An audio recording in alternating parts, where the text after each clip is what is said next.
All right, everybody. Looks like we're live once again. I am so sorry about that, but we'll do what we can. We will do what we can. So let's get some stuff written down here. Hopefully everyone had a good Tuesday. Hey there, Dazzled of Empress. How you doing?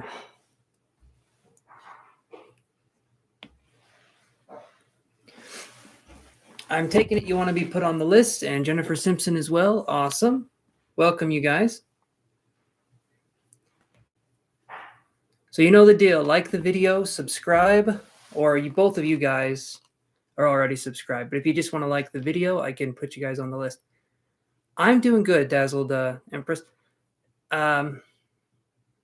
Was putting stuff on my shop today. So if you guys look down below, I'm starting to sell t-shirts, and there's one mug in there.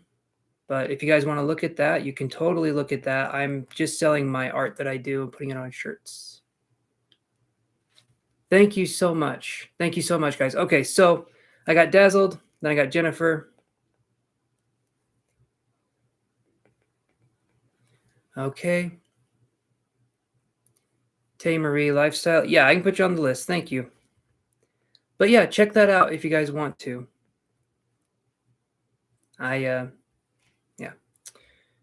Put my heart and soul into some of those designs, and so if you guys like them, that would be awesome. Let's do this here. So, okay. We got 3 of you now. We're just going to wait a second here. I'm going to wait till some people get on here. You're welcome. So right now we have Dazzled, Jennifer, and then Tay Marie. It's you, but I'm just going to wait for some more people to come on here. And in the meantime, how has everyone been doing today? Anyone do anything fun today or on the weekend?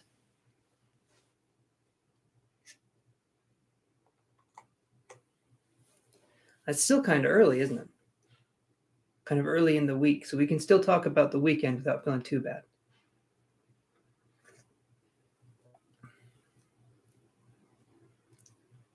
I just basically watched some movies, kind of relaxed a little bit, did my class on Saturday. It was like a psychic development class. And yeah, it went well. It was really, I'm learning a lot already, so I have a feeling I'm going to really get along with this class. It's a year long, but that just gives me more and more time to get things going here. Hold on here.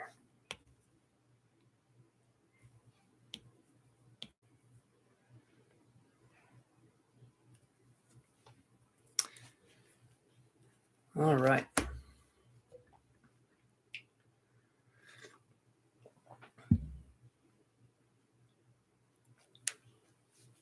Oh, thank you, Jennifer. Awesome.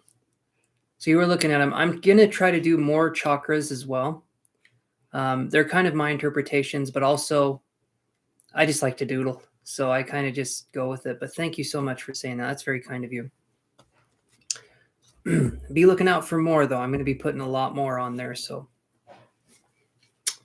okay. All right, we'll do this.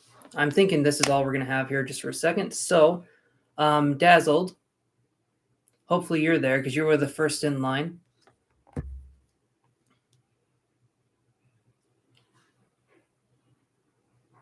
Thank you again, Jennifer.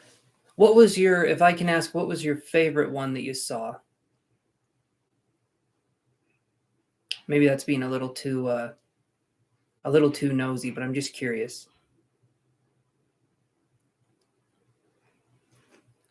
Okay, Dazzled Empress is wondering if your future spouse has hazel eyes.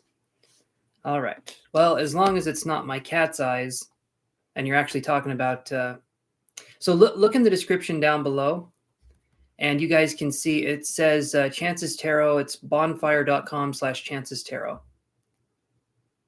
Oh, thank you, Jennifer. Thank you guys for saying that. That helps to support the channel if you guys want to buy them. The heart chakra one, awesome. Perfect. I did that one today. I put that one up. Hey there, Ashley. How are you doing? If you want, you can like the video and subscribe, and I can put you on the list here. I'm going to look at But then tell me if you liked and subscribed so I can put you on the list. Hey there, Zane. How's it going?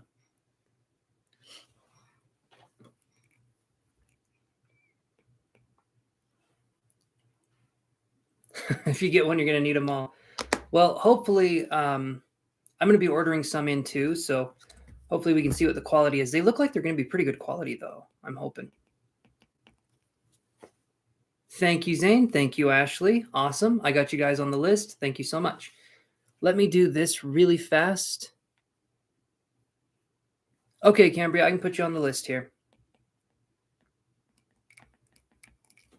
There we go. All right, you are on the list, Cambria. Oh, Nina, how are you doing? Do you want to be added too? Do you want to be added too, Nina? 1 second, you guys. I got to do this really quick. Come on. There it is. There we go.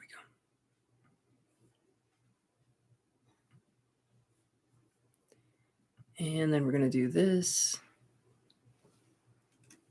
Just give me a sec to set this up, guys. Awesome, Nina. Okay, I'll put you on the list.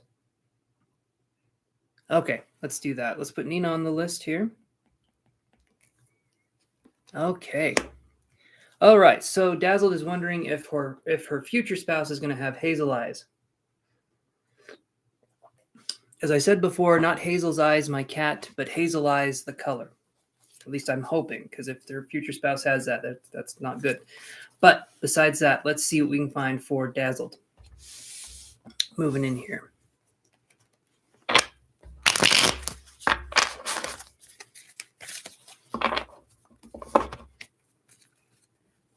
Does Dazzled future okay. Brain fart here. Does Dazzled Empress's future husband have hazel eyes? Thank you, Nina. Thank you for saying that. I've got some of my own shirt designs coming in so you guys can see what they look like when I get them in. I've got one coming in that's a hoodie.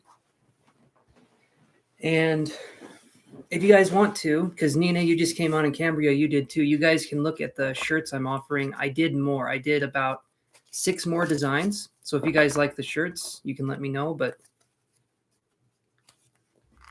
yes, Cambria, you came on early. Awesome. Thank you for saying orange is my color. I like this shirt too. Super comfy, super soft. Okay. Hazel eyes. Let's look at this. Will the future spouse have them damn hazel eyes? Let's look. One more here. So look in the description. There should be one that's just my store. So it has everything linked into one thing. So it should just say Bonfire Chances Tarot, bonfire.com/Chances Tarot. It's the first link before the other links are down there. So the first link that says t-shirts and stuff like that. Yes, she did. Cambria got here on time. Okay.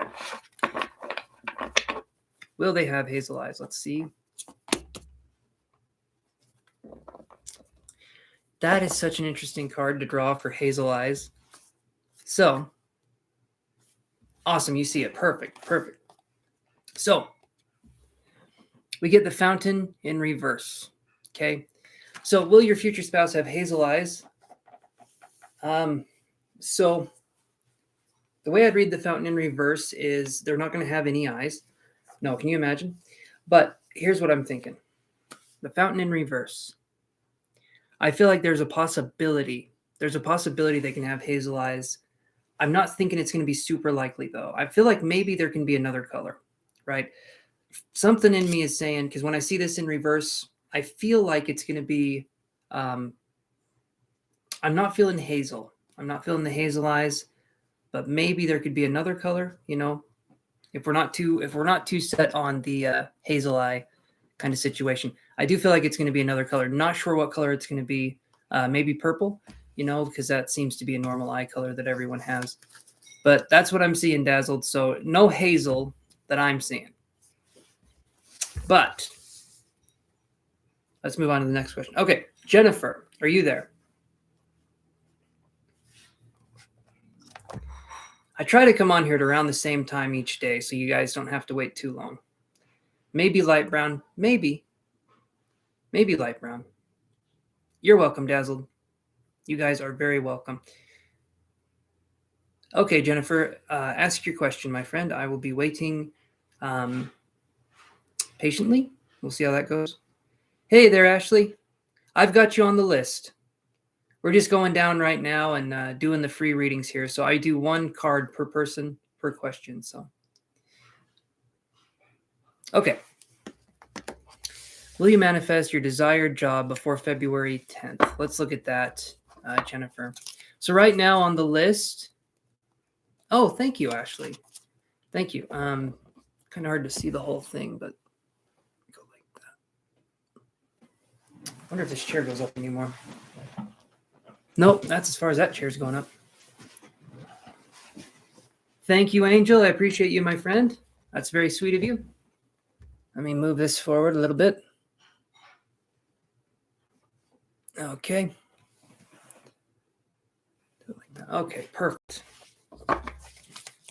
Perfect. That way the cat tree is in the background there, but without seeing the cat food. We're all about experience here on this channel. All right, let's do a couple more shuffles. Okay. Jennifer is wondering, she says, will she manifest desired job before February 10th? Let's look at that. Will you manifest your desired job before February 10th? One more shuffle, and that'll be enough. All right, there it is. There it is. I got that feeling. All right. Okay, so here's what I'm getting for you. Now, Jennifer, everything I'm saying that's relating to the cards can be changed. All right, so you probably know where this is going already. I get the 5 of Cups. I feel like as long as you maintain your composure, your calmness, and you go after it, it may not be February 10th. I'm feeling like probably not February 10th, but hopefully it could be close to that. Hopefully it's not too much longer after February 10th, but I'm feeling like it's not going to be February 10th, if that makes sense. So sorry, that's probably not what you wanted to see, but the 5 of Cups to me is saying we may need to wait a little bit longer. So that's what I got for you, my friend. Okay, let me do this here. Okay, Tay Marie, are you there?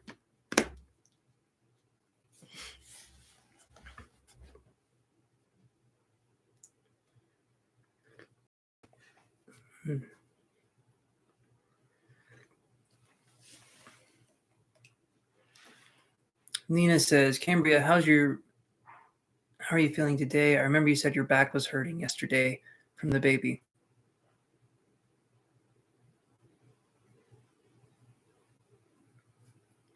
Okay, what kind of coffee today? This is my own concoction. 4 different Nespresso pods with 4 drops of vanilla stevia sweetener and some erythritol, which sounds like a weird drug. It sounds like a weird futuristic drug. It's a sugar substitute. Tonight it's your neck. Damn. Your neck, your back, and then the way the rest of that song goes, I can't say, but hopefully you get feeling better. Cambria. Let's do this, though. So Tamery Lifestyle says, will I see Jason for his birthday? 2/15. Let's do that here.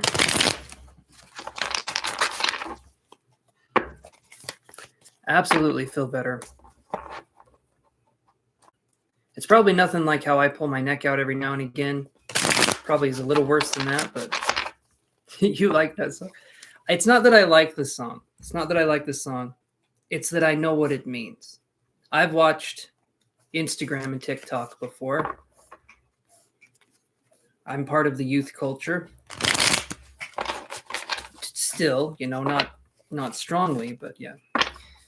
All right, let's do this here for Tay. Okay.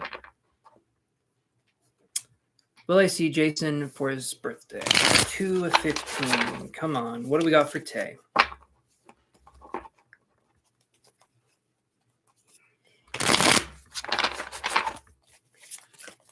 One, two, three.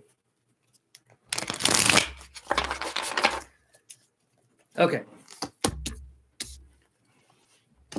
Will you see them okay. Will you see them for their birthday? I get the Page of Coins right here. I feel like there's a strong possibility you could. I do feel like there's a strong possibility you could. Something feels though, okay, because these are the free readings. The way I feel it is it feels like something could come in to maybe put in a slight delay, but primarily I'm going to say maybe 70%, 75% chance that it happens, which is about 3/4 of the way there about. So I'm feeling good with this. I feel like you could see them on their birthday. I do feel like there could be an opportunity. There could be something that halts it though, but if there is something that halts it, I feel like it's going to be a minor obstacle. So it doesn't feel like it's going to be too, halty. I think that's a word, right? Halty, stoppy. All right. So let's do this here. Zane, are you still there, my friend?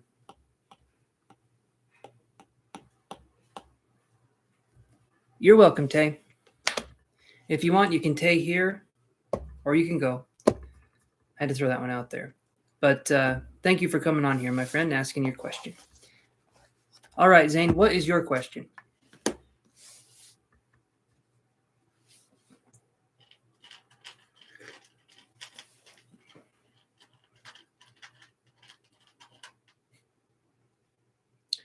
The jokes will just keep on coming, guys. I don't know how to stop.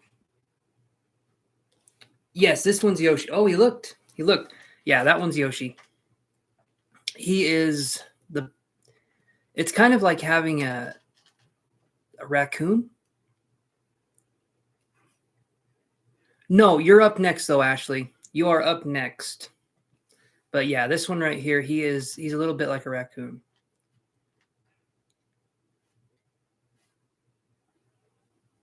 Yes, it is. That is definitely his spot. Zane, okay, let's go a little bit more into detail here. So you've said, will my people come and get me this year? What do you mean by your people coming and getting you?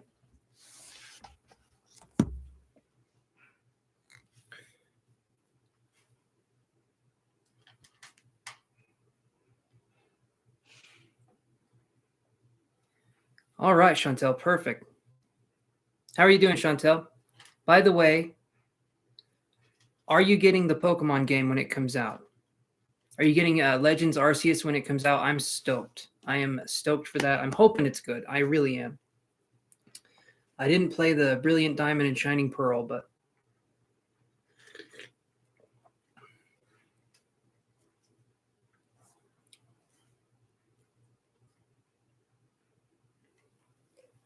oh, okay. You're a ruler in another place. You're supposed to go back and take over leadership soon. Sure, Jano. Okay, Zane. So let's look at that for you. Give me a second here, Zane. Yeah, Jason, I can put you on the list here. How are you doing, bud? It's anyone's guess when. Okay, we'll see what we can find out for you, okay, Zane?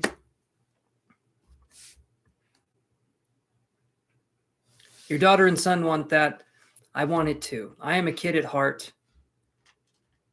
So that's how it goes. Hopefully, Jay, you can play it with them.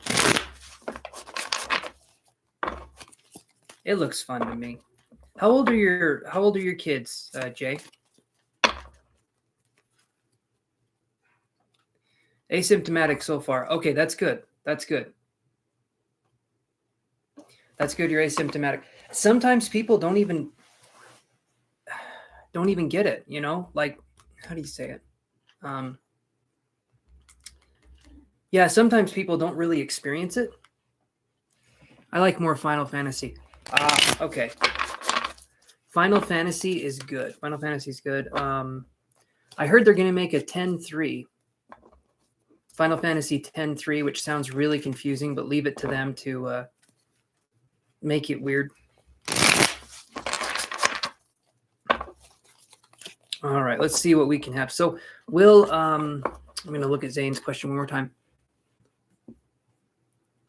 Will your people come and get you this year? Let's look at that. Will Zane's people come and get him this year?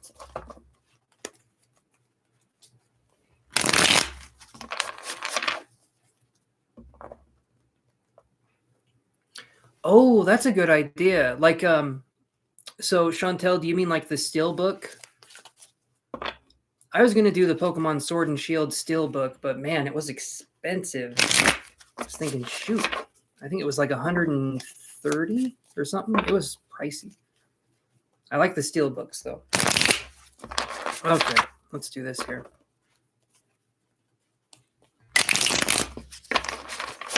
Will they come and get you this year? Let's look for Zane.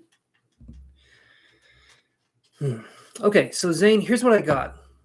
I feel like there could be something. I'll show you the card.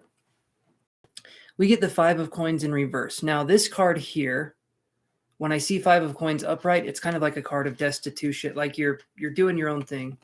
I played Shield first. I feel like it has better. Yeah, Shield. I played Shield first as well. I feel like that's the better one. Yeah, I'm pretty sure I have Shield. D&D as a kid. Okay, hold on. I'm getting distracted. I'm getting so distracted here. I'm sorry, guys. As soon as there is something shiny in that chat box, I have a hard time focusing. Okay, so 5 of coins. We had it in reverse. I feel like there's a chance that there could be something coming up for you, Zane. I do feel like there's a chance here. When I see it in reverse, though, it could just be taking longer than a year. Maybe not too much longer than a year. Something's telling me that it's going to be a little bit longer than what we're thinking. That can change, though, because to me, time, when we're talking like a year, things can change. And I know that sounds like a cop-out, but it's like time is different because we're in a linear place. So when I'm focusing on timed events, if it's a year in the future, maybe it could be 8 months, or maybe it could be 16 months in the future. If I'm looking at it, this is saying, though, it's going to be a little bit longer of a wait for you. I wish you the best with that, though. And you've played Pokemon Shield, and so that's a good thing. You're on your way. But I do wish you the best in your endeavors. Now, let me look over here.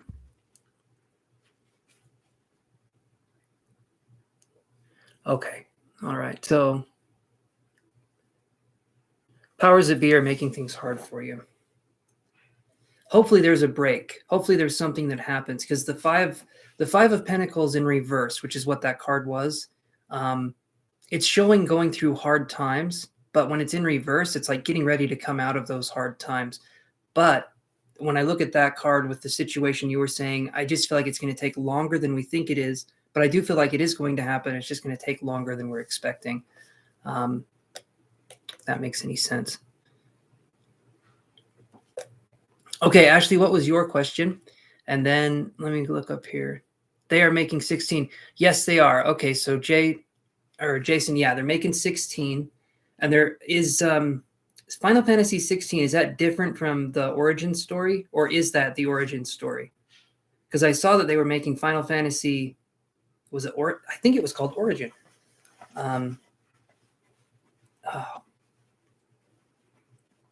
I tried getting into the later ones, and they weren't as fun. The Final Fantasy 12, I like the turn-based ones. And 15, I could not get into. Final Fantasy 15, I tried getting into that. I just didn't like the magic system in Final Fantasy 15. And yeah, so that's just me, though, right? Okay, so Ashley says, will your current boyfriend marry you this year? You're very welcome, Zane. You're very welcome, my friend. Thank you for letting me read for you. And Ashley says, will your current boyfriend marry you this year? Let's see.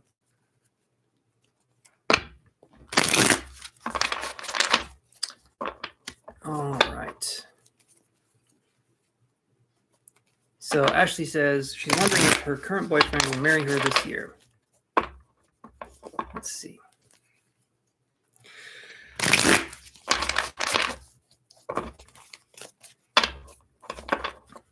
All righty. Let's do one more shuffle here.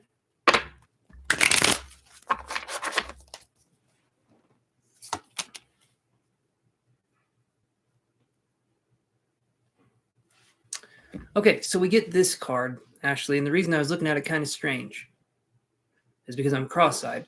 But the other reason I was looking at it strange, because we have the Queen of Swords right here. And when I see this Queen of Swords in reverse, this one's interesting because I feel like maybe it could happen within the year. Maybe it could. I don't know if this person is someone who intellectualizes things or who thinks instead of feels. I'm not sure if that's what's going on here. When I see this card in reverse, it's making me feel like it's going to be a little bit longer than a year. Hopefully I'm wrong with that, but I when I see this, feeling like it's going to be a little bit longer than a year. And then I felt like maybe he's dragging his feet a little bit. I'm not sure. Maybe you feel like he's dragging his feet a little bit. But that's kind of the situation that I'm getting there, is that longer than a year. Hopefully I'm wrong, though. I'm hoping you get it sooner than that. If you're wanting him to pop the question, I'm hoping it happens. I really am. But that's just what I'm seeing in the cards right now. The energies can change, though, guys. They can definitely change. All right.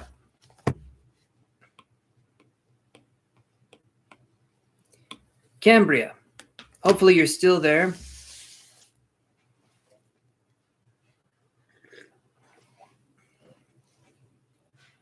You're welcome, Ashley. You're very welcome.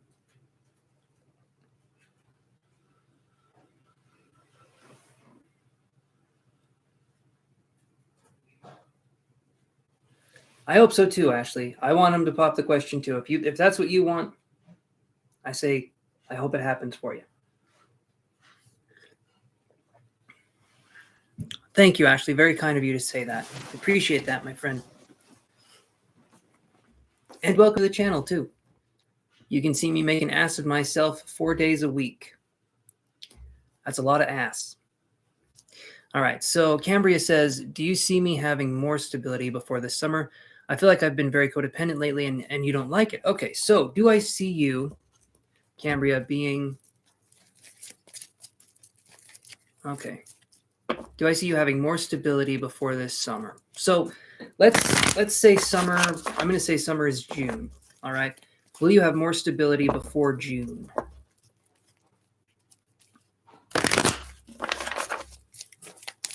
Will you have more stability before June? Let's see.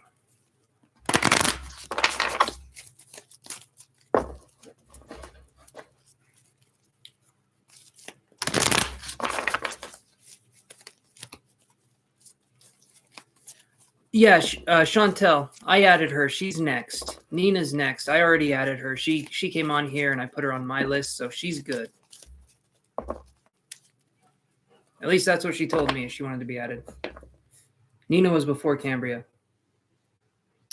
Okay, well, new list then. So right now I'll read Cambria, and then I'll read Nina, and then I have Jano on the list. So she's still on my list, though. I just had Cambria, Nina, and then Jano on mine. Let's do another shuffle here.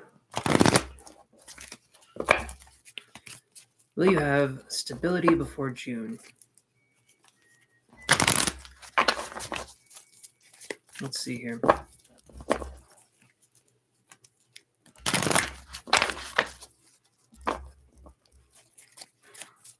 Yeah, you guys came pretty close to the same time.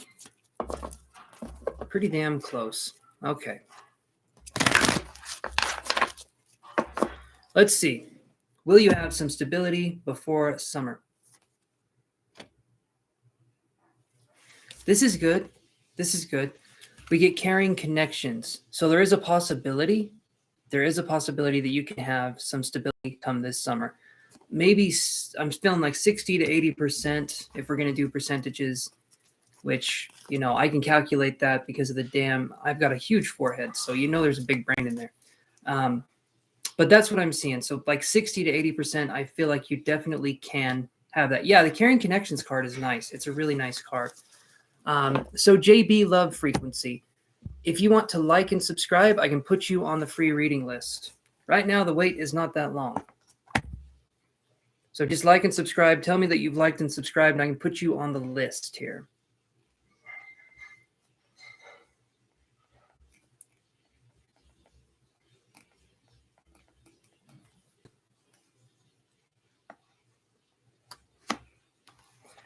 Yeah, I'm pretty sure we have the same. I think we've let's see. It's a oh man. Is it a Samsung or is it an LG? Thank you very much, JB Love Frequency. I'll put you on the list here. LG. Okay, yeah, I'm thinking it's the LG because we have the washer and the dryer, and they've been good so far. Honestly, they've been really good. And that damn tone, though, that's that comes on all the time. Okay, so Nina, what was your question?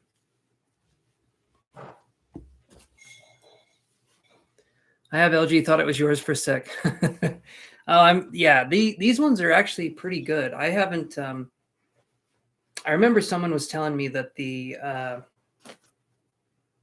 to go with the Speed Queen, right? The Speed Queens are supposed to last you like 20 years or something like that. But this one's been good so far. We've had it for 2 years now, and it's been good so far. Hopefully it keeps on being good. They say the computer part wears out super quick on these. I'm thinking, I hope that doesn't happen. Yeah.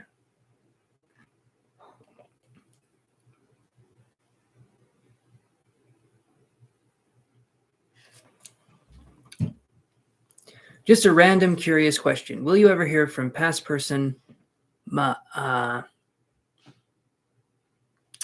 even going to try to say that name. I am too damn white. I just can't say it. Montenis.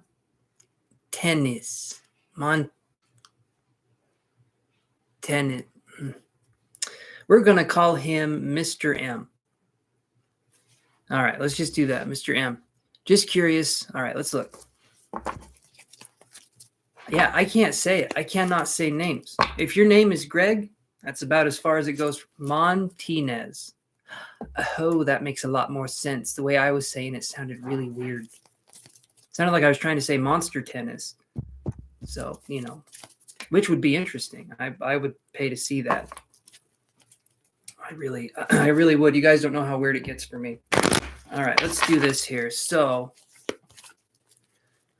will Nina hear from Montinez? Awesome. I did it.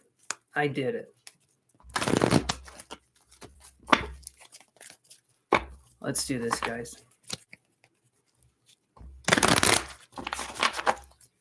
Will you hear from Montinez? I'll tell you right now, guys. As far as things go, I want to be more cultured, but I'm not. I'm going to try, though. I'm going to try as hard as I can for you guys. If I ever see the sun, I feel like that's going to be the time where I get to really shine, if you know what I mean. So I get this card for Montinez here. This one is strategy in reverse. So I'm going to say, nah. Nope. Honestly, no.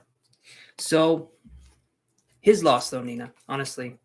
Strategy in reverse, it's someone that I don't feel like knows what's going on half of the time. The kind of person that would leave the house with their pants off and then be like on the bus going to work and look down and be like, oh, damn it. So that's what I'm seeing.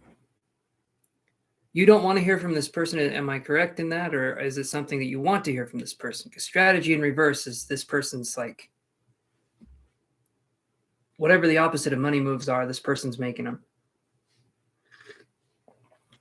Okay.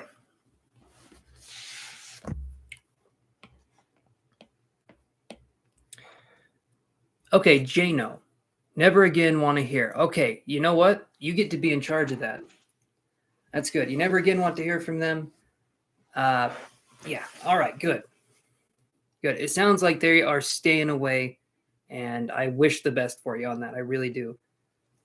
Don't want to meet Monster Tennis Man again. Okay, so Jason, are you there? Awesome. There we go. What is your question? If it's video game related, that's great.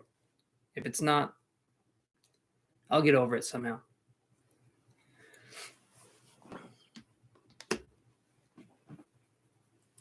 You know what's funny, Jason? For them calling it Final Fantasy, it's funny that they're on the 16th game. I mean, there's no Final Fantasy. It's like an ongoing fantasy is what the game should be called.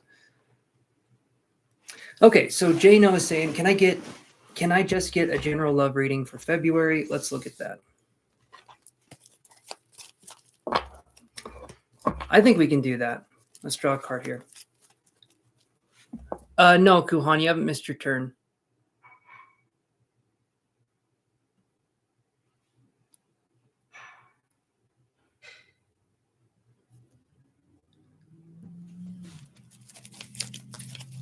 Exactly.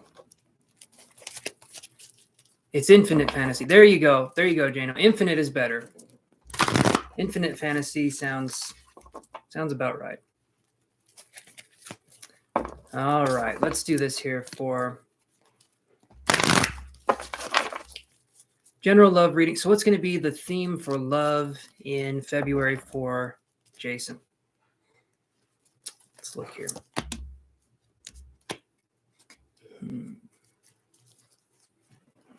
All right. Well, this may be a good thing, Jason.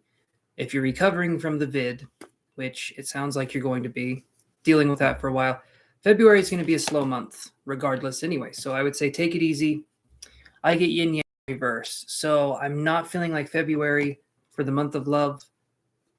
I'm not feeling like there's going to be anything that's coming your way, but hopefully I'm wrong with that. This one in reverse, though, is making me feel like it's just not going to happen. It's like if you can imagine two magnets and they're doing that thing where they push each other apart. It's a lot like that. You're trying to get them close together and you can almost make them kiss each other, but they sort of like start doing some weird shit. That's kind of what I'm feeling. So February, I'm not feeling like there's going to be as much of a connection, but hopefully I'm wrong. Hey there, FTP. How's it going, buddy?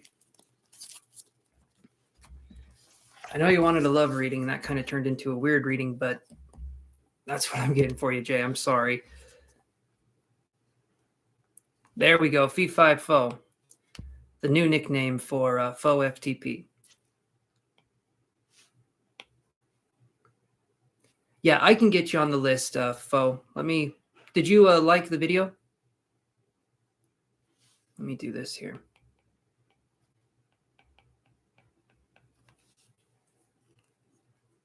I am doing good. Give me 1 second. I'm going to look at this list here because I think I missed Kuhan here because Chantel posted the list.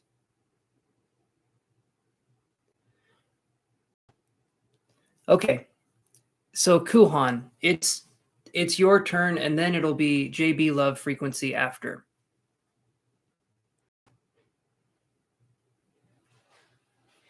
I kind of did things a little bit out of order, but we'll do it that way. So Kuhan, if you're there, let's do this reading for you. And then we'll do JB Love frequency after Kuhan.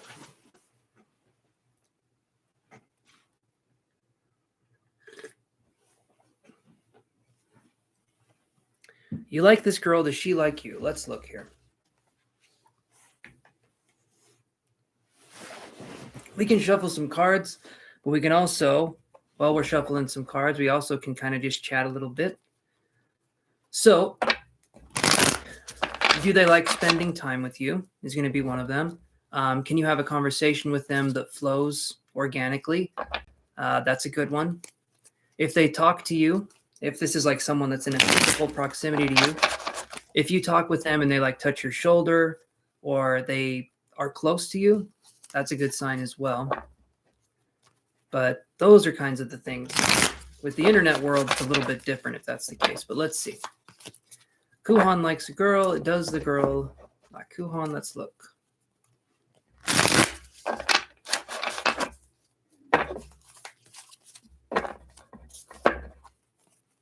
All right, let's do this here. Elizabeth, how's it going, my friend? Hopefully everything is going good.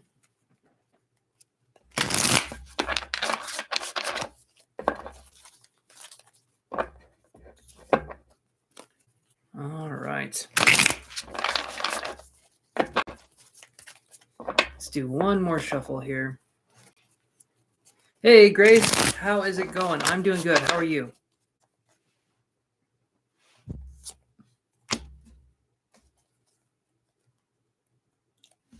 I'm doing good. I'm doing good, Elizabeth. Was putting stuff on my shop today. If you guys want to, you can look at the shirts and stuff that I'm offering.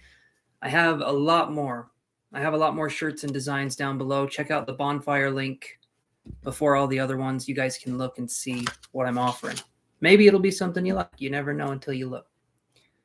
But, so here's what I got for you, Kuhan. I get the Queen of Wands in reverse.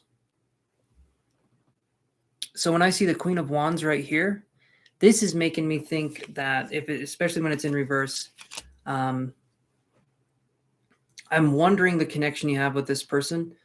But since we're doing a free reading here, I'll just say, when I see the Queen of Wands in reverse, I feel like maybe she could be oblivious to the fact that you like her, or if you do like her, it could be something like that. Queen of Wands in reverse makes me think that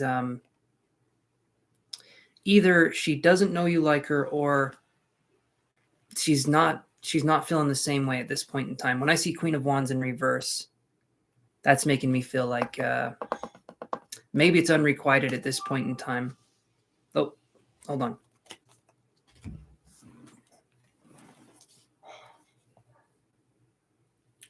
Thank you, Elizabeth. Okay, so we got our first paid reading for the night. So let's do this here. All right, so we're going to do Elizabeth's reading, and then JB will do your reading coming up, but paid readings do get priority, so there we go.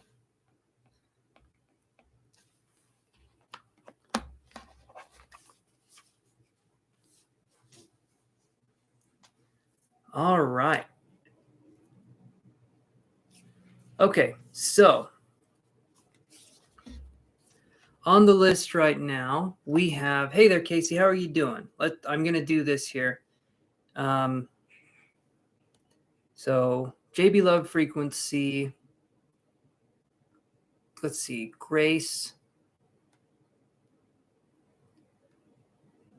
Hey there, Brooklyn. So JB Love Frequency, FTP, Grace, as told by Casey.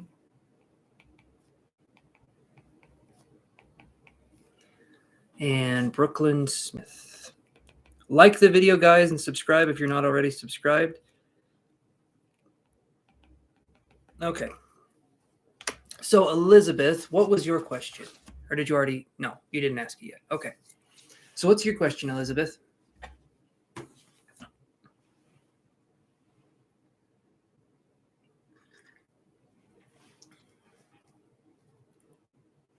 Okay, there's the list. All right. Chantel, I'm going to get too dependent on you, and then when you leave, I'm going to be like, where's my list? Let's do this here. So we've got this. So we have Angel. Well, Angel just comes in here usually to say, hope you're going to have a good reading or good live. Very nice person. We did Kuan's reading. We did Jano's reading. We haven't done JB's reading. So JB, Foe, Grace, okay, Casey, and Brooklyn. Oh, that's a good one.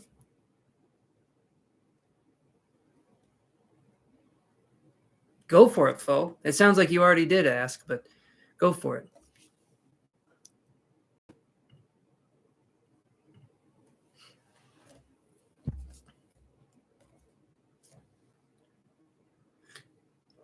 I haven't heard someone else call someone else a dweeb in a very long time. I've not, honestly, that's something I have not heard.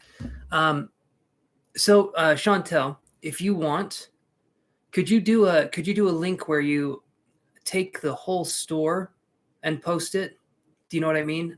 So the first link in the description that says bonfire, it says Chance's Tarot and it's the store. Could you be promoting that one instead? Just because it does a whole overview. And Grace, yes, I do. I gotta give it space when I say this because it sounds like I'm saying crap, but in a different way. I do personal readings. So yes, if you want to do a personal reading, we absolutely can. You can look at my website and you can see kind of what's going on there, or just email me and we can figure out a time if that's something you want to do. I do half hour and I do hour long, and so if you want to do that, I can tell you my rates. But you let me know if that's something you want to do, Grace. We could totally do that. Okay, so Elizabeth says, just trying to make sense of these dreams I'm having. Could you help me figure out what they're trying to bring my attention to? I can't really remember them too much. Some dream diving here. That's what I'm going to call it. Let's see.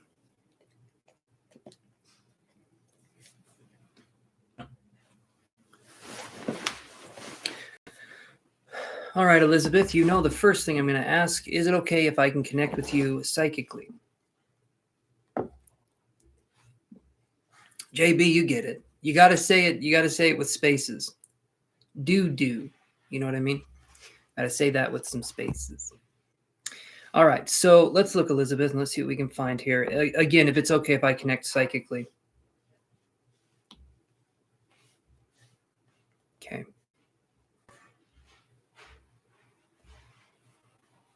Awesome. Thanks, Elizabeth. And I like the curled up little C smiley face. Or it's a smiley face with or it's like just eyes and a nose. Either one of those is good with me.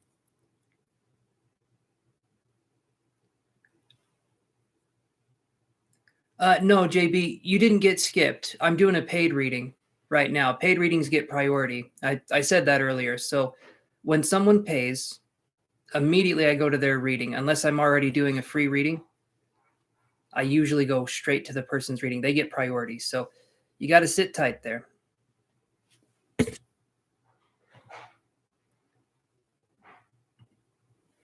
Sorry, Elizabeth. Give me 1 second here.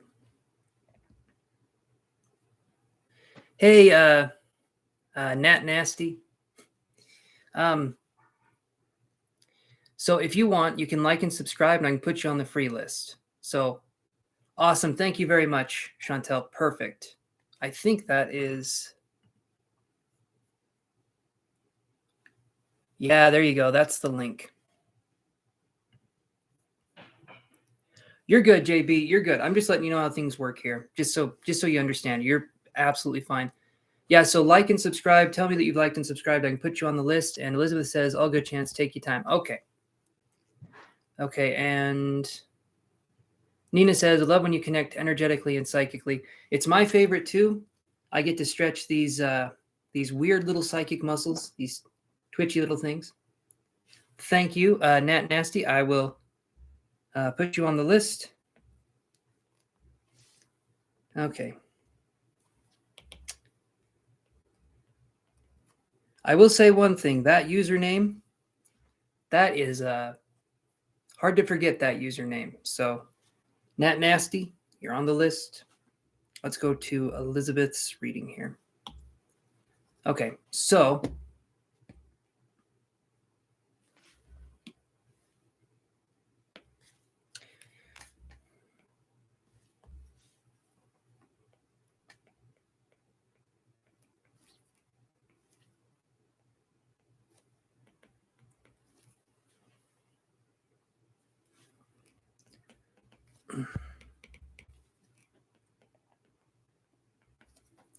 give me just a second here, guys. I'm getting this all going here.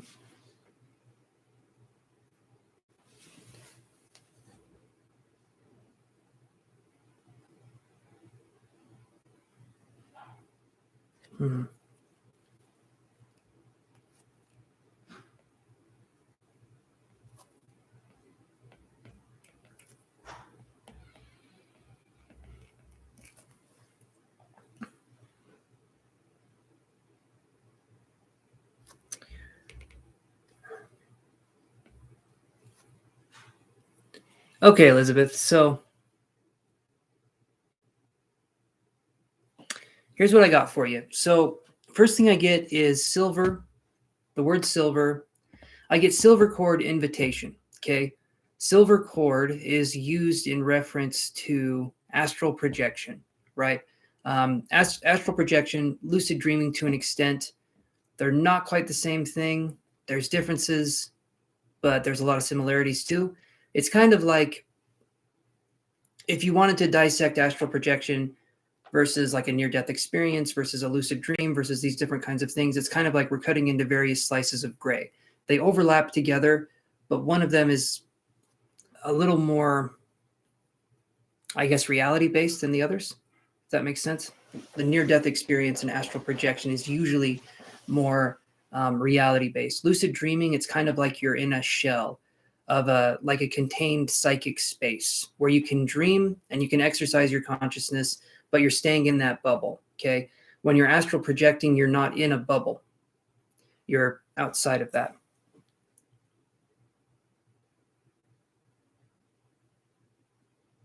The TV static has blue hues. Okay. And is it still something you feel like you can kind of dive into? Or something you feel like, so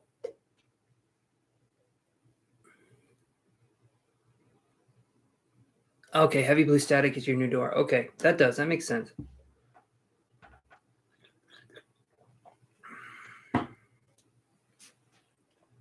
It feels to me, because we had the word invitation. We had the word invitation. We had the word, it's like we're being invited it has a way stronger pull. Okay, that makes sense. That makes sense. All right, give me just a second here. You know what's interesting? I read somewhere once that they say the TV static that you see on TV, it's like remnants of the Big Bang. When you look at that TV static, it's like you're tuning into the remnants of the Big Bang. If I'm not mistaken, I heard that somewhere. If I am mistaken, I made it up. One of those is true. I'm not sure.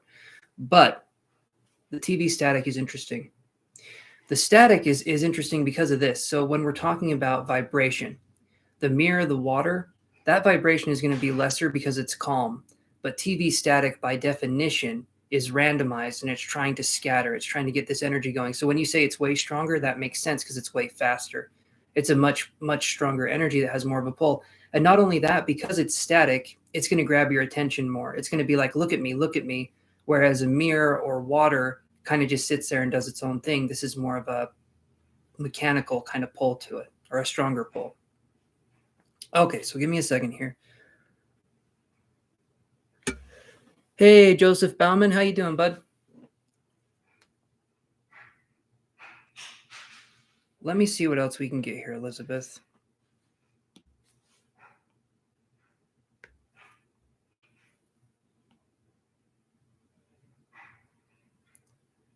One second here.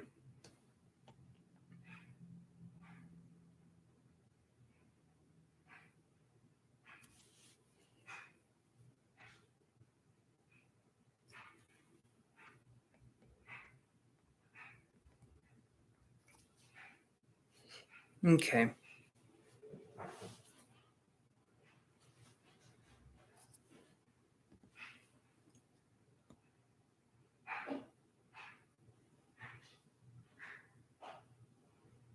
One you can control, of course, but a trance nonetheless. Okay, so just so I can understand this, Elizabeth, you're in a dream. You're in this dream space, and in this dream space, you go into a trance. So it's kind of like it sounds like you're going down quite a bit, like inception levels of dreaming, it sounds like.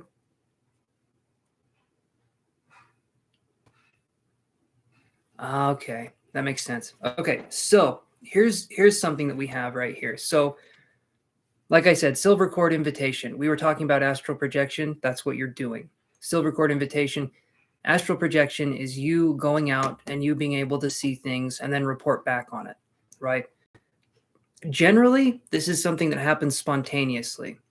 For most people, it's spontaneous. And it's hard to have on repeat. Not to say that it can't be done, But these dreams, Elizabeth, they're not just dreams. That's the part I want to say. It's like these dreams go into physical reality. You're able to see things, you're able to observe, right? And I think that's really interesting, especially if you got the time right. Like you told them when you told them when you saw them doing the dishes or something along those lines. That right there is usually pretty hard to do. I've heard people doing that when they have near-death experiences, but it's because it's like such a severe experience that they can go out of body and see what's going on. But again, it's like specific. Okay, so anyway. So these dreams right here, Elizabeth, this is you entering into a different realm. If this is something you want to do, I feel like you can move forward with it. The trance that you're going into, as long as it feels like a gentle process, which it sounds like it is, there's nothing to be scared of here. Nothing to be scared of. And I'm going to say this, Elizabeth, just to throw this out there. Do we know anyone named Conrad or Connor? If not, that's fine. I just had the name Conrad or Connor come in. It felt like Conrad anyway, but yes, I'm nervous to say, but it feels relevant. When I was little, I used to dream of the beach, and I would wake up with grains of sand in my hand. I always thought I was sleepwalking because I lived next to a park. It happened from 10 to 13, but stopped only happened twice. I've never told anyone this out of fear of being seen weird. Okay, so that's actually interesting. The grains of sand can be a sign of materialization, and this is actually pretty rare. I don't have the book with me. But someone once described, I was reading a book, and what these people would do in like the 1800s, because in the 1800s, weird spiritual shit was going on. And I mean some weird stuff.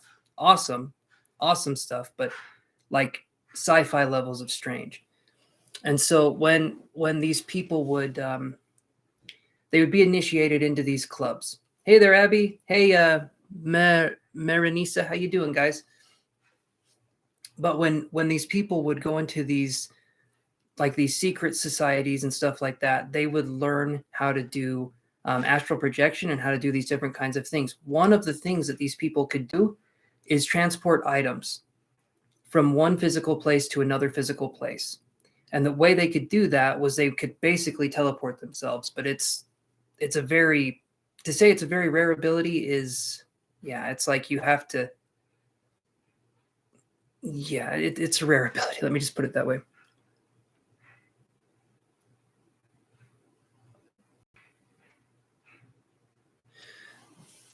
So the Conrad Connor connection, I'm curious if maybe that I'm not feeling like the person necessarily needs to be there, Elizabeth, but it's feeling to me like this person possibly in some way helped to speed up this connection that you have. You said a soul connection. That makes sense. Like I said, the grains of sand, though, it's not quite the same as an apport. I don't know if you guys have heard of that, but there's things called an apport, and it's not quite the same as that, but it's kind of similar. So in mediumship circles, if a spirit apports something, or if there's like an apport, right? What that means is that spirit has manifested something physically to come down. And there's examples of this happening with a rare Egyptian scarab, golden beetle. A person asked for something from this spirit that always gave gifts when they were doing a seance. And the person said, I want a golden scarab beetle. Okay. And the spirit gave this person the golden scarab beetle.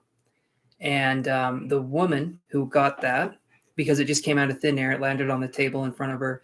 The woman who got it went to a museum to try and see if it was the real deal, and she almost got arrested. So because it was the real deal and it had been stolen or taken, right?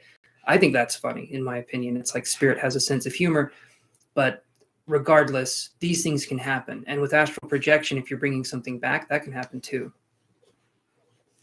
Thank you for being kind about this hand thing. It's hard for me to talk about. I feel crazy speaking about it. Not crazy. It's rare. It's incredibly rare, especially doing it intentionally.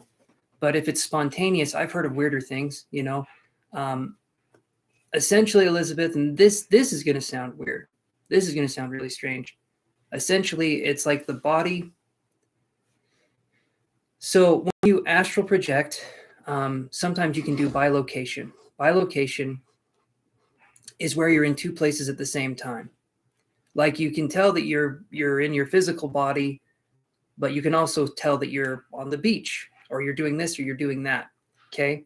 But what can happen, and I've only heard of a few instances of this, especially in modern day, what can happen is that you like materialize in some place for a second, you get the sand or whatever's going on, and then you basically dematerialize back, or you're summoning that to come back with you, kind of a thing. And I know how weird that sounds, but when it comes to the psychic world, it gets a lot stranger than that. It really does.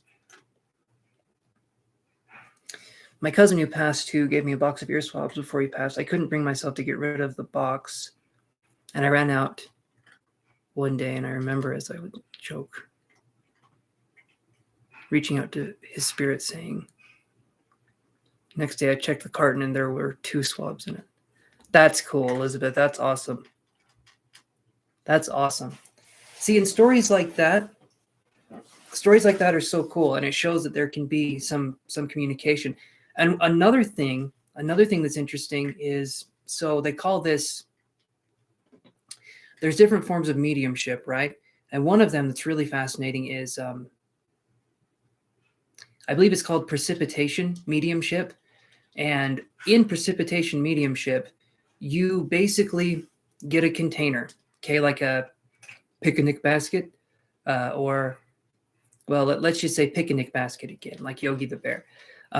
But you get a basket, a box, whatever, that has a lid on it, and you put this in a dark room, and inside of the box you put in markers, colored pencils, paper,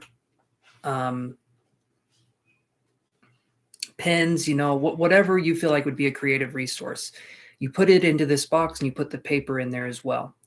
And if you're able to sit in the power and summon spirit to kind of come in and help with these kinds of things, you can actually get spirit will actually start to make things with the stuff that you gave them. And it's really interesting too, because if you give spirit these, this person was doing an experiment, and he would put these gel pens in with,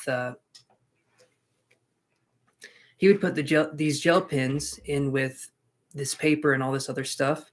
And what he would notice is when spirit would use the gel pens to like make marks and do all that kind of stuff, he would notice that the middle part of the gel pen, there was all these bubbles that started to form, and ink was being taken from the middle of these pens instead of coming out the bottom. And he was noticing that was a consistent thing. So spirit actually uses materials just in a different way. It's like they take the essence of something and then they put it on the page, or they do these different kinds of things. So it's really interesting stuff. I mean, so basically, Elizabeth, right now, these dreams that you're having, they're an invitation. You get to decide how far you go with this, but if you set an intention that you want to remember them, you want to have this happen, you can have it happen. I'm going to read your message here. I think these things are cool, but I've never tried to advance them, as I never felt they were tools that could actually help people. I think I should change my stance on that, maybe. What do you think? Hearing you speak about all of this has sparked my interest about it. It's interesting. You said, let's see. You never felt like they were tools that could actually help people. These are tools that can actually help people. It just depends on the context that they're used in.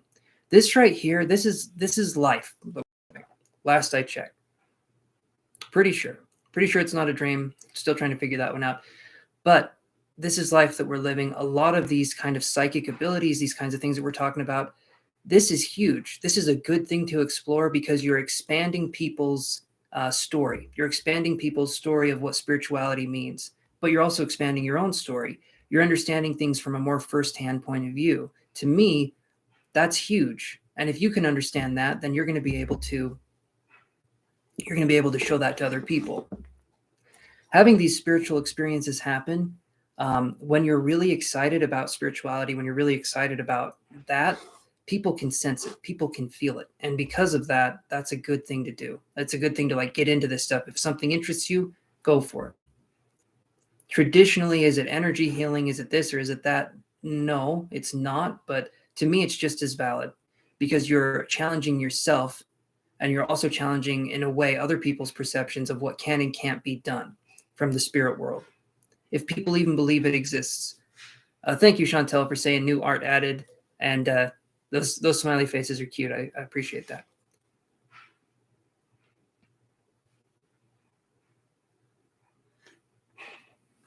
You're welcome, Elizabeth. I don't know, Elizabeth, if you have trouble in your dreams maintaining consciousness or not, but there's something you can do in your dreams if you do have trouble with it. And this is going to sound weird, but if you have cues in your waking life, it's going to make it a lot easier for you in your dreams to know if you're dreaming or not. So one of the things is this. Take your finger and go like this. And do this several times a day. And say, am I dreaming? Am I dreaming? And when you do this, what you're doing is you're setting up a cue, because in your dream, if you do this, and like, let's say your hand stretches out this way, or let's say your finger like shrinks, or like there's like elastic feeling or something, you know you're dreaming. But if you do this several times, and when you do this, you say, am I dreaming? Am I dreaming? It's a good way to see if you're dreaming or not. Or you can do this. You can just take your finger and start pulling on it. And in a dream, it's going to be like taffy. You know, you're going to be pulling that index finger, and it's going to be weird. It's going to be like a hose on the floor kind of a thing. But in reality, that's not the case. So if you do that and you have the intention set, am I dreaming? Am I dreaming? Then you'll know. You'll know that could be something. But those are simple things you can do. Hopefully that helps. Hopefully that gives you some insight there. I got a little bit preachy with the mediumship stuff. I find it fascinating, and I want you to know what you've experienced. It's not, how would I say this? It's not common what you've experienced, but it's also something that has been documented, and it has not been something that hasn't been heard of before. I didn't know how else to word that sentence. But it's something that happens. It does. And JB Love Frequency says, that's cool. I want to try. I would welcome you to do that, because you can do that. You can see if you're dreaming or not. It's a good way to get some, I guess, just to kind of get a better understanding of if we're dreaming or not. Okay, let me do this here. Also, Elizabeth, really quick, and you can tell me if this is accurate or if this isn't. Hopefully you're still there. But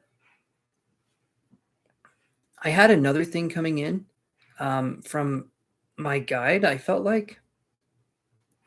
Hold on. Are you experiencing any hand, wrist, or shoulder pain? I'm curious if there's anything that's hurting there, just because my guide was trying to make that a point coming across. And if so, it felt like there was maybe joint stuff or joint issues. I'm not sure, but possible pain was what I was feeling, or something, very much so. Okay. So something's telling me if you can look into, I feel like for you, Elizabeth, if you could look into a stone lock often due to stress. Okay, so that makes sense. So Elizabeth, I'll say this moving forward. I'm feeling like if you can get a stone, and I don't know why this is the case. Don't ask me why this is the case. I can get some information from my guide, but this one is like, maybe just try it and see what happens. If you can get a stone that works with kidneys and lungs, I feel like that's going to help you with the stress in your hands and in your shoulders for some reason. Don't know why, but like a crystal or a stone that you could hold on to and that you could put focused intention into, possibly put around the shoulder or put on different parts, and just sort of allow the energy to sink in. I'm not entirely sure why that's the case, but that's what I'm feeling there. Thank you, JB. You're very kind. I appreciate that. Yeah, so bloodstone. Let's look that. Give me a second. I'll look that up too.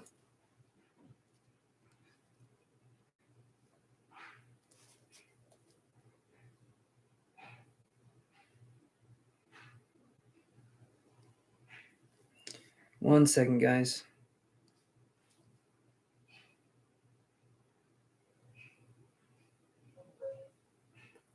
Okay, so it says bloodstone. I think it's known as heliotrope, right?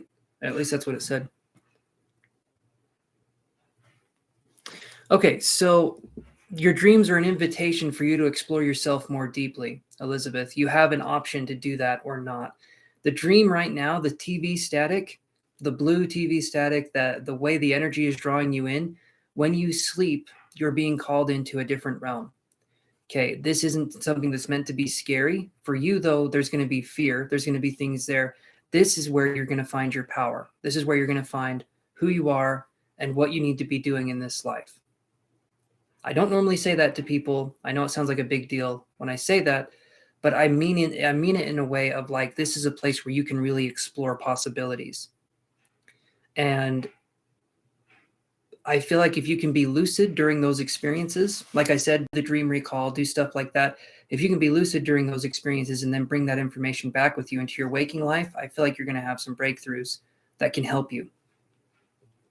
Because when we're sleeping, we're in like a hypnotic place. And especially if a guide is helping us or if something's going on, this would be a good way for you to meet your guides or to at least understand a little bit more the energy that you're dealing with in your waking life.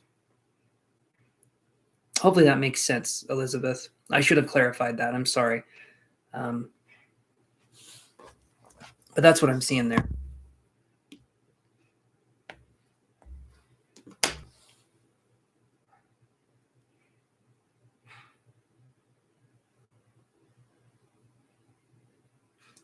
Okay. That makes sense. So the silver cord invitation, that makes sense too, because you said you invited people. So that works on a couple levels there. Good. It sounds like you have a system there.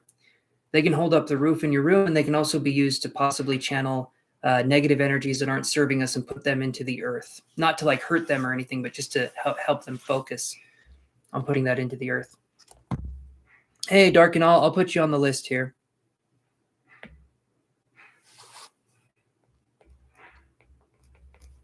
Okay.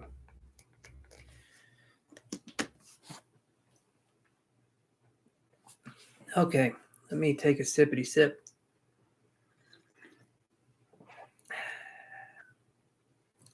You're on the list, Darkinal. Thank you for liking. So, Elizabeth, does that help you? Do you feel like that helps answer the question?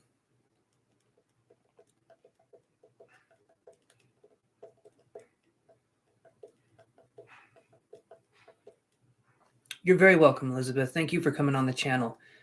I appreciate that, and you've been helping support the channel for a long time. Super appreciated, my friend. Awesome. Numerology 2, also, Elizabeth. I'm feeling like 2, so you're going to be making choices here. There's going to be decisions coming up, and possibly the sacral chakra for you is going to be expanding. So your creative energy will be expanding too, Elizabeth. So give into the process. Don't try and fight it. Go with the flow, okay? You got this.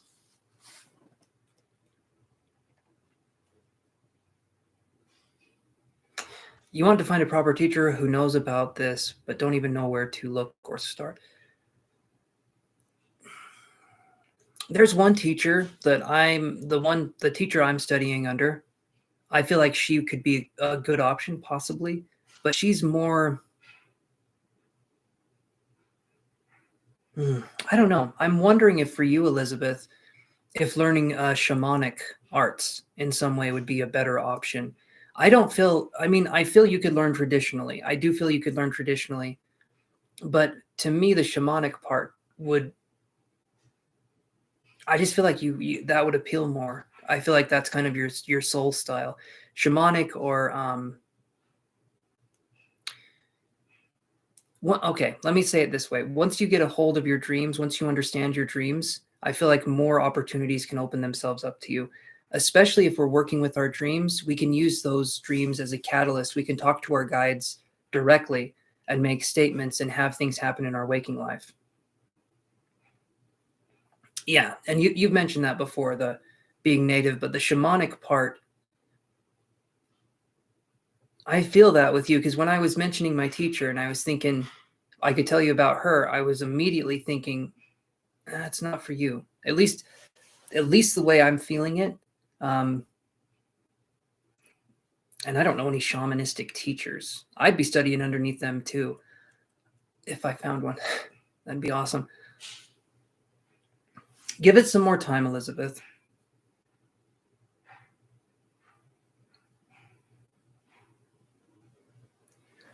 Thank you, Elizabeth. I'm glad you vibe with my energy, and I'm glad I can be of service. And maybe I can be your teacher in the future, in some way or capacity. I'm still learning myself, and I'm still trying to understand my gifts and what I'm doing, and I'm taking these classes to be a better student and teacher.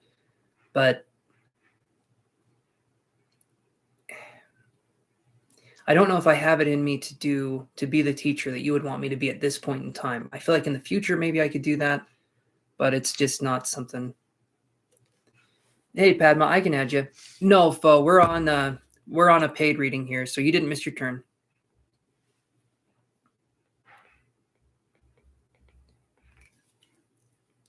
Thank you, Padma. I got you on the list.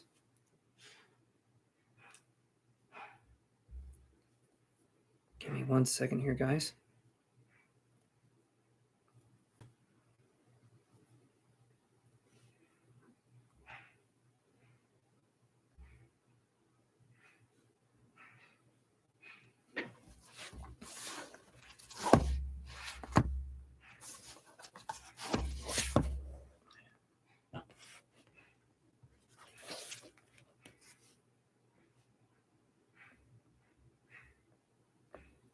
Hold on 1 sec, guys.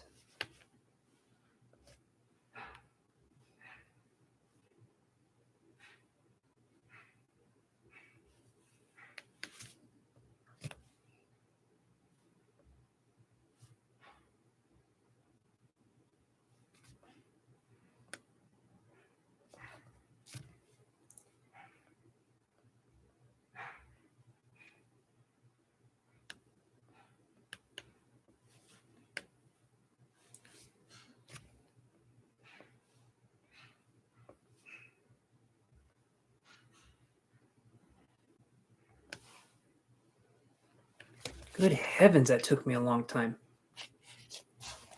Sorry about that. Okay, so no, it's not closed. Elizabeth says, I've been asking for a teacher, and Spirit just tells me I need to be my own teacher. Don't know why, but that's the response I've always been given. So, Elizabeth, that was my response for the longest time. It doesn't mean that's always going to be the response that you get, but it does mean generally that you're probably going to find something that's going to be more specific later on in your life, something that's going to fit you a little bit better. So, in the meantime, you're going to be discovering yourself. You just got to give yourself that opportunity. Give yourself permission for self-discovery. And if you guys want to like and subscribe, I know Sun Goddess is already subscribed.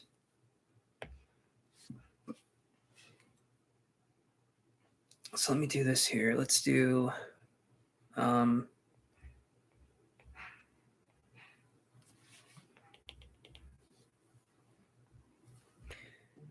okay.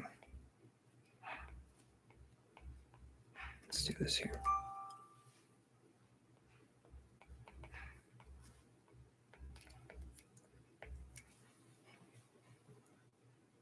You're okay. You're okay, Brooklyn. I understand. Thank you, Jalissa. Appreciate that. You guys are on the list. Everyone's on the list. And you got this, Elizabeth. Regardless, just keep on going. Keep on doing what you're doing. And use the dream as a way to interpret your own reality. Don't be too afraid, but I understand that it is difficult when we're talking about dreams because you're literally diving into your subconscious. And so when you're ready for that step, know that it's right there. I'm doing good, Jalissa. How are you doing? Hey, Red Sun. How's it going, bud? All right.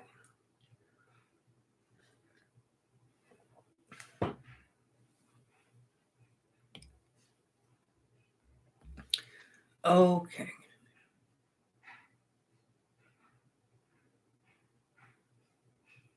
Sure. Yeah, Elizabeth, if you want to pay for another question, we can do that.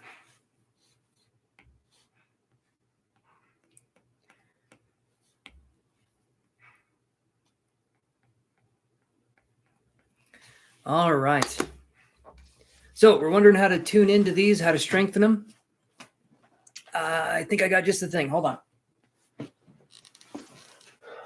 Okay, so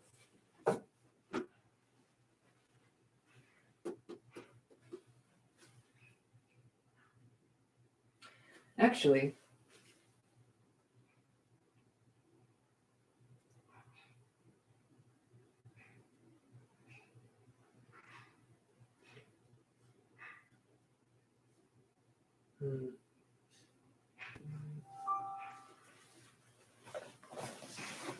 okay. Thank you, Elizabeth. Awesome. Okay, let me do this here.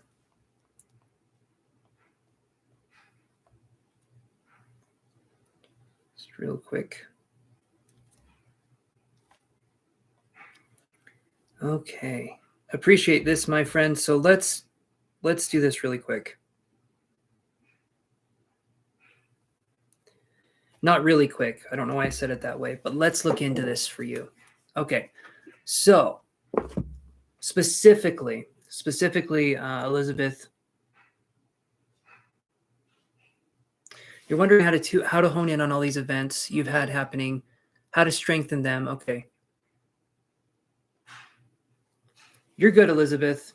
No, the paid readings get priority.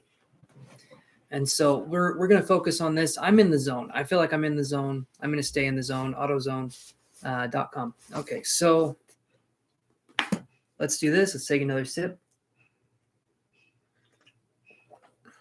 So I got this book here because I feel like this is going to be the next wave of psychics entering this world. And the next wave of psychics is going to be profound, to say the least. And so let's look here. This book right here is from Dean Radin. It's called Supernormal, okay? Science, Yoga, and the Evidence for Extraordinary Psychic Abilities. And when he's talking about extraordinary psychic abilities, he's mentioning something I've mentioned on this channel a couple times. So it's if I'm not mistaken, it's SIDDHIS, okay? Now, these are interesting. So I just want to make sure. That it is spelled that way. Let's see. One second, Elizabeth. Hold on. See, and this book is interesting because this person mentioned scientific research. Awesome. Perfect. So this is scientific research. Elizabeth, if you like hard facts and you like, empirical data and stuff like that, Dean Radin is a scientist who does a lot of research into the psi development world. That's like psychic research. He has incredible results with the things that he does. But Siddhis is something that he's been studying for a while. And a Siddhi basically translates to psychic perfection. Okay. Most people in their lives never even come close. Even if you're very psychic, most people in their lives never even come close to developing a siddhi in any way, shape, or form. Generally speaking, these are for people that are incredibly enlightened. These are like yogis. These are, Buddhist monks. They're these gifts that are very fascinating. And they're basically called the Great Distraction. Yes, Dark and all. So siddhis, they're basically what's known as kind of like the Great Distraction, because when we're developing on our way to spiritual enlightenment, we have one other thing to overcome, and that's going to be having these incredible gifts and abilities. What will we do with those gifts and abilities? They're a distraction in themselves because they take us away from enlightenment, but they will be there nonetheless. Generally speaking, if someone dedicates themselves and they know what they're doing, they might develop one siddhi in their life, possibly. Super rare that this happens. Sometimes two, very, very rarely you have three. The siddhis, if I'm not mistaken, correlate to like 20 something abilities. And these range anywhere from, mystic abilities, basically. But these range anywhere from changing the size of your body at will, like being really small, being really big, teleportation. Let's see. Like basically reading someone's mind, like movie kind of thing. But it's really interesting. And the way these abilities develop, Elizabeth, and the reason why I'm bringing this up is because these abilities develop through observation, which sounds weird. I know that sounds really strange, but these people develop these abilities over time by focusing on something that's very specific. Okay. So let's say someone wanted to develop macrocosmic vision. Okay. And this has also been done the opposite. Each of these abilities has kind of I don't know if I'd say correlating opposite, but each of these abilities has ways that they can expand themselves. So macrocosmic vision, you would be in a focused state and you would focus on the sun or a star, right? You would focus on a star and you could actually zoom your perception out to where you could see the entire universe from a certain perspective. You could see the entire universe. You could see the cosmos from basically wherever. And it's like you see everything that's in front of you. Likewise, there's an opposite of that where you can see the micro world. Charles, if I'm not mistaken, there were mediums and people that were using microscopes back in like the 1800s or the 1700s before microscopes were ever a thing. They were able to see how bacteria worked. They were able to see how these different things worked. But science didn't actually catch up until much later. I'll have to see if I can find where I read that. I think it was Charles Ledbetter that talked about it, and he was a profound person in the spiritualist movement. So when we're talking about that, Charles, believe it was Charles Ledbetter, was a profound person in the spiritualist movement. Hey, X-Heart Moonlight, awesome, thank you for the donation. That's very generous. Okay, wow, hold on here.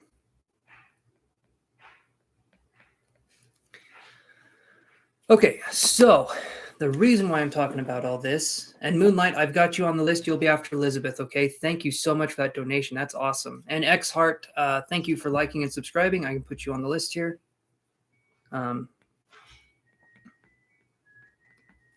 Okay. So, Elizabeth, are you there with me so far? Just making sure. Maybe it was Theodore Lev. I can't remember.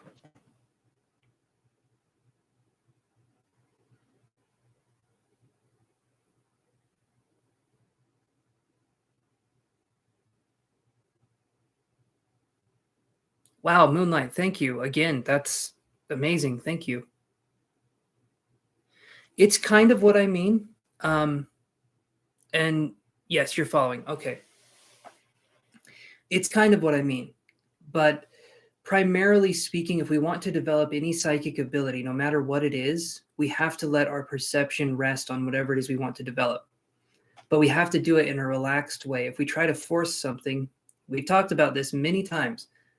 Okay, I don't need to tell you what happens when you force it, because we talked about it.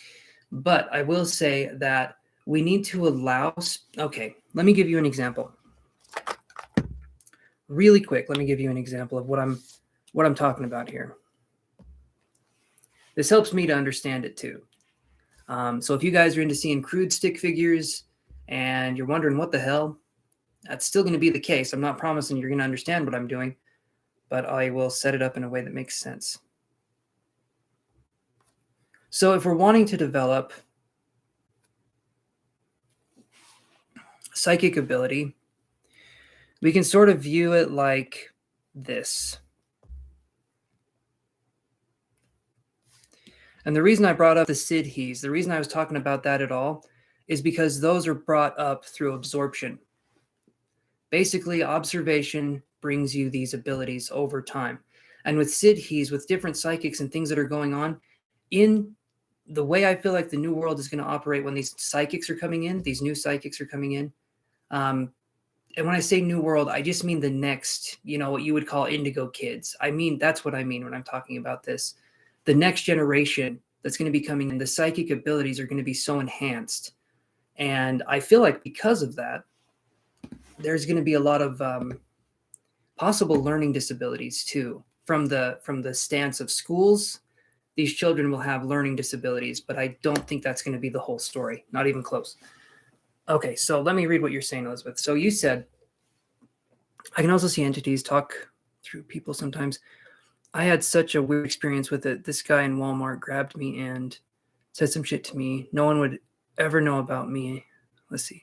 No one would ever know about me. And his eyes looked different, you know. I flared my energy at him, and after that, he looked at me confused, and I asked if he was okay. But it has happened more than once. Usually people's eyes look different. That's how I know the vibes feel different. I can understand that. Okay. So Elizabeth, let's pinpoint this question a little bit, because what we have to do is this, and I'm just going to show you through kind of a very crude doodle. That sounds dirty.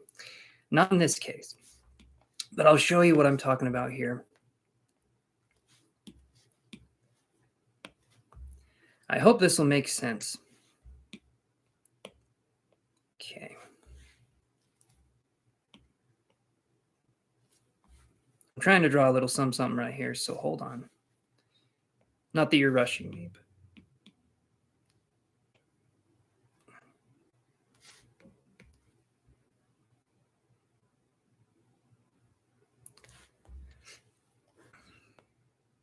okay. Sorry.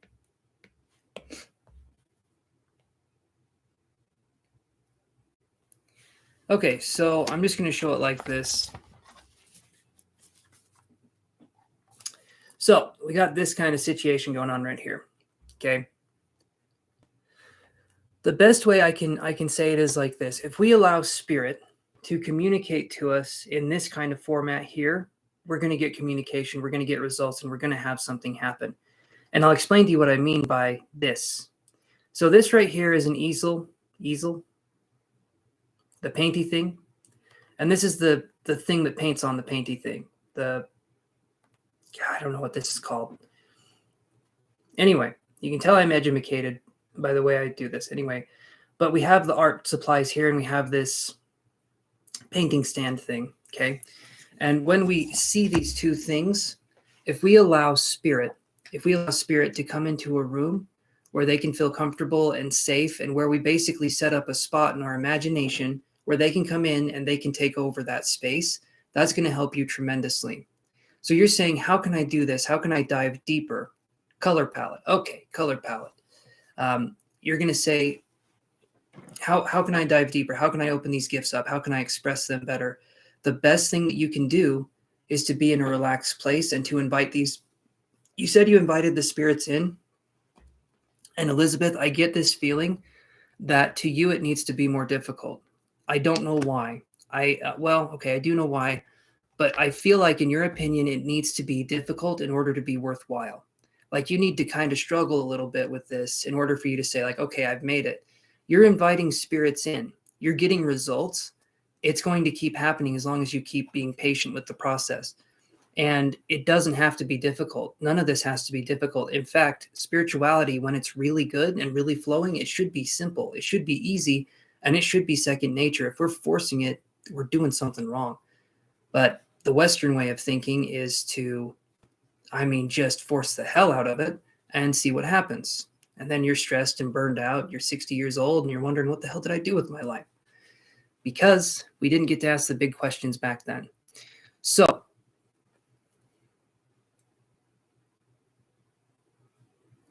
right, more control. So that's going to be the key thing moving into this. You want spirit to come and talk to you. You want to develop these abilities, Elizabeth. I'm telling you right now. The dream is one invitation. The other invitation is that you need to let go in your waking life. And I don't mean like Jesus take the wheel kind of letting go. I mean just allowing yourself to be calm. Okay, that was a reference to driving and letting go of the wheel. Don't do that.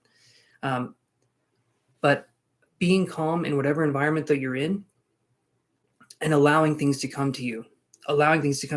If we're looking for them or we're trying to find answers, we're never going to get there. I know this sounds paradoxical, but as soon as we relax, we can get downloads, we can get information, and it's not supposed to be difficult.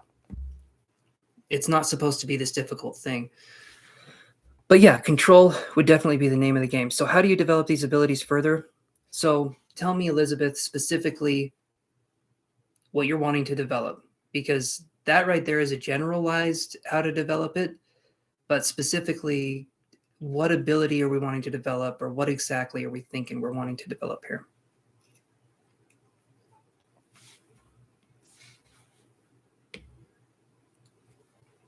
Can't believe it was called a color palette. I mean, you think I'd remember that. It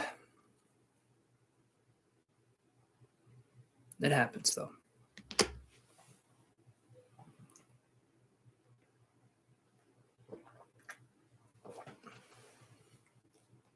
Yes, let go of control. When we're doing any kind of spiritual work, the hardest thing to do is unlearn, honestly. Letting go, it's not just about letting go, it's about unlearning the things that are stopping us from letting go. In my experience doing this kind of spiritual work, letting go has been both the easiest and hardest thing I've ever done in my life. And that sounds weird. I know that sounds weird, but letting go is profoundly difficult, but also incredibly easy. But we make it difficult because of the way our psyche is, the way our minds think and warp simple concepts into being more contrived and more. Yeah. Okay. So Elizabeth says astral projection as well as bringing objects to me, like I explained with the sand, mostly because intuitively that feels right. Okay. So Elizabeth, here's what I can do for you. I can tell you about astral projection. We can do the astral projection thing. The other stuff though that you're referencing, 100% believe that that's possible. Have no idea how to teach that. Have absolutely no idea how to teach that. The bilocation and materialization, definitely punching a little above my wheelhouse, if that makes sense. So Elizabeth, I approach spirit with, and I can do anything. Give me all the tools I need to help people when I need. And since then, I've had so many experiences. That's good. That's good. And allow those experiences to keep happening. Your journey, Elizabeth, is going to be something that's going to develop. And right now, it's kind of slow going. It's taken time. It's feeling like it can be a slog at times, but you're developing quickly. Okay. From this time. Okay. So last year, let's see.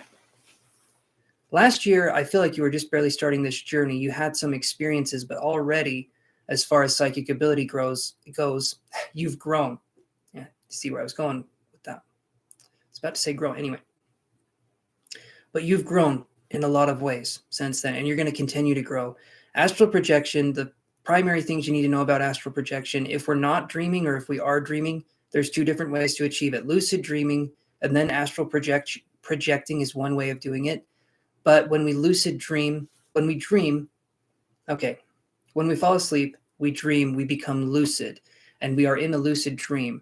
When we try to break out of that reality and astral project from there, it can be a confusing thing. Not that it's not possible. It is possible, but it can be confusing. I feel like there's extra layers of psychic realities that come in, and it kind of jarbles things up, especially if we're first trying it out. What we can do in the other way, though, is to enter into the astral projection state while we're still awake, partially still awake. So generally speaking, when we're talking about astral projection, we're talking about body asleep, mind awake. Okay, so what that means is that you're relaxing yourself enough to where you're not falling asleep, but your mind is kind of moving a little bit. You're not falling asleep, but your body is very, very relaxed. What will happen is that your body will go into a paralysis. Your body will literally paralyze itself while you're awake. Some people call it sleep paralysis. That can happen. Scary thing. I've had it happen to me unintentionally. But when we have the sleep paralysis come in, that's our body's cue to say, okay, the body's asleep, and then the mind can start to do what it needs to do.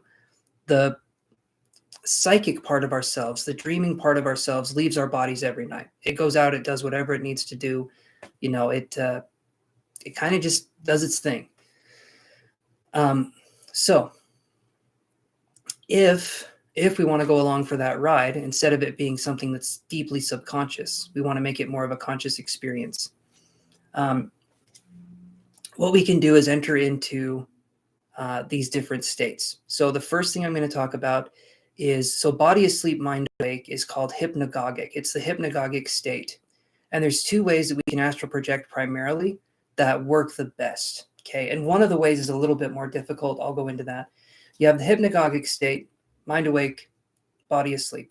Okay. Your body paralyzes itself. And then once your body goes into a paralysis point, generally speaking, you're going to start feeling heavy. Maybe you're going to start feeling numb. Okay. After that period, then your body is going to go into a different state. Sometimes people experience this, sometimes they don't. But generally, there's a successive order steps, if you will. So with this order, we paralyze the body, and then we start feeling this vibration, okay? And it's going to be anything from a small, tiny vibration to what feels like 1,000 bumblebees inside of your body. Like it can feel very, very intense, or it can feel subtle. It really just depends. And some people don't experience the vibration phase. Some people don't experience that. But generally speaking, when you start to experience the vibration, the body, the physical body and the astral body are starting to separate, okay? Or let's say physical and astral. That'll make more sense. So the physical body and the astral body are starting to separate. So when that starts to happen, that's when the vibration kicks in. And once you leave, once you're out of your body, the vibration stops because you don't need to have that anymore. It's like your body's vibrating out of resonance with itself to lift itself up and out, if that makes any sense. Okay, so how do you do that? Simple, all right? Simple and not simple. Because if this was as simple as I'm saying, it would be a little bit, people would be doing it more. But so you lay down, you go into body asleep, mind awake. Your body goes into kind of a paralysis, okay? Your body does this to make it so we don't act out our dreams, you know? That'd be a scary thought, wouldn't it? So your body goes into that. The vibration state comes when you are relaxed. If your body is very, very relaxed and you stay calm, then more and more of this is going to happen for you. More of the vibration, more of the stuff like that. If we get too excited, which is hard to not do, if we get too excited, we will snap out of this state. We have to be relaxed, almost sleep-like relaxed, but while still being awake. Okay. Thank you, Amanda. I appreciate that. I'll put you on the list here. 1 second, Elizabeth. Okay, so let me do this here. This is what I taught in Ireland, and me and my guides have helped people to astral project as well. So, like, help people go out of body and stuff like that. So I know a little bit about this, but I by no means am an expert, but I do know at least a little bit. Okay, Amanda, I'll put you on the list here.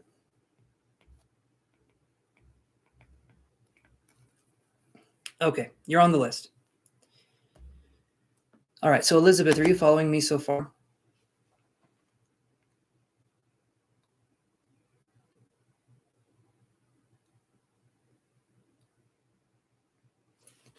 Okay, let me read what you're saying again. So you're saying, how do you keep your energy so close to you, Chance? It feels very solid. Don't know why, but that feels relevant to grounding. Astral projection could be a shot in the dark.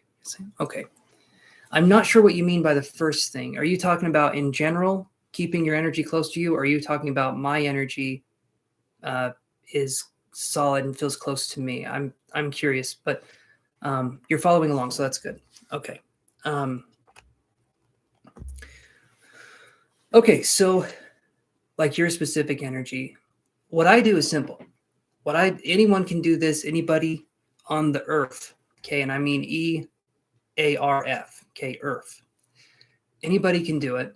All you have to do is you just call your energy back to yourself after you do psychic work, or you just allow yourself to experience whatever it is you need to. Like what I do after I'm done with these lives, you guys don't see me do this because I say toodaloo and all that shit, or whatever it is that I say at the end of my lives. But I take my,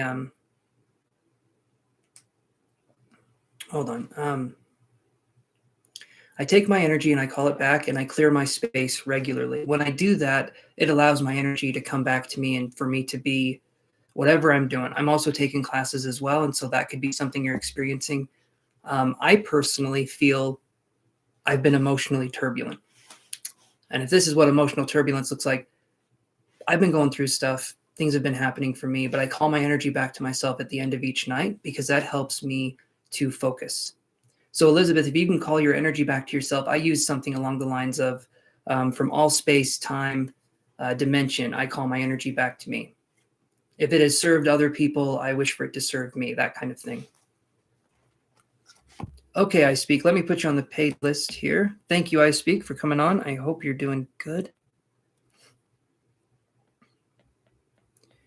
Okay, so let me do this here. Okay, so with that being said, Elizabeth, and I appreciate that compliment. The groundedness with astral projection, not necessarily needed, I would say. In fact, if you could be less grounded, that'd probably be advantageous, honestly. Just because you want to kind of be in the ethereal realms. And that's another thing. You have the astral realm, you have the etheric realm. We're going to be talking about the astral realm just because astral projection is more, well, that's what you're wondering about. So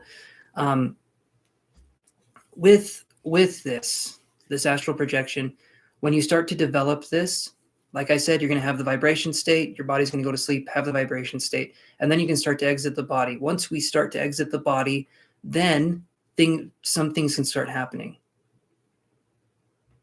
I'm doing good, I Speak. I'm doing very good. We're talking about astral projection right now. And so, okay.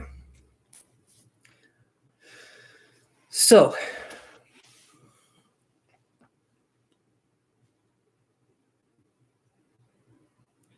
okay, so I asked because I tried actively astral projecting, and each time I wake up in a dream, inside of a dream, and can't come back to my body. It freaks me out. I could understand, Elizabeth, I could understand if it could freak you out. I feel like what's really going on, Elizabeth, and the dream within a dream within a dream, I can understand that. But I feel like what's really going on is we need to take a deeper look at ourselves moving forward. Part of you, Elizabeth, is, and this is going to sound like such an ego stroke. I know how this is going to sound, but part of this is you being afraid of how strong you are. You're a very powerful psychic. You're someone who has a lot of power. And I mean a lot. I've connected with you. You have a lot of ability. You have a lot of power. But using it and guiding it is interesting. I don't know if you're scared of hurting people. I don't know if you're scared of something happening to you where you can't relate to people. I don't know what's going on. But there's a fear here of the subconscious, of diving deeper. Even though I feel like you understand yourself, it's not that. But there's deeper subconscious things that are going on with you. The dream within a dream within a dream, to me, sounds like a setup for just the subconscious trying to represent itself in some way. And I feel like Spirit's trying to get your attention to go into that world. And so that's what I feel like is going on there. If you can keep trying to project, I feel like you could have success, but do this when we're trying to project. Okay. All right, so here we're doing something here. So Elizabeth says, I'm scared of being like my daddy, hurt people with intention, and me. He used to be the high priest of a cult, and it hurt me and my family. Okay. All right, so that's where it stems from. That makes sense. That makes a ton of sense, actually. Okay, so Elizabeth, all of us have energy, right? Now, we've talked about this, Elizabeth. We've talked about this.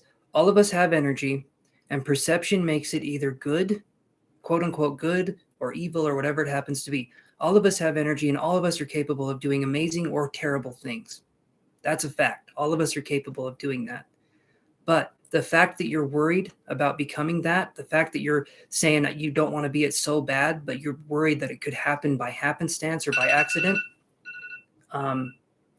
that to me says that you're in the clear. That to me says you're okay. Good people always wonder if they're good people, okay? Bad people don't wonder if they're bad people. They don't. Bad people think they're good people a lot of the time. If you're sitting there and you're saying, am I this, am I that? And I know there can be wounds there. But Elizabeth, your power lies in the subconscious.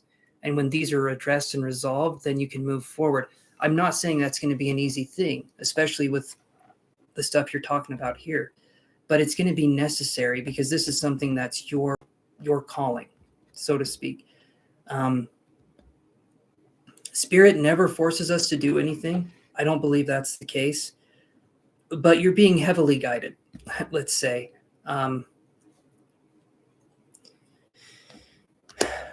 Is what I'm saying making sense, Elizabeth?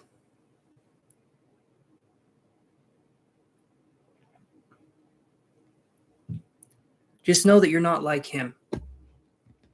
You're not. And the fact that you're scared of becoming something like that, to me, shows that you do have a true heart. You do have a very good heart. Okay. All right. So do this, Elizabeth, and then I'm going to move on to Moonlight's question here. Okay. Do this, Elizabeth.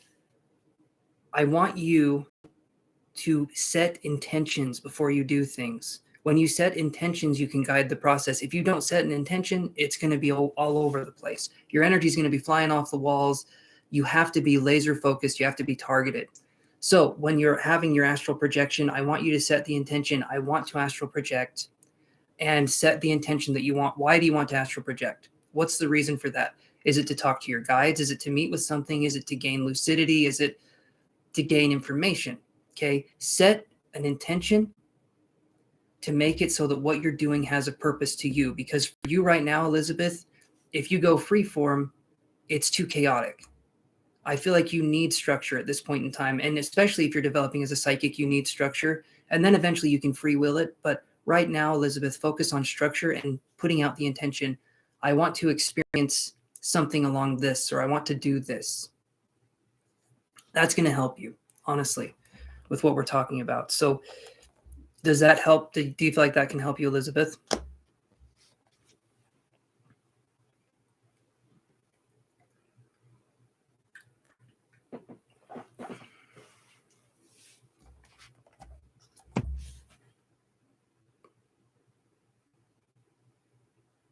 Yes, Padma. We're doing some donations. We have a few of them.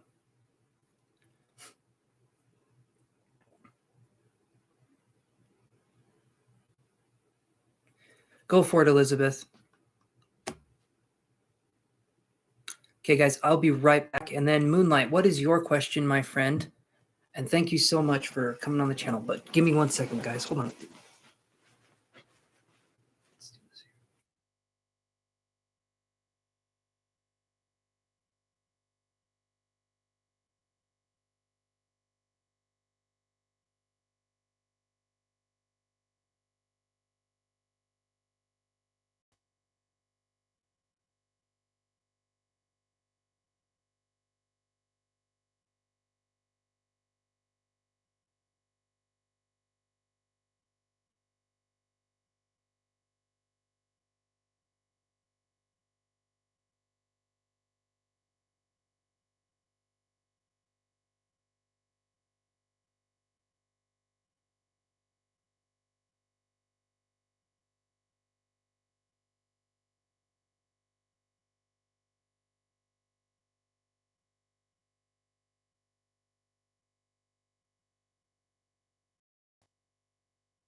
Okay, Moonlight, are you there?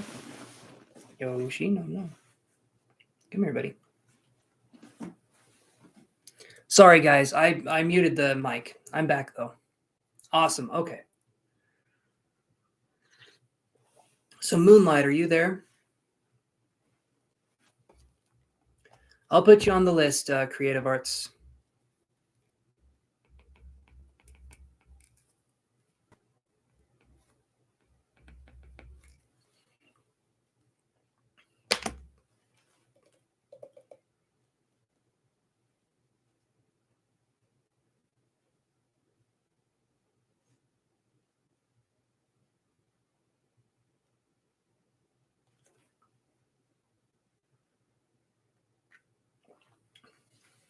Okay, Moonlight.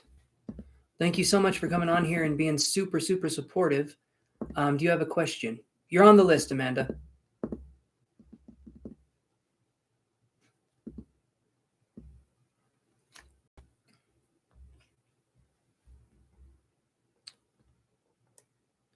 Okay, while we're waiting for Moonlight to come back in here, let's do this. So let's move on to, so I speak.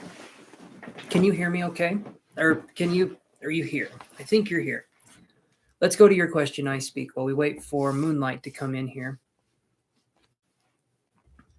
Okay, so you're wondering if you made the right decision cutting A off.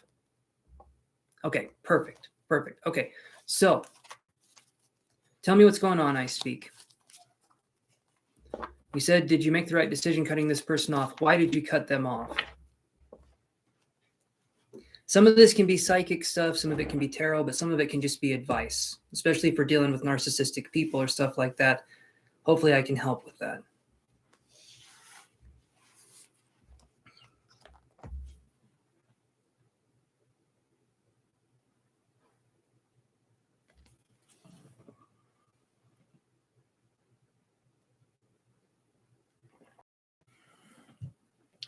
Okay, they were just an unhealthy narc. So it sounds to me like I speak. It sounds to me like you already know. So if they were being selfish, self-centered, okay.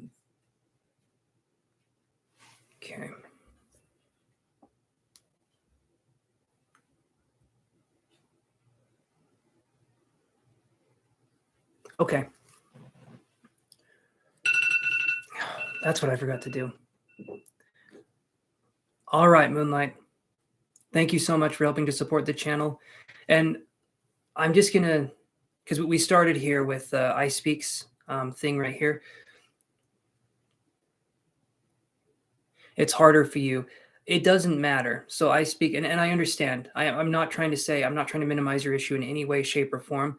But family, friend, it doesn't matter. If someone's being unhealthy, minimize contact as much as possible. If they make you feel gross, if you don't like the person, if you don't like being around them, I don't care who it is, take distance, take space from that person. It's not good for you. It's not good for your mental state. It's not good for anything that's going on. If you need to take space, I know it's painful to cut off a family member, but it's even more painful to have that person be around you and be pestering you and hurting you physically, mentally, whatever it happens to be. That's an even worse situation to be in. But yeah, with the family member stuff, sometimes you just have to say goodbye. It's hard, zero contact. So what you do is this then, okay? So, and just give me 1 second here, Moonlight. So if it's hard to do zero contact, you want to know what Spirit has to say about it? I'll shuffle some cards here. We'll do 2 cards, but I'm just going to say this really quick. I speak. What you can do moving forward is going to be called gray rocking, okay? Gray rocking is where you do not give. Thank you, Moonlight. I saw that. And we'll get straight to your question here just a second. Hold on. And it's your mother. Okay. So here's what we do moving forward. Okay. Especially if it's a mother, father, or other family member, if they're narcissistic, we're going to basically, you don't fill them in on a lot of your life moving forward. If it's hard for zero contact because it's a family member, such as your mom, your dad, or whoever, you go, instead of zero contact, you go gray rocking, which basically just means that when you meet with this person or you talk with this person, you don't give them any emotional responses to anything, especially if they're trying to press your buttons or they're trying to get you upset. Give them nothing. I know that's easier said than done. That takes practice. It comes in time. Okay. If they're trying to make you upset, if they're trying to get a rise out of you, just think every time that you do it, you're like a puppet on their strings. Okay. Not an easy thing to deal with, but you can get through that eventually. Now, the other thing is that you don't tell this person your goals, your dreams, or anything for the future. You basically keep things as strictly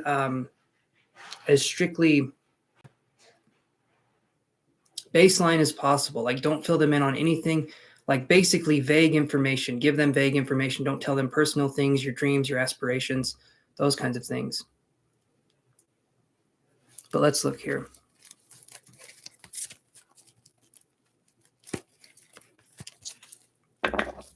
Boring as a rock. Yeah, there you go. Boring as a rock, basically. I'll get this right here. And yes, it is painful. It definitely is painful. Let's do this here. 2 cards for this.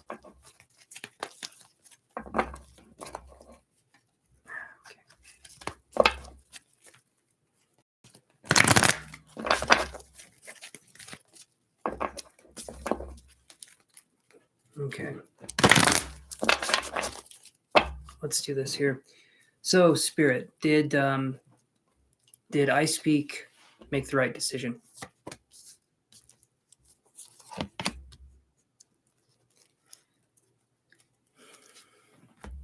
I feel like you did, I speak. If they are a narcissist, if they are someone you cannot get away from, we get these cards here. So did you make the right decision? We have broken heart, okay? And then we have door to personal healing and happiness.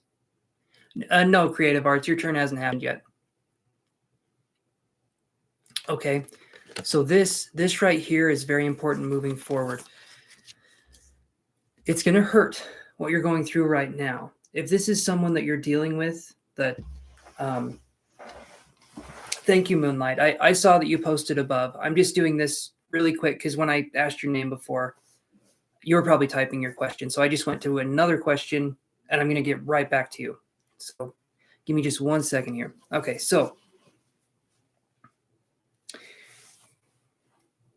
it's going to take some time for you to get through this. But Spirit is saying that I feel like it's the right thing to do, at least at this time, right? If in the future things change, you want to see what's going on, you know, you can be in that space. But if this person is truly narcissistic, be aware that that can be something that is an ongoing thing for the rest of your life. And it's not something that you caused or did in any way, shape, or form, but it does hurt regardless because this person. Yes. Okay. Moonlight. Let's see. Let me do this.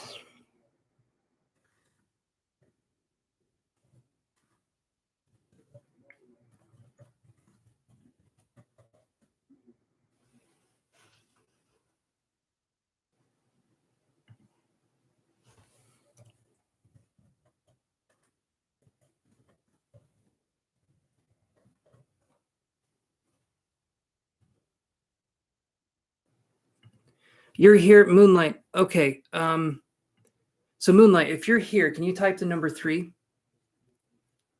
I want to know if you're here in real time because I'm talking to someone else right now and I'm going to get to you, I promise. But can you type the number 3, Moonlight? I think you're maybe 5 minutes behind.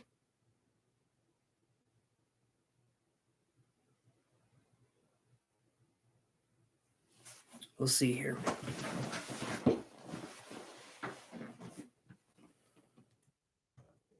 Let me do this here.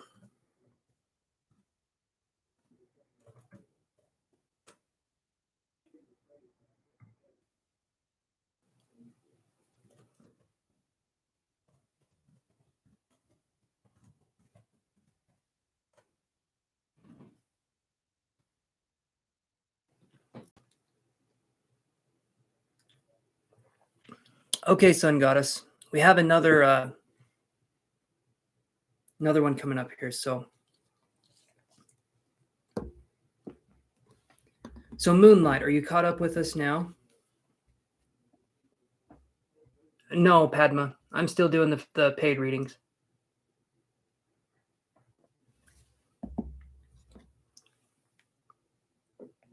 Some people get caught in a lag, so that's why I'm saying it. If it's working for you, that's good, Sun Goddess. But some people, there can just be lag, things going on.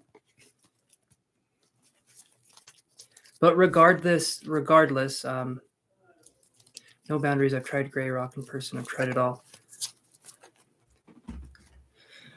So I speak, keep going with this. I know it's not easy, especially this process, but like I said, that's going to be the best thing. If we can't go zero contact, we have to be as impersonal as possible with these kinds of people.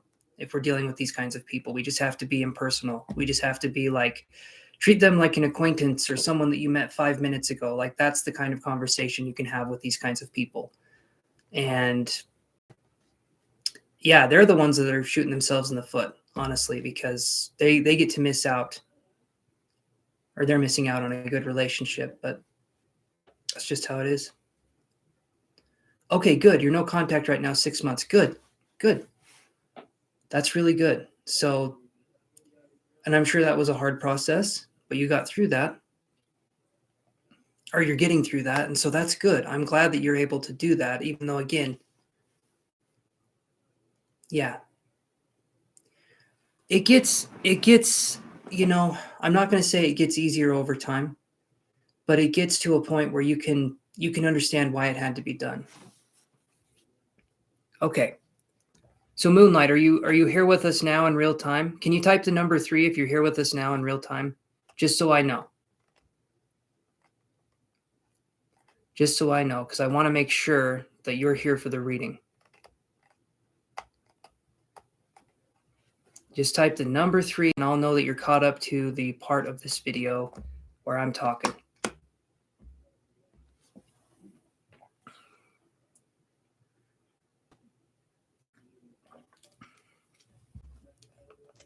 But over time, I speak, it will get to a point where it's easier and easier to accept. Yeah, Moonlight's, we'll find here.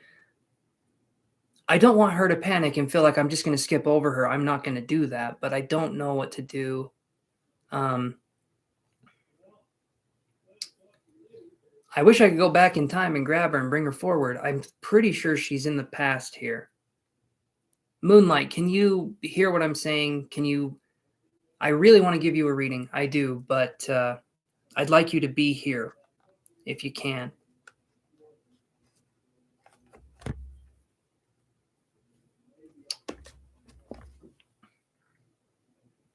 Okay. I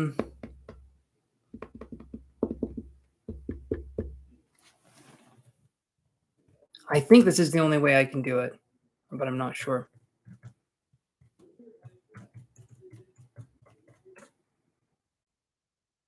Oh yeah, she'll be here. She'll be here. I've done readings for her before. She'll be here. How do you do it? Do you hit? Okay, so you just type at Moonlight, right? And it does something?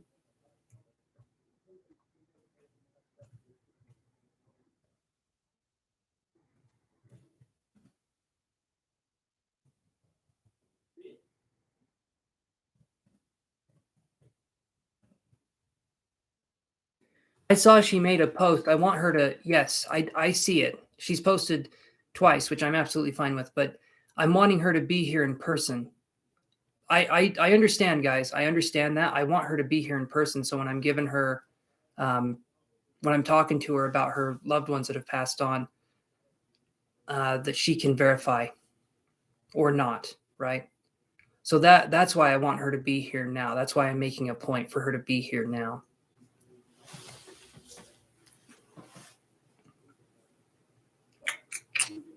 Oh, okay. Well, if she was behind on the video, then she's probably heard me say that she's behind on the video, and hopefully she'll catch up to it. Because if she's behind on the video like 7 minutes, then probably right now she's first hearing that she's behind on the video. I would hope. Okay. Well, I guess for right now, we'll just go to something else here. Okay, JB Love Frequency, are you here?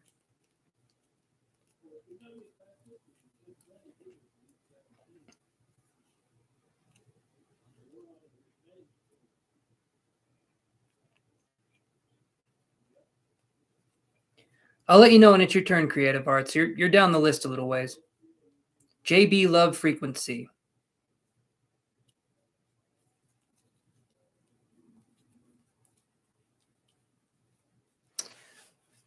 Okay.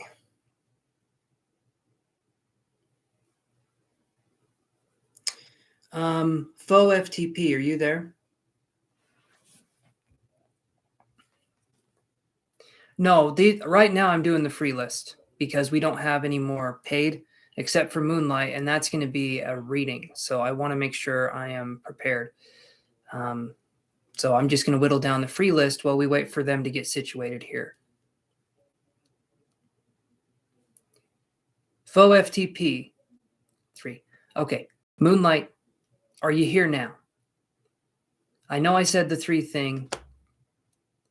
All right. Type 6. Type 6, Moonlight, if you're here. I want to make sure you're here. Type 6 because I said 3 a while ago. So, okay. Nope. All right. Moonlight, it's okay. I'm not going to skip over you. I promise you, no matter what, you're not going to be skipped over. Okay, even if I have to stay on here for the rest of forever, you will not be skipped over. Your video is lagging, though. I don't know what to do about that.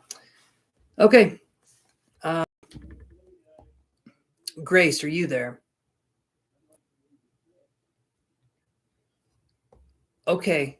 Can you hear what I'm saying right now, Moonlight?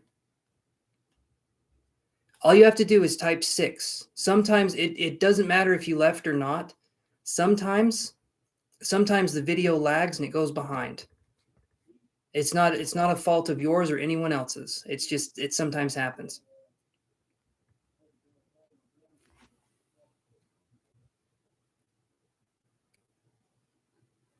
Okay. Okay, you can hear me. All right, so type the number 6. Just so that I know that you're not talking to the past version of me right now. No, not yet, Nat. Nat Nasty, not yet.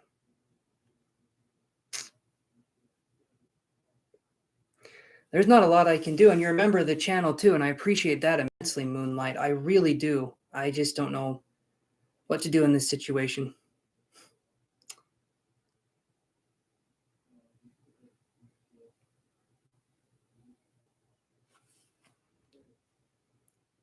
Well, she'll see refresh your video. She'll see that eventually.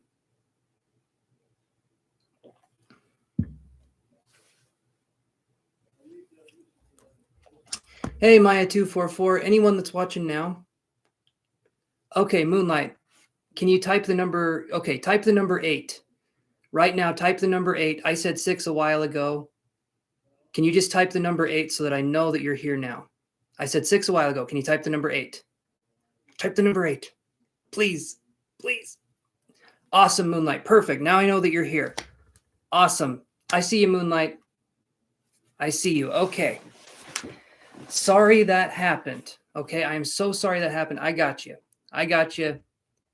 We've got you figured out, Moonlight. So let's do this here. I'll get to your question, Grace. Okay. I got you, Moonlight. We're caught up. We're officially caught up. I will not skip over you. If someone pays for a reading, I even have someone on here that paid for a reading and they never came in to get it. And I'm still waiting for them to claim it. So if you guys pay for a reading and you leave, I write your name down. Okay? I make sure you guys get your reading. Yes, my face was the type number 8 because I really want them to get a reading if I can do this for them. Absolutely. Okay, and I saw your question, Moonlight, so I'm going to go up and read it again. So you don't have to worry about that.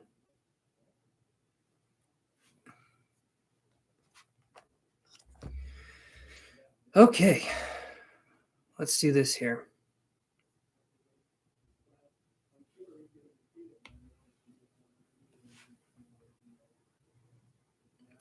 I know, Moonlight. I know you. Sometimes the video will just lag, and sometimes it keeps lagging.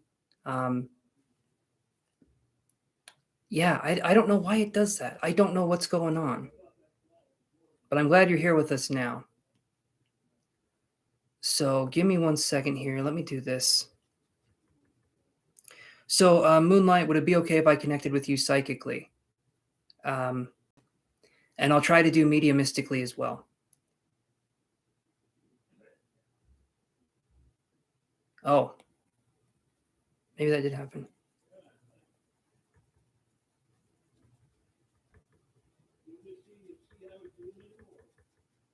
Okay, thank you, Moonlight.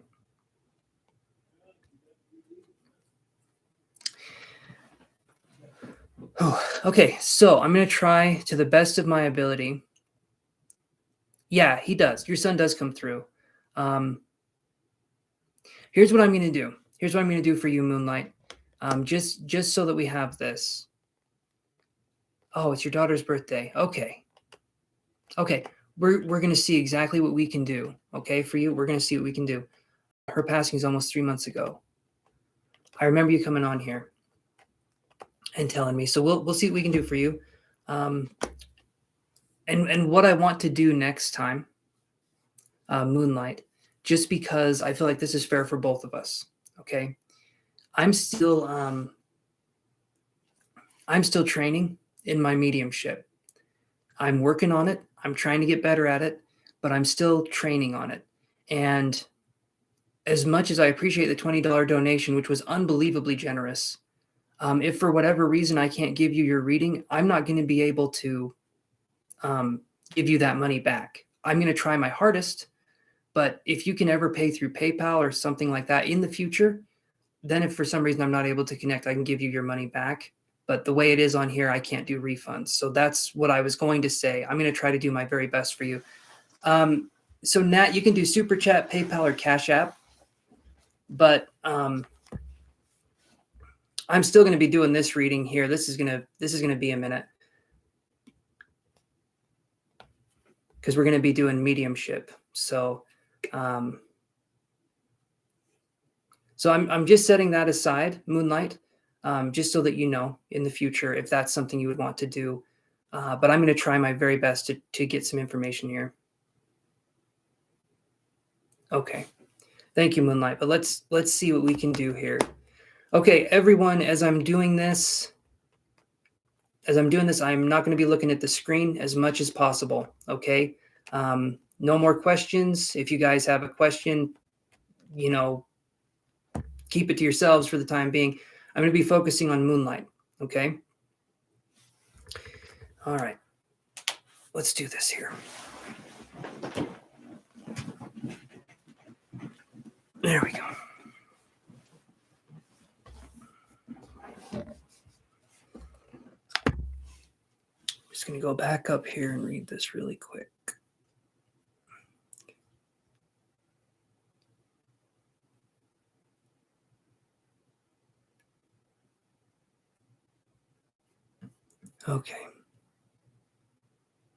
Okay, Heather. I remember last time you were on here, Heather, you'll have to forgive me. There's tons of names that come through here. I will try to remember that because now you're a member of the channel. So I will try to remember Heather. Okay. So let me see what I can do here for you, my friend.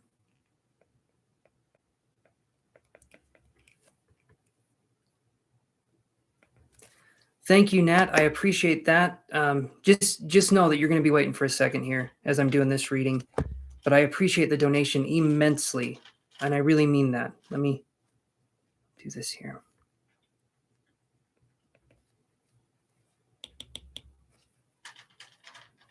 Oh, thank you, Maya. Thank you, guys. Hold on.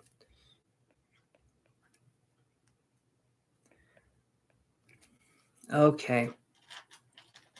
And Maya, the same thing, because I'm doing mediumship. I appreciate the money coming in. You guys are awesome.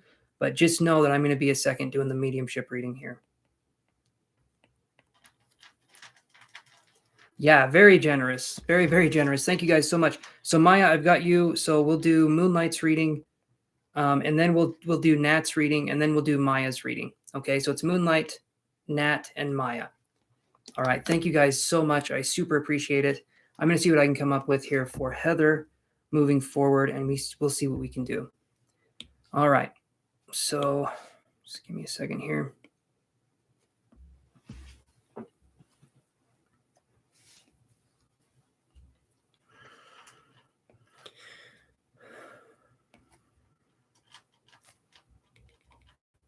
Let's see what we can do for you, Heather.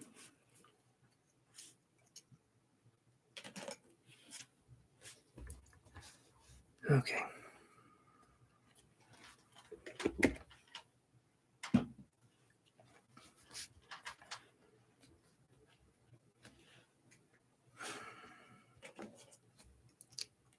I need my glasses on to write. Okay, so first thing I'm seeing, Heather, I feel like Kaylee, it felt like Kaylee was showing me a jacket or a coat that she used to have. Maybe that could mean something to you. It's like a jacket or a coat. I'm wondering if maybe there's nostalgia to it or there's something going on with that. Maybe finding something in the pockets. I'm not sure. But there's like this jacket or coat that I was seeing. If that resonates, great. If it doesn't, we'll keep looking here.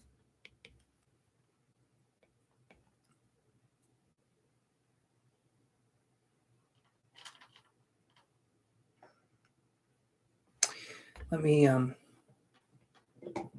me just a second here. Hold on.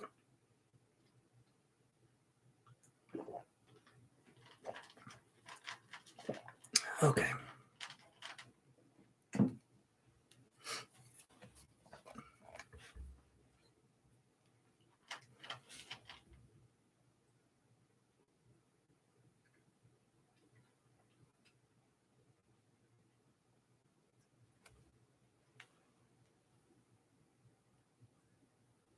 I will tell her boyfriend to check that. She lived with him. Okay. Okay. Let me see what else we can get here. I had something that came in.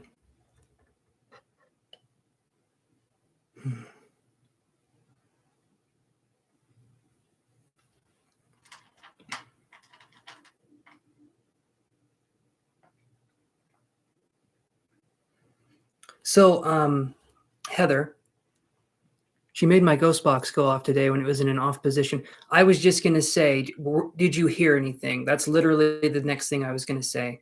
So that's awesome. That's awesome because that right there, that's her trying to communicate. I saw something. It felt like I was seeing an ear. So that was her trying to give you some cues there. I feel like she communicates through sound primarily. I think we said that last time too, that you would be hearing sounds. The sounds are interesting, but then the feeling is an interesting thing too. Let me that ghost box thing though, that's really cool. That's awesome.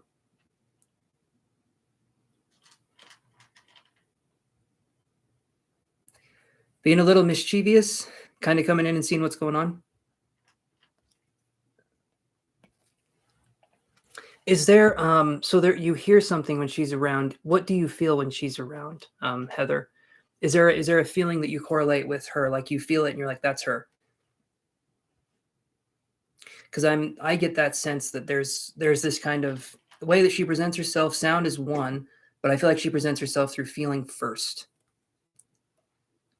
or through like a different kind of medium, sort of like I was seeing like sound waves traveling underwater. So maybe it can be a little bit delayed at times, but I'm feeling like, yeah.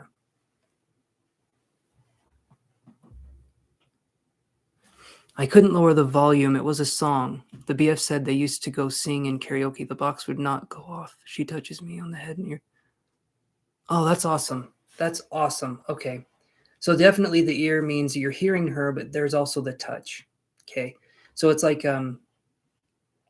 I imagine it's like a tingly feeling on the ear. It's kind of like that. Okay. Give me 1 second here.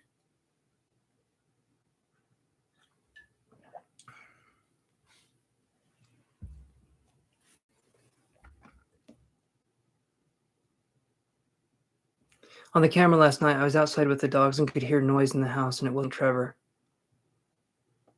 Yeah, I feel like that was her too.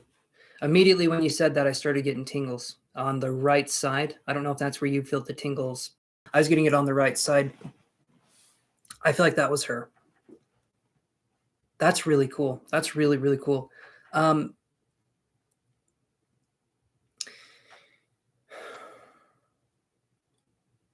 And maybe I'm wrong with this, but I felt like there was something like maybe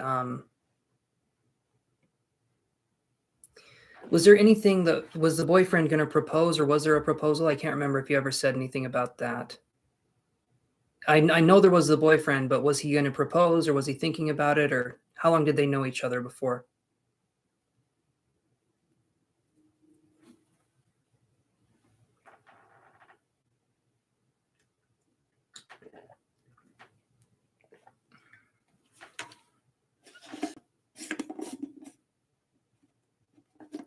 Years ago, but they didn't marry. Okay. Okay. 13 years. Wow. Together 13 years. Damn, that is since age 18.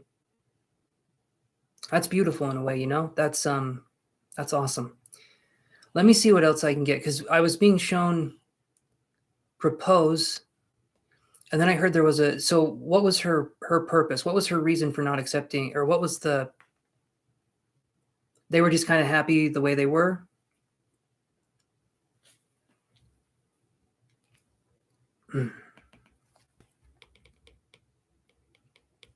So do you get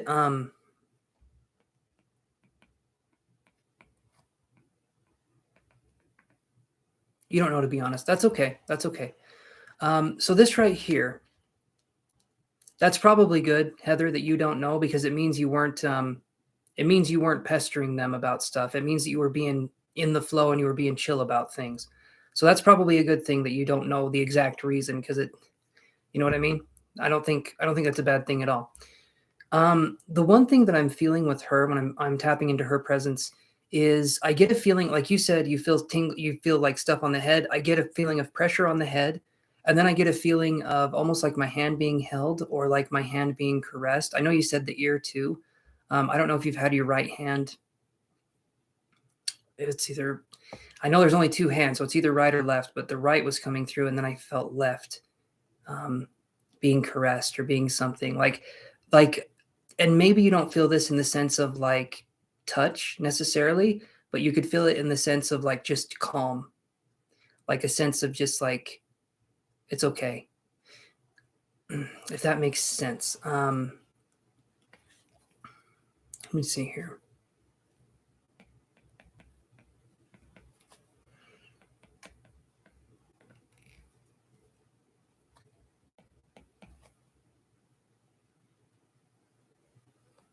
Oh, you're doing that to Trevor. Okay.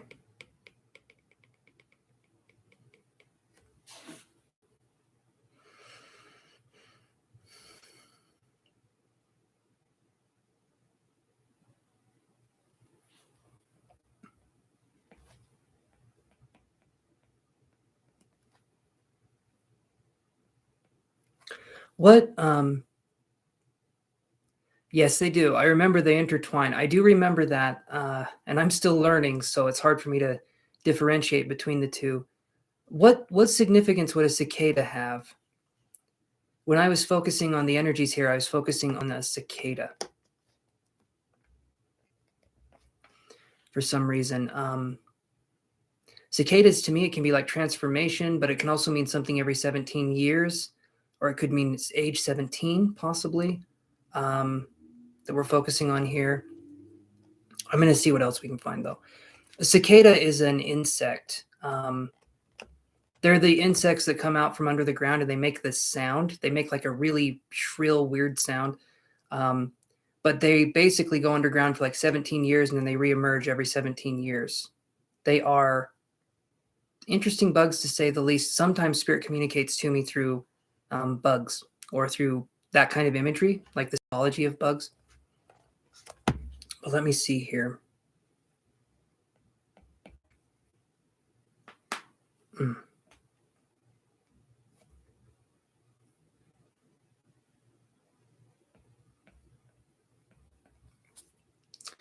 So one thing that I saw when I'm focusing on this, yes, bugs are cool. Bugs are one of my favorite.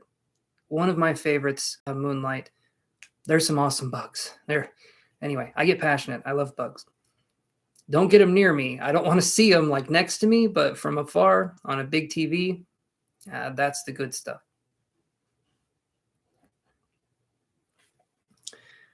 Okay, so the one thing I'm seeing here is I feel like there's probably going to be another sign tonight, Moonlight. I heard clap, or I saw clap. And that could mean you could literally hear a clap by your ear, like something clapping. Or it could mean that there's going to be a very loud, sudden sound. And I feel like that's going to be her coming through again. I feel like especially today and yesterday and possibly tomorrow, your daughter's going to be around. I am feeling that. But she's always with you regardless, right? But I feel like on these days she's even more pronounced because there's something attached here. There's a birthday, there's a celebration here. And she's still there. She's still celebrating. It's just in a different way. Right? And the love that you have for her is something that So the clap was what was going. Okay, so that would make sense. Okay. And loud banging noises in the house. I feel, I feel like it's going to be more. So everyone that's coming in here now, I'm doing a mediumship reading. So you guys need to hold your horses here, or Chantel can add you on the list. But right now I'm doing a mediumship reading. I'm focusing entirely on Heather right now. So you guys got to hold your horses. Let me see what else we can get here.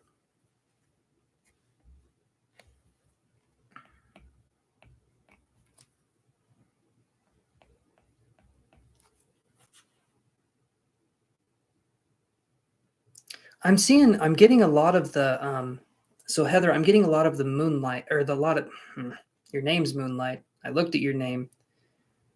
I'm sorry about that. I'm getting a lot of imagery of bugs. This one's a beetle that I was seeing.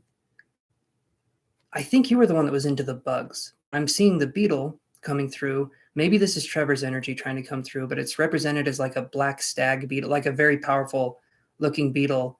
I don't know if he was ever into bugs.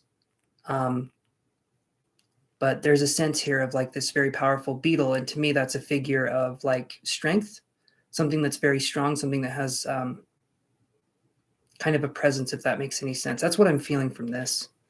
It's hard for me to pinpoint it exactly. I'm going to see what else we can get, though. Let me go back in here.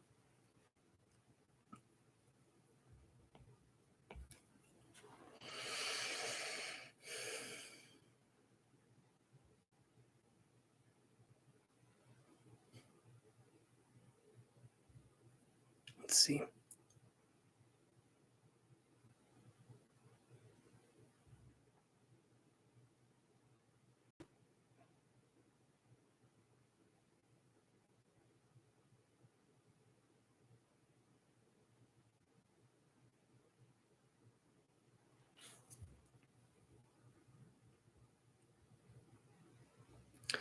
Did we say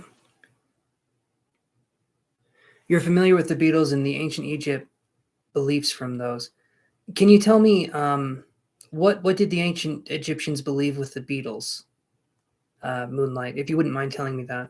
I mean, maybe that's kind of a lot to ask.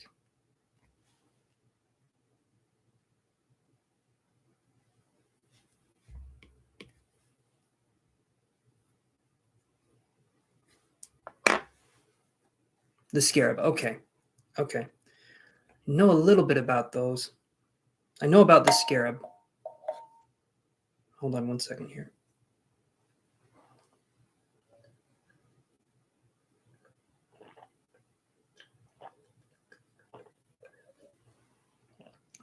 Okay, that's what I thought. Renewal and birth. Okay, so That makes sense. That makes sense. Okay. Rebirth. Okay. Rebirth. That makes perfect sense. All right. So I'm wondering here, from what I was seeing, I felt like I was getting ready to. I know you said you moved. I'm wondering if Kaylee was thinking about moving or getting her own house or moving to a different place, because I was seeing like a house that was getting ready to be built. If that makes sense.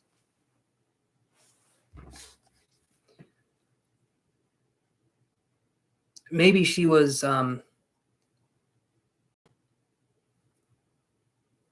They were going to move. So was she renting before? Was she renting a house before, and then they were going to move to another house? Was this going to be their house? Right?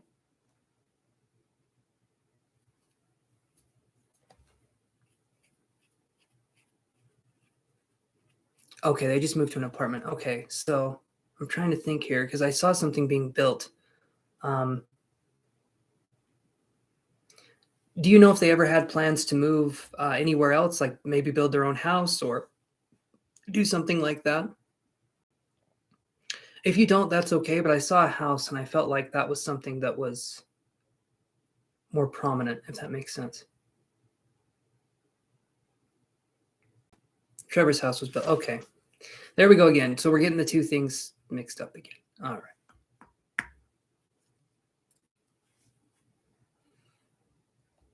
Let me see. Let's see what else we can get here.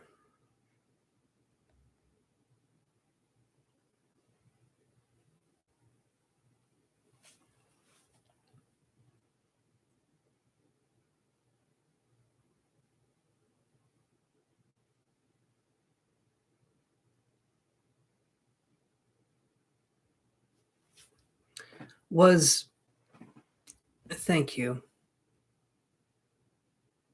So Moonlight,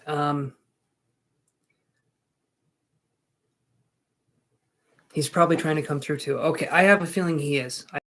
I'm getting a sense of a presence. With Kaylee, it's kind of like I can sort of dive into it, if that makes any sense. I'm just curious here, Heather, who was the one that was into cooking? Was Kaylee into cooking or was Trevor into cooking? Because I was seeing like making breakfast or doing something for the family. Like it was a joy for them to do something, or maybe we're making food or we're doing something. It felt like breakfast, but it could be anything. Were any of them cooks? Or this could just be a memory of you making breakfast for them, but it felt like Trevor. Okay. Okay. I was almost seeing it was like they were making eggs in a cast iron skillet. Was a cook as a job. Okay, that makes sense. That makes sense. So he was a cook as a job. Okay. So and immediately when you said they were a cook as a job,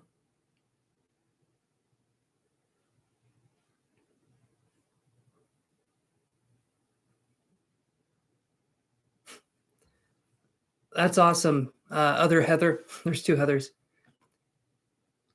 He was preparing breakfast at the job the day he got hurt.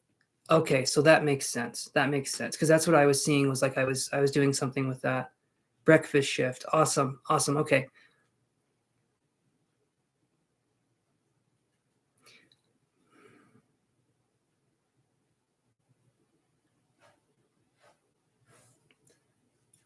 No, Nina, these are her children coming in here. Or you're talking to the other Heather. Both of them are named Heather. Isn't that funny? Heather and Heather. That's Moonlight is named Heather, and then there's another Heather that just came in here. So I think that's an interesting coincidence. Okay, so the cook thing I can understand. I'm being told who had the promise? Who like I'm feeling like there is a promise that was meant to be kept, or there was a promise that needs to be kept. And I'm wondering if it's Trevor trying to say that he's coming through here and saying what's going on. But there's like this promise, and I'm feeling like I can't get any more information though. I'm trying to understand it. Let me see here.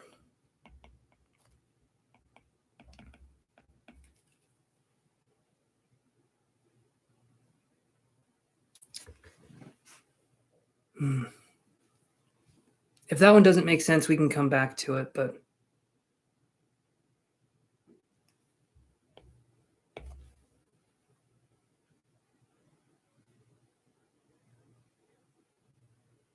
the promise is with you and him. Okay, so that would make sense. So there's something there. So the promise is going to be, is the promise you guys looking out for each other and being there for each other? The kind of like no matter what, like it's going to be this situation of you two doing what you need to do. Because there's a sense of psychic protection on his end. Okay. Yep, that's what I felt like it was. Because I felt like there's this sense of psychic protection on his end that protects you, but then you have this physical protection that protects him. There's kind of this symbiotic relationship where both of you are helping each other out in this way. Yeah, he was my buddy. Okay. Okay. Let's see what else we can do here.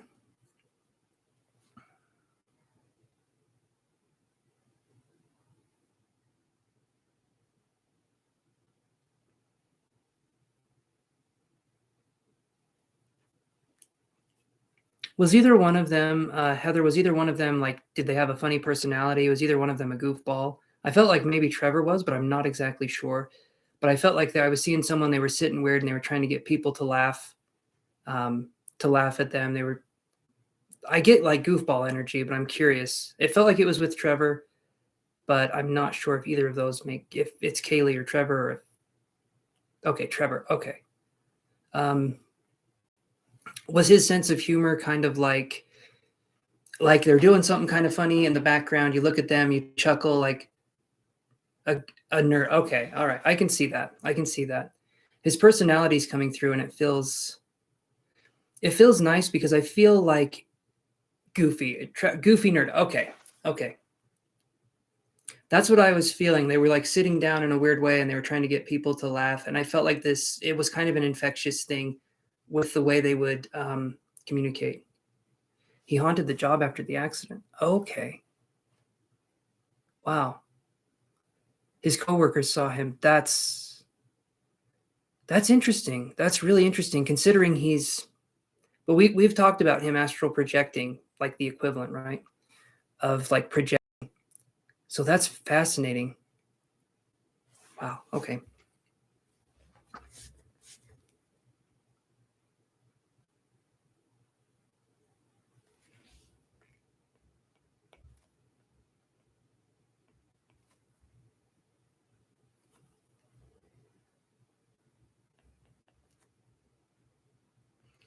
Give me just a second here.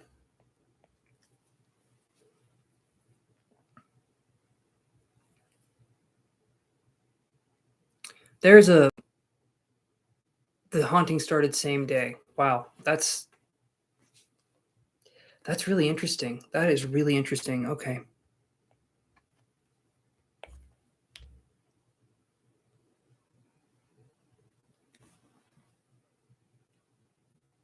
I was just going to say, I had this feeling of a straight line. So to Trevor, there wasn't even a bump in the road. Does that make sense? I don't feel like there was even a bump in the road. I feel like whatever happened, they just kept going, if that makes any sense. Because I was just going to say I saw a straight line and it's like business as usual for this person. That's fascinating. Okay. That makes sense. And you know what's interesting too, Heather? There's this person ran a stop sign, kept going. Okay. And there's the straight line is that. And that's awful. I'm so sorry that happened.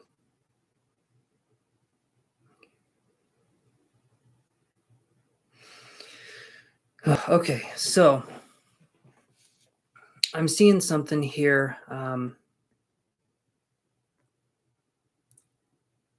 I think so. From what I understand in the spirit world, Heather, is that time doesn't exist in a linear way in the spirit world. Here in this world, this dimension now, we experience time linearly, which means there's a past, present, and future. But in the spirit world, from what I understand, it all happens at once.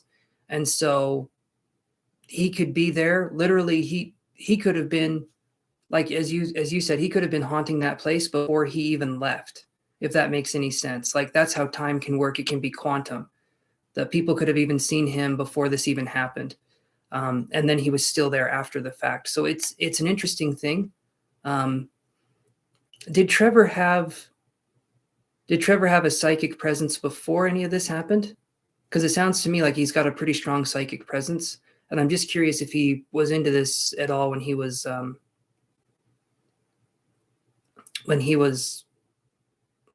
with you. I'm just curious if that makes sense.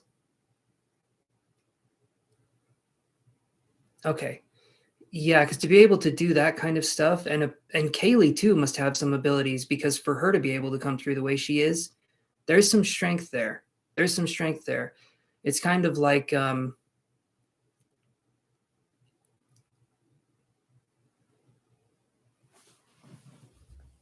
wrote poetry about death, kissed him, didn't take him. Wow.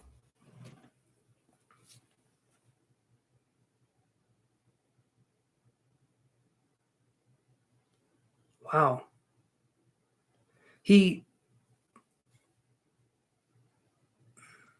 So are you telling me, Heather, do you feel like in some psychic way he saw this coming? Is that what you're saying? Because having tattoos referred to the brain injury, that's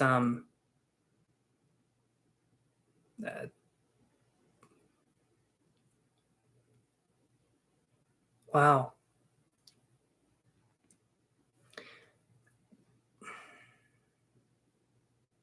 Right. Yeah, he now has traumatic brain injury. That's fascinating. I mean, that's incredible right there. Wow. Okay. I didn't.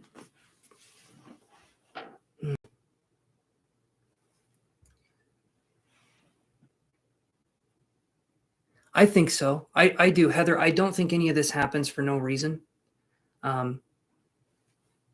So yeah, I think it was in his life path, 100%. And you being there during this time, you experiencing what's going on here, this is also in your life path. So in a way, this is you experiencing another life path. I remember we were talking about Kaylee. She got sick, if I was not mistaken, and it was COVID, wasn't it, for Kaylee?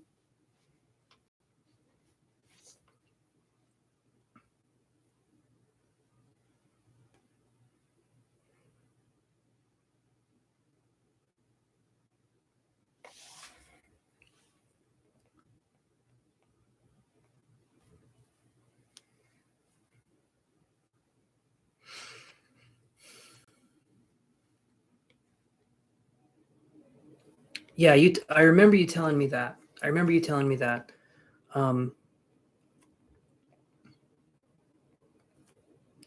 Give me 1 second here.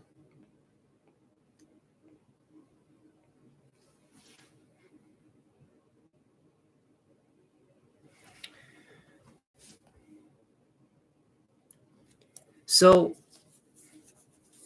know this, Heather. Okay, know that Kaylee is with you, like 100%.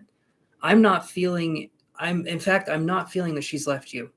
And what did you say? 3 months? I'm feeling in some way, shape, or form she tries to make herself known to you as much as possible, because she understands how hard this is. And as I'm talking about this, I'm seeing snow falling. I'm wondering if maybe there's something to do with snow and her, like maybe the purity, or maybe just the fact that it just feels like their presence. If that makes any sense. I don't know if that makes sense, but that's what I was feeling.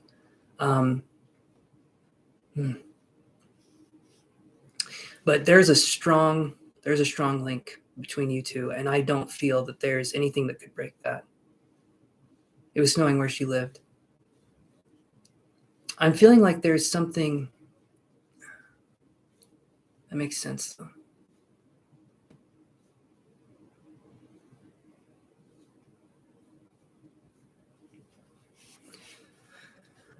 So this is something, Heather, as well. I got another thing, but it's kind of a little off topic. And maybe you can make sense of this. Maybe you can't. The weirder the imagery I get, I feel like there's something to it. So I'm just going to tell you. I was being shown an image of, I don't know if it was like a family dog or if there was like this dog, but it was kind of like this ugly dog that maybe had a temper. I'm not sure. It's kind of like this ugly dog, kind of looked funny, maybe had a temper. I don't know who was showing it to me. I don't know if that even resonates. I was almost seeing it as like a Chinese crested dog, but it could also be another kind of dog. It kind of looked older, but again, it was kind of goofy looking. If that makes sense. If that doesn't make sense, that's fine, but I was just seeing this dog coming in.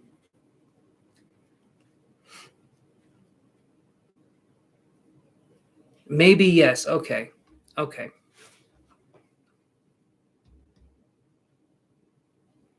I got the name, and I don't know if this was my mind making it up or not. I got like an S name for the dog. I'm not sure if that makes sense. I got like Scruffy or like Spot or something like that, but I don't know if my mind was making that up. Maybe the S had something to do with the dog's name, though I'm not sure. Or maybe it was,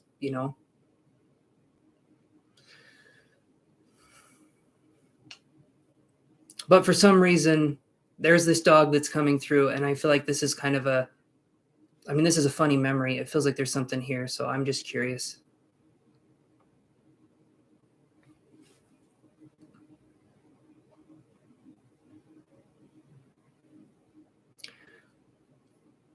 I'm not thinking. So to me, Heather, I feel like that relates more to the dog. If the S name doesn't make sense, that's okay. Probably thought he was a dog. Maybe. It came through as an ugly dog. I don't know if that makes any sense, but I saw it as and if he was a dog too, that makes sense. But I literally saw. Oh, you saw their last conversation on her phone. Okay. Did she mention the dog thing, or did she say?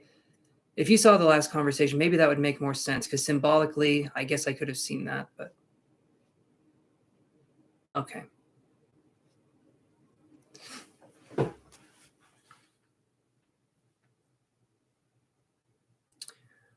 Oh, okay. He didn't take her being sick seriously. All right.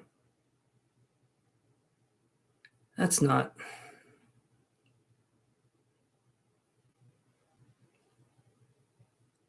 Okay. She waited too long for treatment. Okay.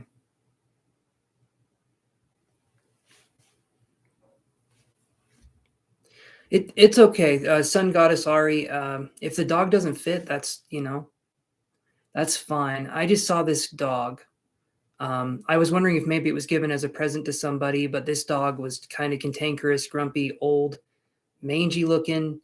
And I feel like there was funny memories with the dog. I feel like there was something there where it's like, damn, that dog is kind of messed up. But if not, that's okay. It was just something that I saw. It was specific, but maybe it'll make sense later, or maybe it's just, maybe it's just not there.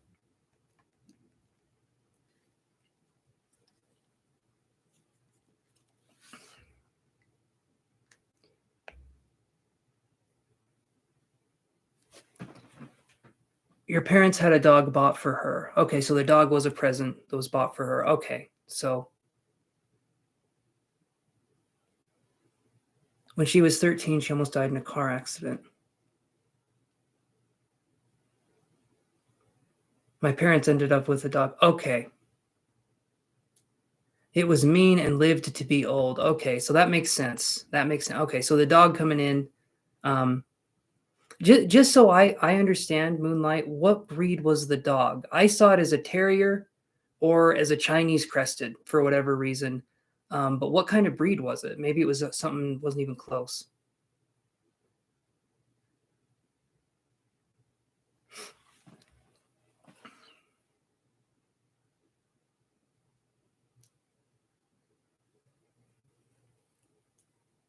A terrier. Okay. Live to be old. Okay, so that makes sense. All right.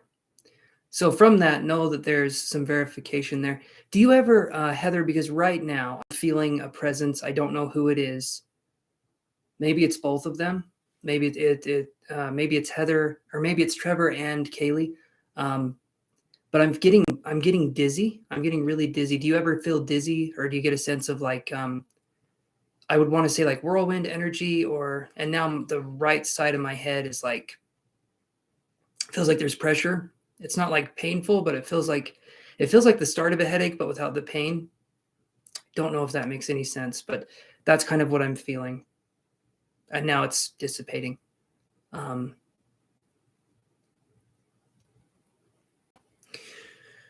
But okay, so let me see here. Hold on. She did, and yes, okay. All right. I probably give out a lot of information at one time, Heather. I'm sorry. I'm trying to get what I get.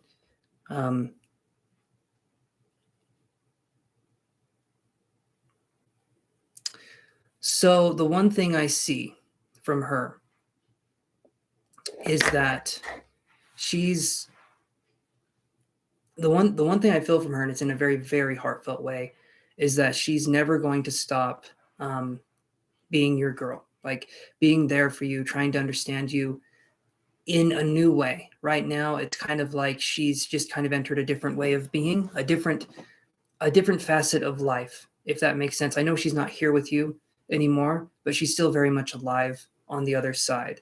And she's trying to understand it as well as you are trying to understand it, what this transition means. But I want you to know that she is 100% there through the highs and the lows. And I feel like she's going to continue to make herself known through unique ways. It sounds like she seems inventive. She seems pretty damn inventive with how she chooses to communicate. And I think that's awesome. I think it's funny, but I think it shows the spirit of someone who is really trying to say, I'm here. And I just want you to know that. I want you to know that from her, that she's fine. She's doing okay, right? But she's watching out for you. Very creative. So that makes sense. That would make sense why she's so inventive.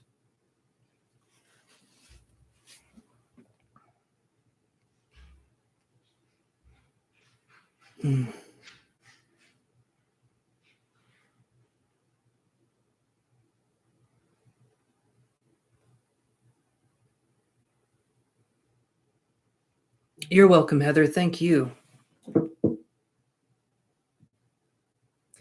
I appreciate you coming on here and trusting me with this and letting me, practice and try doing this. So I really appreciate that. And thank you for becoming a member too. That means so much to me. When you guys become members, that's awesome. I really do appreciate that. I'm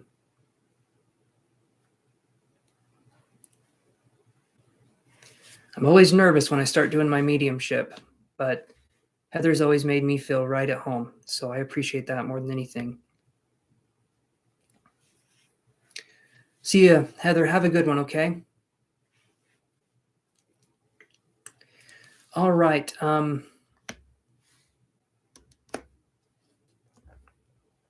You're very welcome, Heather. I'll see you when I see you, okay? Don't be a stranger, though. Have a good one. All right. Let me do this here. Let's go to this list. And all right. Nat 9, or let's see, Nat Nasty. Are you there?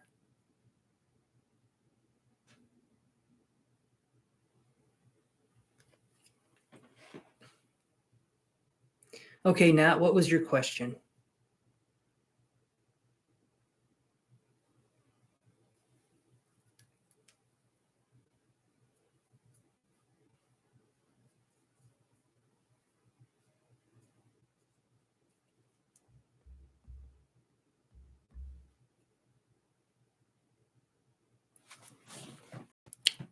Is it pronounced Natasha?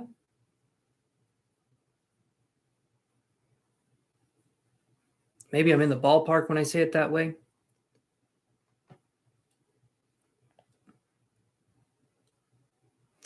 Okay, so you want to know if Jameson was being sincere with you. Let's look at that.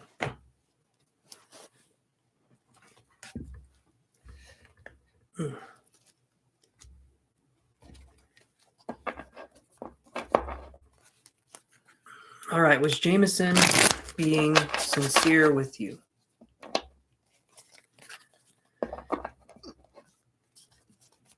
Is the way you spelled it, I'm curious, is your name Russian?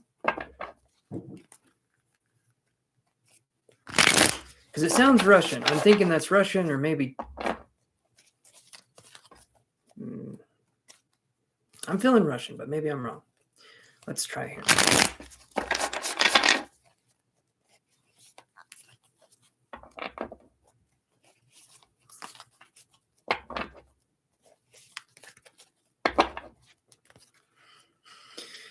Okay. Is Jameson being sincere with Natasha?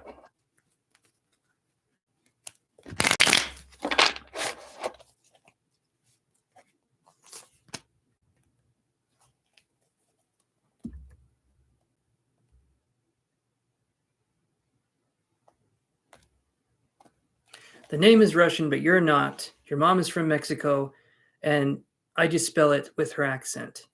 Good Lord, that is the most confusing way I've ever heard a name. No wonder you're called Nat Nasty. I'm sorry. I'm just being... That's a hell of a name.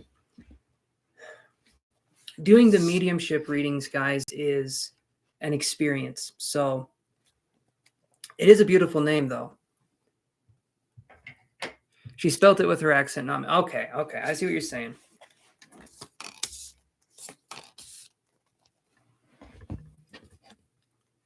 Well, I've never heard that. I've never heard a story so involved on someone's name. I was like, damn. There's like there can be sequels to how the name is said. You know what I mean? This is part 1. Let's see. Anyway, I'm just giving you a hard time, Natasha. All right, let's do this here. Let's see what we can find.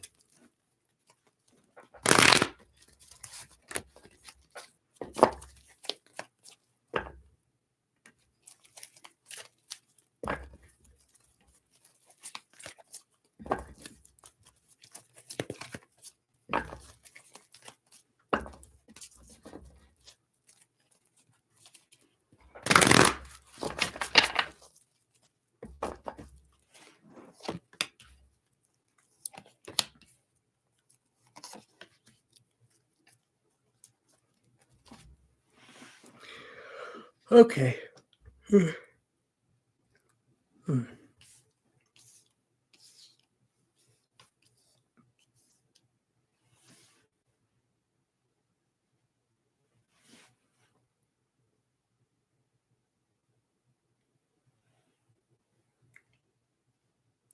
So, Natasha, you're going to have to help me out here, my friend, because what I'm seeing here is an interesting story. So I'll show you what I got. I get 2 of Swords in reverse. I'll explain what these mean, but I'm just going to show you. I get 2 of Swords in reverse. Okay. Then I get Walking Away in reverse, or Moon Walking Away in this instance, because if it's in reverse, I'll explain what these mean here in just a second. Then we get 6 of Cups in reverse, and then we get Victory right here. These two alone, I need to set some time and talk to you about, because these are interesting. But then we get these cards here. Ten of Wands. Okay. And the Magician in the Mirror in reverse. So I have a few questions for you. One of them is this. Is this Jameson, are they a childhood friend? And maybe we're wondering if they're being sincere. Have we known them for a while or from childhood? If not, that's okay. I'm just curious with the way this is reading here. My left arm just got a shot of pain through it, man. That was interesting. You've known him since childhood. Okay, so that would make sense. 6 of Cups, this is a childhood card. This is, I mean, if you look at it, it's like 2 people gathered around, but this is a card of nostalgia. But when I see this in reverse, and then I see the Victory card right here,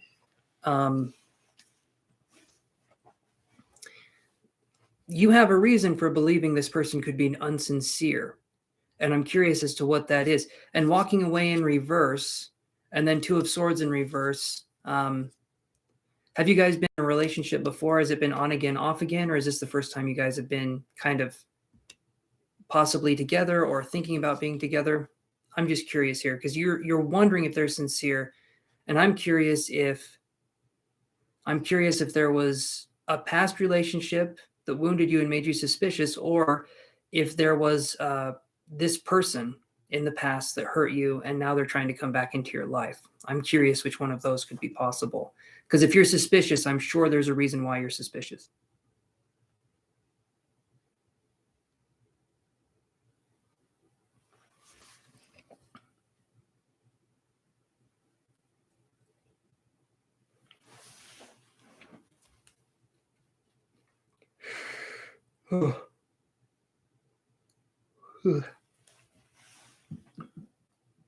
Sorry I keep yawning, guys. I can't help it.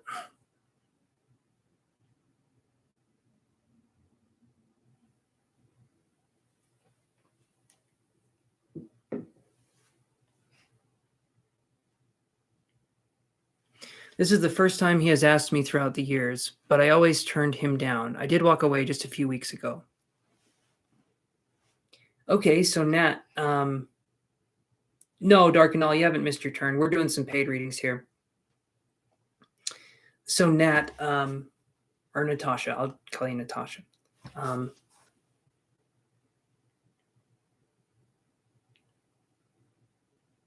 Okay, that's it right there. That's what I wanted to get to. What you just said, Natasha, that's perfect. That's what I wanted to get to. So you said, but because I felt he wasn't being honest, but I'm not sure if that's my insecurities or my intuition. Okay. So then we need to know what we're looking for. If we're looking for someone that could be deceitful, or if we're looking for someone that could be dishonest, right? And like I was saying, generally speaking, we lose our sense of, let's call it our emotional GPS. If we've had trauma that we've dealt with, or we've had certain things we've grown up with that we've dealt with, our emotional GPS can be off center. And so this is why you're curious and you're wondering. So let's look at this here. So how does this person treat you, Nat? When you are around them, when they're around you, what do you feel from this person? Because if we're talking about if it's your insecurities or if it's your intuition, I'm curious. Well, just tell me when you're around this person, how they treat you or how they have treated you in the past.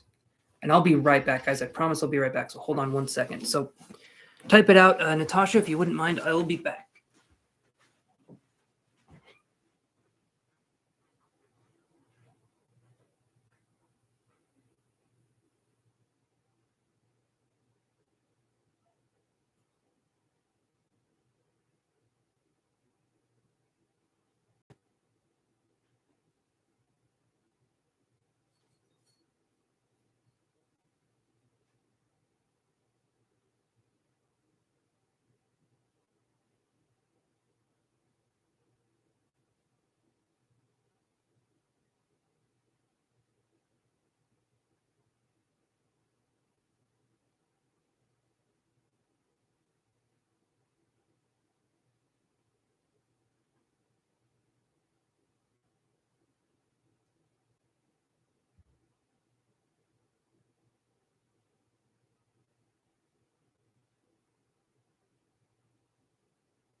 Oh, there we go. Okay, she was just typing.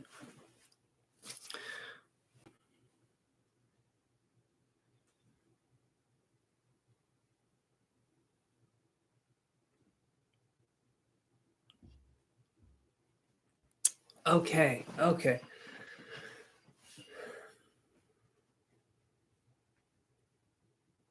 So I'm gonna say, Natasha, I feel like you're, and not that you need me to say this because you really don't.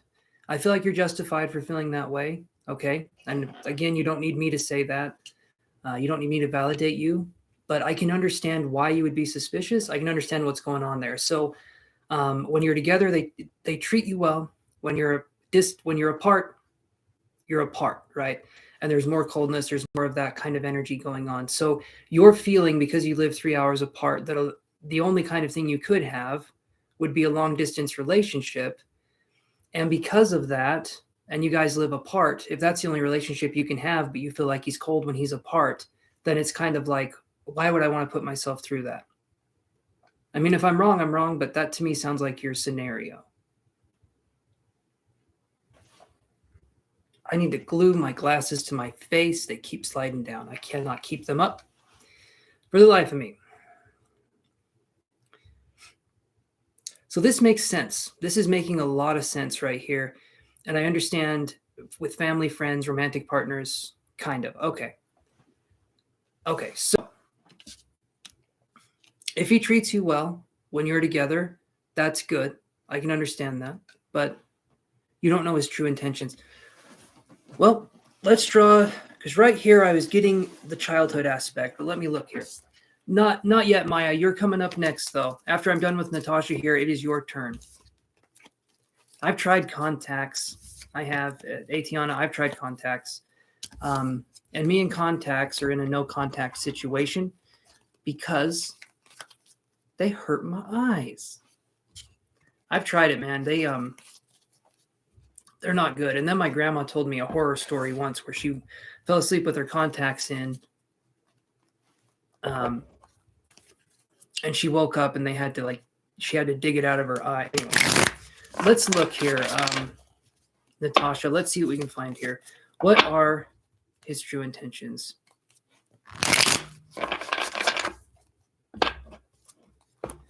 Atiana, that's why I'm here too. I try to sleep, but then I can't, so I get on camera. So I understand. What are Jameson's true intentions here?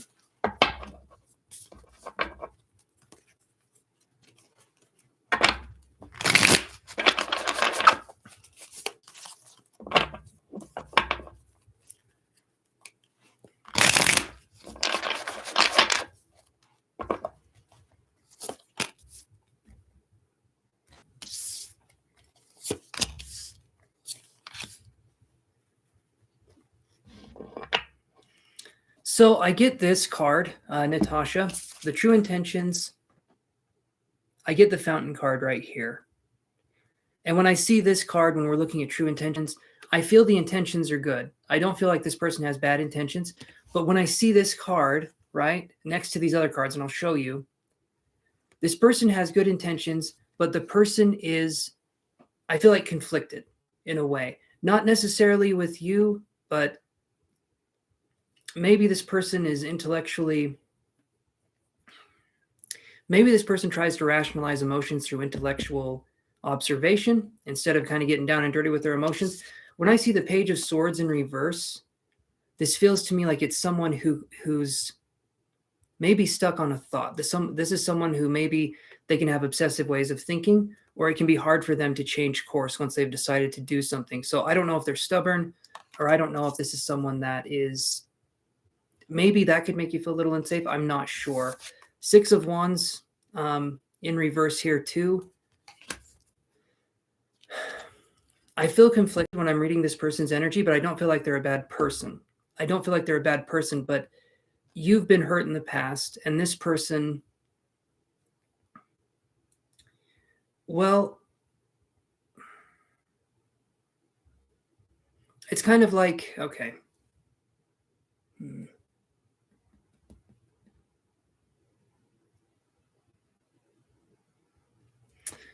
So from what I can understand, Natasha, and maybe I'm wrong in saying this part, but are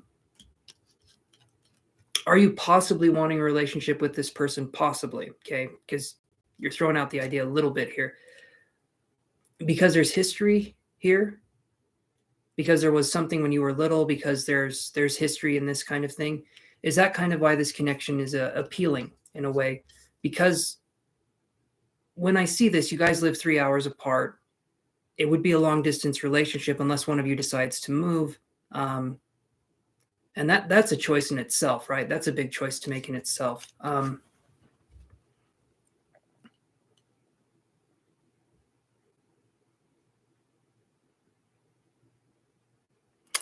Okay, so that right there, that I feel, okay, that makes sense why I'm seeing it this way. So I do feel like he's a good guy. I do, but if you wanting to take it slow is a threat to this person, it's best to give him space. It really is, Natasha, because you shouldn't in any way, shape, or form feel like you have to rush or jump into anything, especially something like this, and especially with what you've been through. I never liked him, but he showed me another side of him that I really liked, and then it all just went backwards. Okay. So there's some immaturity here on this person's part. And when I say, again, don't feel like this person's a bad person, but I do feel like there's some immature qualities here. And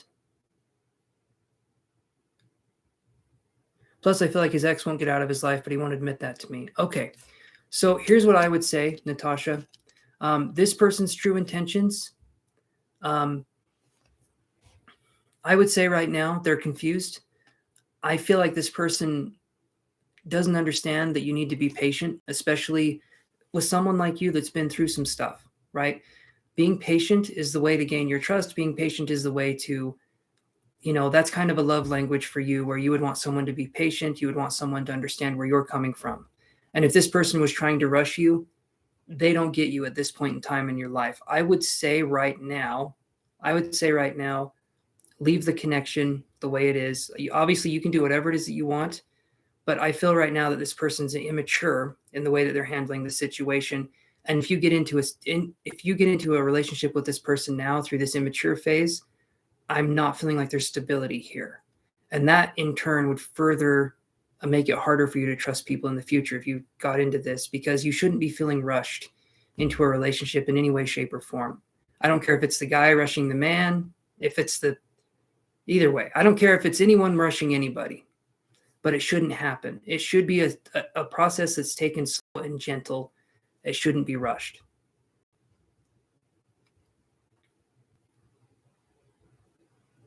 Okay, so like I said, the immaturity right there. He owes you an apology. And so I'm going to say this. Leave it be for now. This is how I would see it. I feel like you're dealing with this person. Again, I don't feel bad intentions, but I also think it's a little boy, the way this person acts or reacts in these situations. I feel like you deserve something better at this point in your life. And this person at this point in your life is not going to be a healing force. There's parts of them, okay? There's parts of them that they're showing you now that you find attractive, and I can understand that.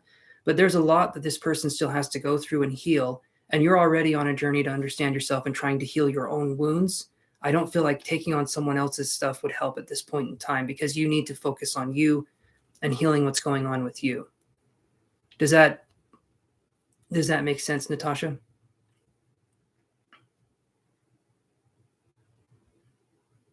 I'm not saying there couldn't be something in the future, but it sounds to me like there's a lot blocking this relationship from moving in a smooth direction,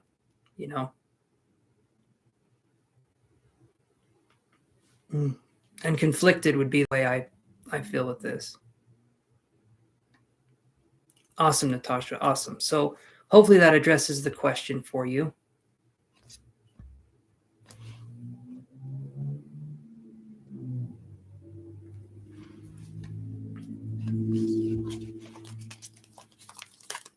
Sometimes,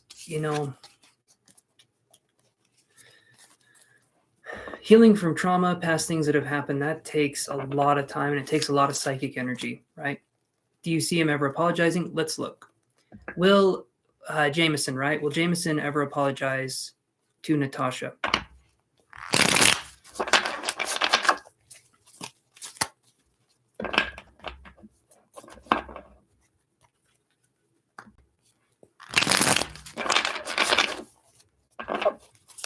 Jameson ever apologized to Natasha? One more shuffle here and then we'll get our answer.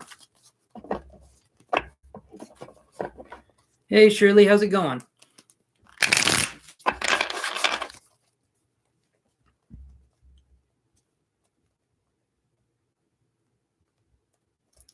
I understand, Natasha. I understand you want an apology. You want there to feel like regardless of what happens, you want to feel a sense of resolution or a sense of completion, no matter how it happens. I can understand that. And asking for an apology when we're dealing with immature people, okay, that can be difficult to deal with. I'll let you know when it's your turn, Padma. Okay, so let's look at this, Nat.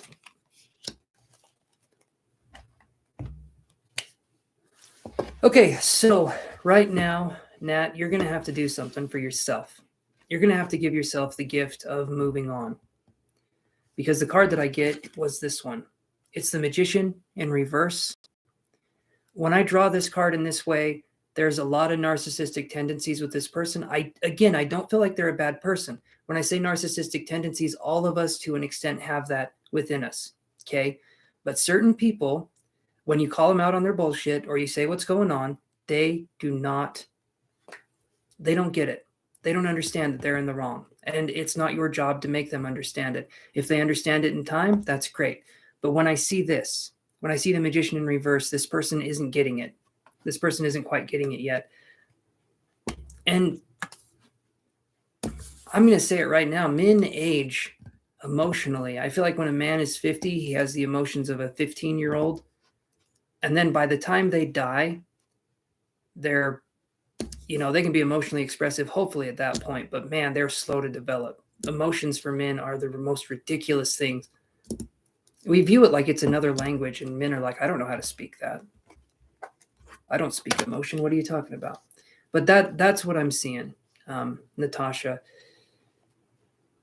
And all of us have in us tendencies of narcissism to some extent, because like it or not, when we're growing up, we go through a narcissistic phase. Almost every single one of us goes through a narcissistic phase. It's called childhood. But some of us don't grow out of it. Some of us stay stuck. Okay, so Natasha says exactly that's what I was thinking. Thanks.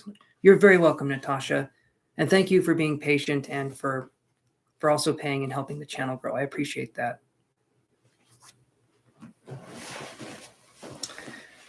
Okay. I have people come on here and they'll say something like, is this person right for me? Is this person right for me? The person that is right for you, you will know. They will be interested in you. They'll like what you do and they'll want to talk with you, communicate, work things out, do things like that. If you're with somebody and that is not the case, they may not be the person for you. If you're struggling and fighting and bickering all the time, it might be time to look into something else.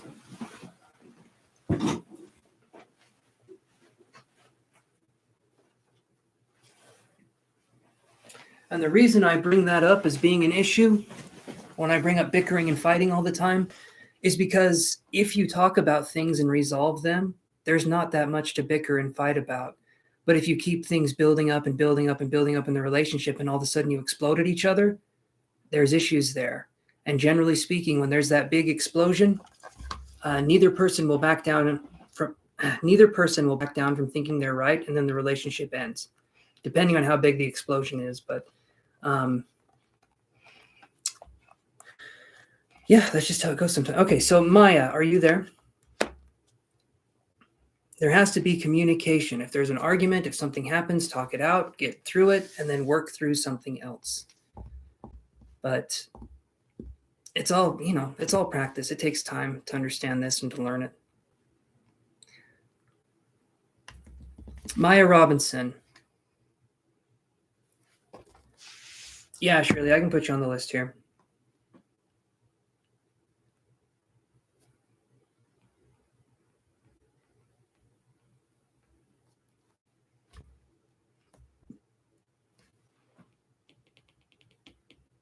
Well, actually,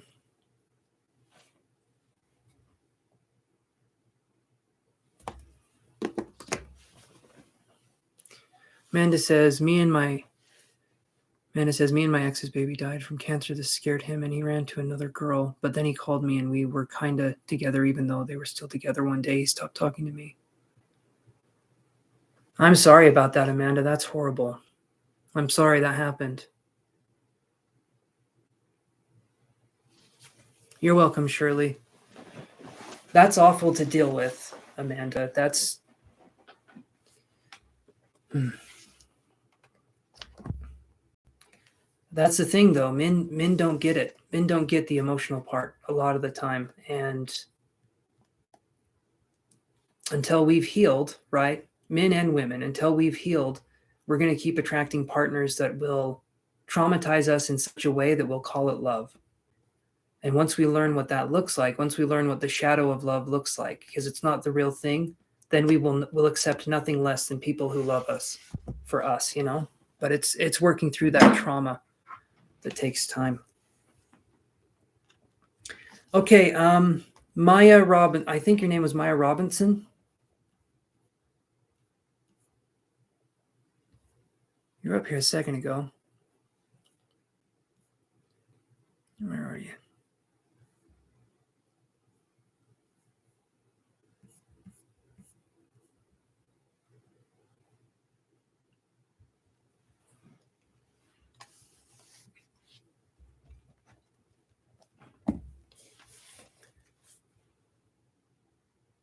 Amanda, I'm very, very sorry to hear that. And you got to realize some people that we're dealing with, I feel like they're just not meant for us. Because you're probably expecting me to do a reading for you and tell you that maybe you did something wrong, or to tell you that maybe he's okay with doing what he's doing. Maybe something happened and everything will be okay in that way. What I'm going to say here is going to be this. You didn't do anything wrong. This person handled the situation poorly, and if they're choosing to ignore you now, I'm sorry that's the case. But you didn't do anything wrong, and there's not a lot we can do. If they're not wanting to talk, then that's basically it. So the reason why they left, to me, it sounds narcissistic. It sounds like this person couldn't handle it, and I'm sorry that was something that you were brought into. I'm very sorry that was the case.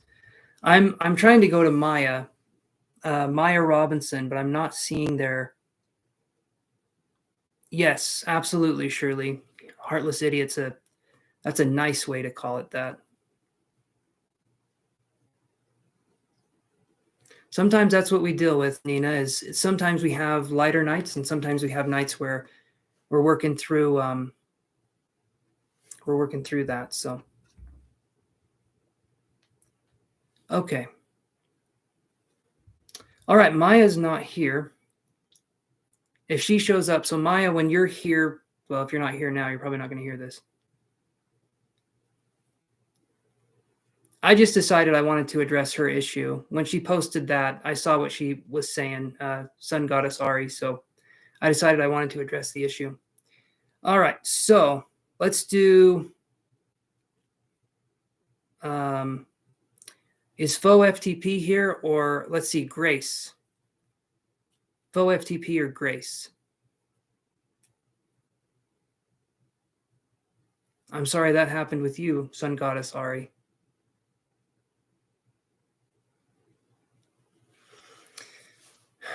There's a lot of wounds out there. There's a lot of people that are hurting, and I'm sorry. Absolutely. Absolutely, Nina. And if you guys have been through similar situations, you didn't do anything wrong. You're just dealing with people that are awful. And they make you feel like you've done something wrong, and you haven't. You're just dealing with horrible people.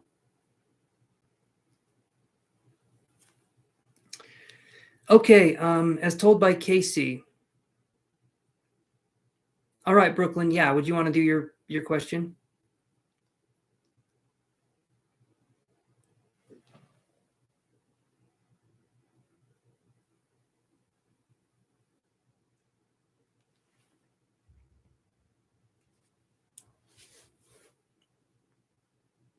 Well, Ari, he sounds. I tell you one of my stories.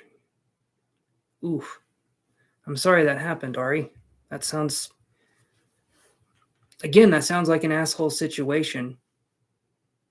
A lot of men don't know what they want, and so they'll just hurt people in their wake. I've seen it many, many times. Men they'll do whatever they want to do. You got to think this way. If a man is emotionally stunted, they're going to do things that hurt people immensely and not even know that they're doing it. And I'm not saying that makes them innocent. It doesn't. They should know better, but they don't. Men and their emotional education is far gone. It's non-existent in so many areas. And yeah, that's shitty.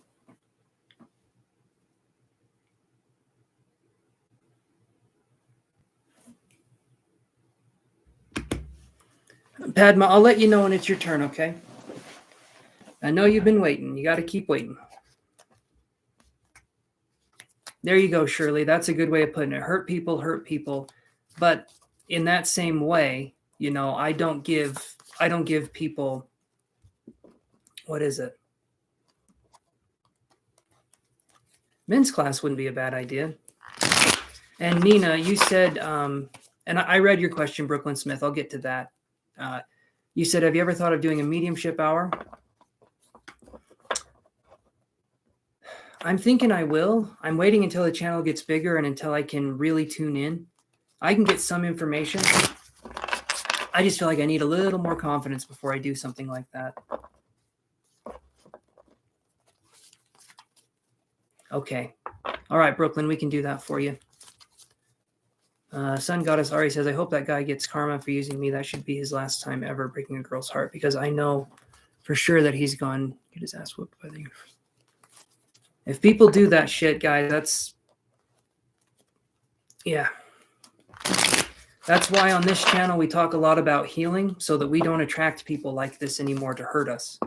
When we've healed, and we have a level of self-love about us, we don't allow people like this to come into our lives, right?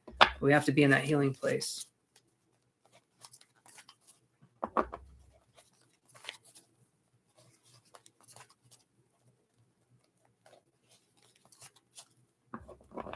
You will, Sun Goddess. Sun Goddess Ari, you'll move on. You'll get through it. You had your son on the 23rd, by the way. Awesome, Brooklyn. Awesome. Man, that's a minute. 23rd. How's he doing? How's the son doing? Imagine it feels good to finally have the baby, right? Let's do this here.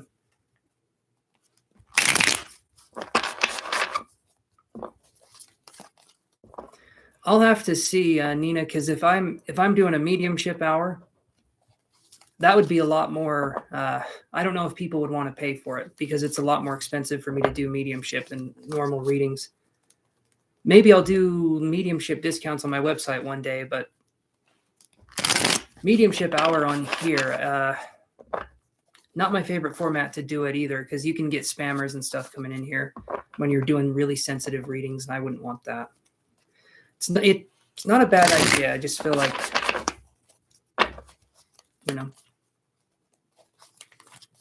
Okay, so let's do this here. So Grace, I'm going to do Brooklyn's reading here, and then I'll go back to you and we'll do your reading. Okay, so Brooklyn said, what hardship should I expect within the next few months? Let's look. What hardships should Brooklyn expect in the next few months? And yeah, let's do this here. So Grace, were you saying that you wanted to do a reading then?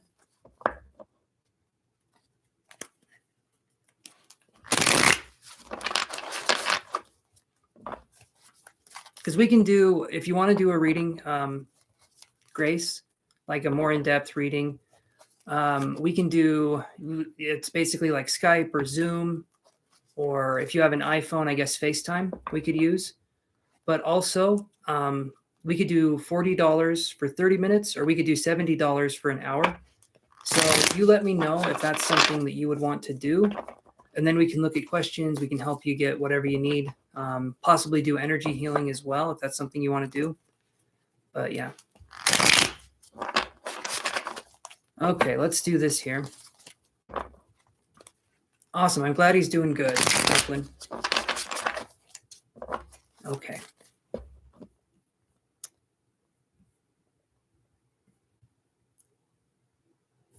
What hardships should Brooklyn expect within the next few months?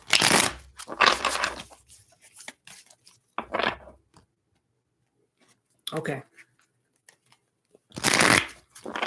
All right. So Grace, if you want to, you can still be on the free list. We can do that. If you want to do the healing, you can book that through the website, or just email me and I can send you an invoice from PayPal if that's something you want to do. So you let me know. All right. What should Brooklyn expect for the next coming months? Okay, so Brooklyn, I feel like you're going to be called to heal. This is either going to be healing physically from something, because I view these cards as physical sometimes when we're talking about the coins or the pentacles. But I also see, Yoshi and Hazel are getting ready to have a standoff. You guys. Okay.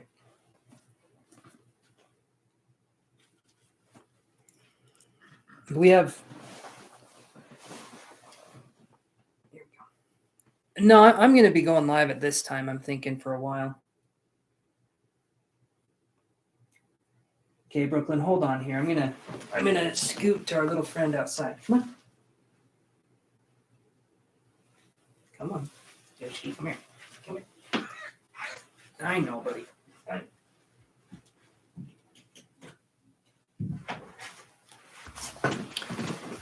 Okay, so Brooklyn, like I said, 4 of Coins in reverse. I'm feeling like you're either going to be experiencing financial issues and healing from them. Possibly money could be coming in. I feel like that could be something that's going to be happening. When I see the 4 of Coins in reverse, it could be healing from lack of mentality. So this could be something that kind of hits us hard. We could be having obstacles that are coming in, but I feel like the point of these obstacles are for us to heal from a lack of mentality moving forward. So I would say the next few months, Brooklyn, there could be some financial issues coming up, but it would also be an opportunity to heal from those financial issues as well, or to heal from not having enough, or not feeling like we're secure enough in where we're at, or not feeling like, if that makes sense.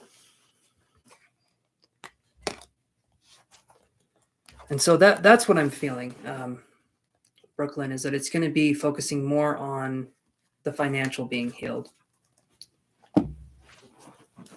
I'm sorry, Sun Goddess. I get to go, and if you want, you can donate for a question in the future. Sometimes I just can't get to everybody. I mean, I'll get to everyone on the list eventually, but yeah, I go live and I go at my own pace. So that's how we do it. You two be good. All right. I'm hoping you do. I'm hoping you do, Brooklyn. It's looking like it might be possible. Okay. All right, I'm going to do this here.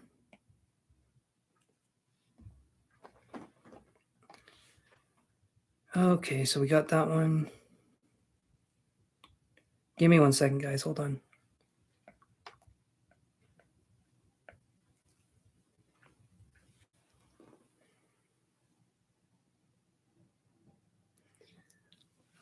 I understand, Sun Goddess. I really try to give attention to people that pay, so I spend extra time on those ones. And that's something that I feel The free readings are good too. I do get to everybody. Sometimes it takes me time though. Sometimes I'm on here for 5.5 hours doing this because I do get to everybody eventually, but it just takes me some time. Okay, Dark and All, are you there? Actually, Sun Goddess, if you stay here for a second, we actually might be able to get to you because there's only 2 people ahead of you, and even if they're here, hold on 1 second. All right, you can come in. You gotta be nice though.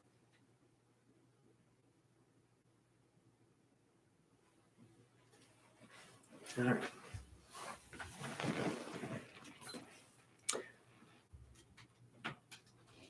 Thank you, Brooklyn. Thank you. You're very kind. I appreciate that. So, Dark and All, you're here. So what is your question? So we got 2 more people before your turn, Sun Goddess.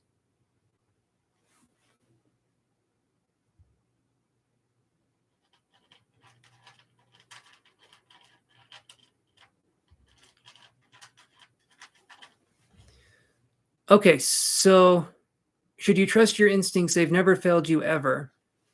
But if we're having doubts, I'm thinking somewhere along the way, something's happened. Let's look though. Let's see.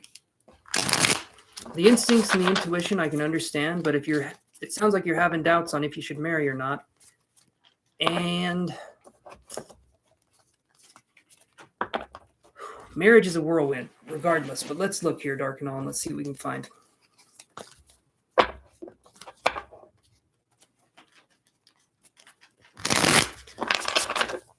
Okay. Should Dark and All ever get married? This is an interesting question. We'll see.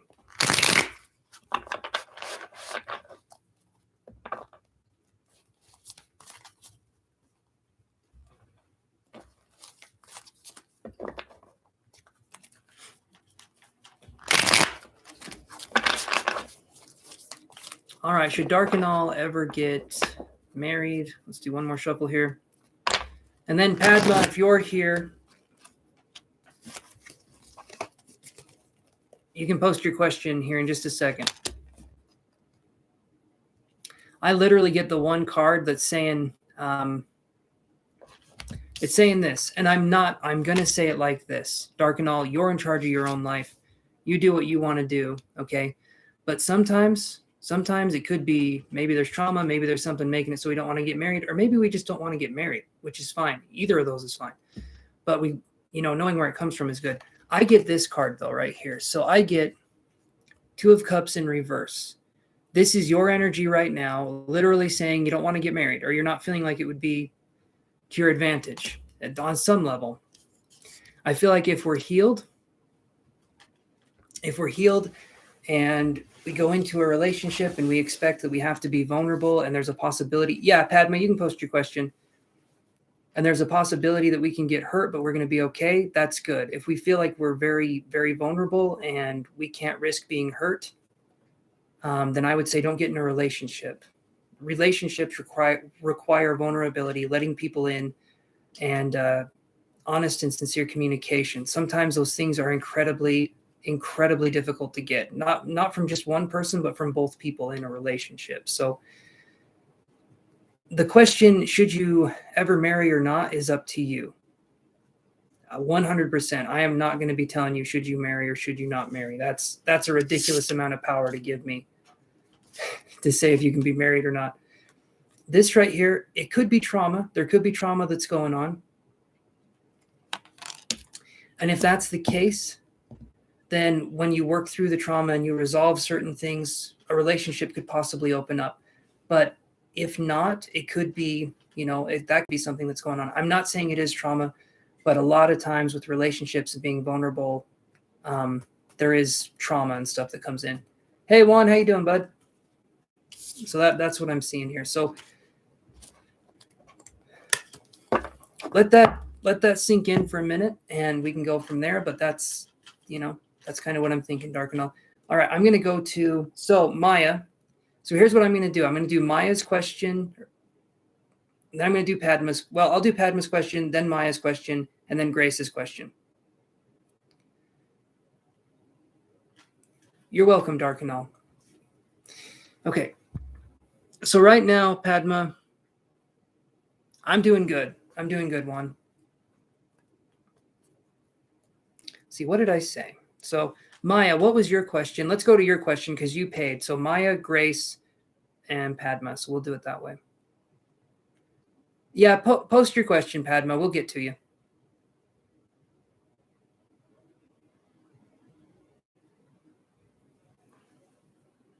Rhubarb says marriage, in my opinion, is only necessary but benefits your lives, like health insurance and various contracts. But if you love each other, just ride the wave without all the legal stuff.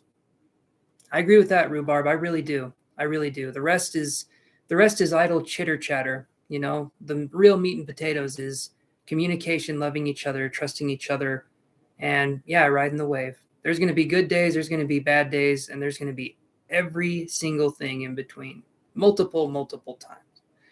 All right, Maya is saying, what are person X's feelings towards you? Okay.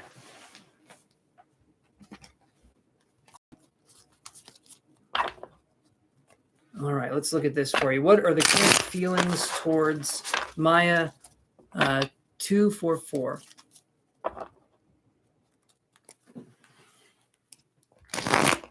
Let's do this. Careful there, buddy. That was a leap. All right, let's do this, guys. Let me shrug my shoulders here.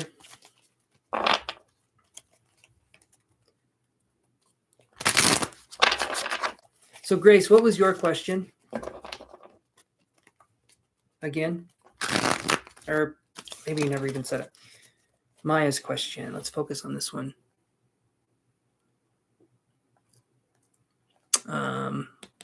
Okay, Maya says, what are person X's feelings towards you? Let's look at that.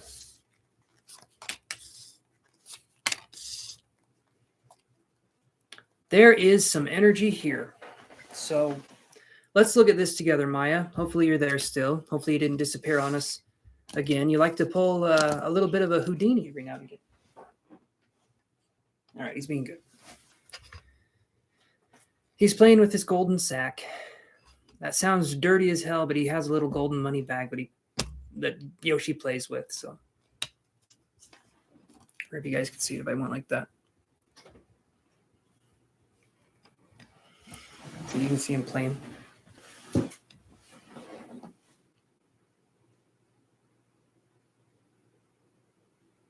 Oh, I think he's going to stop. Nope. Yeah, he's done. You playing with your money? Huh? All right.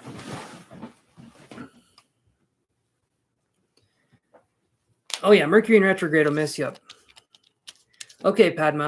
As soon as you came in, Padma, we had other people come in that kind of take over your spot just for a second, but we'll get to you. So hold on. So we have the Empress here, Maya. We have the Ten of Swords and I'll tell you what these mean. We have the Ten of Swords in reverse, and I'll show you that one again. And then we have Death in reverse. So I'm wondering right now, Maya, when I see the Empress, that's a good card, right? The Empress is a really good card to have. It's kind of this powerful, caring figure. So I feel like there's some good energy here. When I see Ten of Swords in reverse, I'm wondering if this is either you or them. Because when I see 10 of Swords in reverse, it's coming out of a very difficult mental situation. So that could either be this person's coming out of something that's very difficult, maybe a breakup or a death. When I see the 10 of Swords in reverse, it's like coming out of something that could be pretty big. And then we have Death in reverse here. So trying to come out of something, but maybe it's hard for them to go. Maybe it's hard for them to work past certain issues or resolve certain issues. Again, this could be your energy as well, but you were wondering what their emotions and their feelings were towards you. And I'm feeling like, is either one of you a Scorpio or a Taurus? Because I'm just curious with that. If not, that's okay, Maya, but that's just what I'm getting here.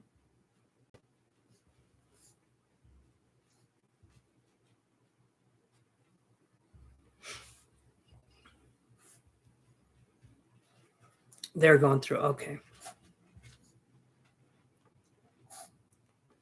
So here's what we're doing. So we're going to do Maya's question, and then it's Grace's question, and then it's your turn, Padma. So Maya, Grace, and then you.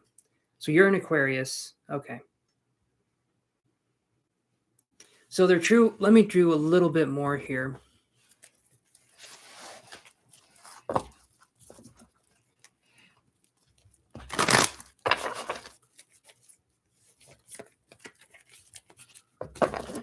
Let's see here. Let's see.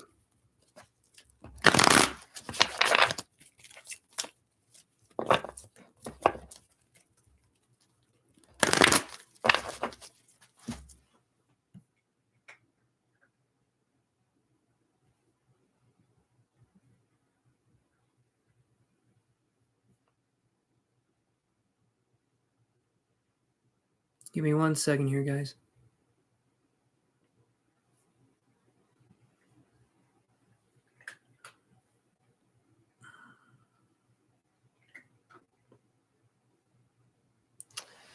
Sorry, I'm trying to look at something really quick on here for the question. Okay. All right. So what are their feelings towards you?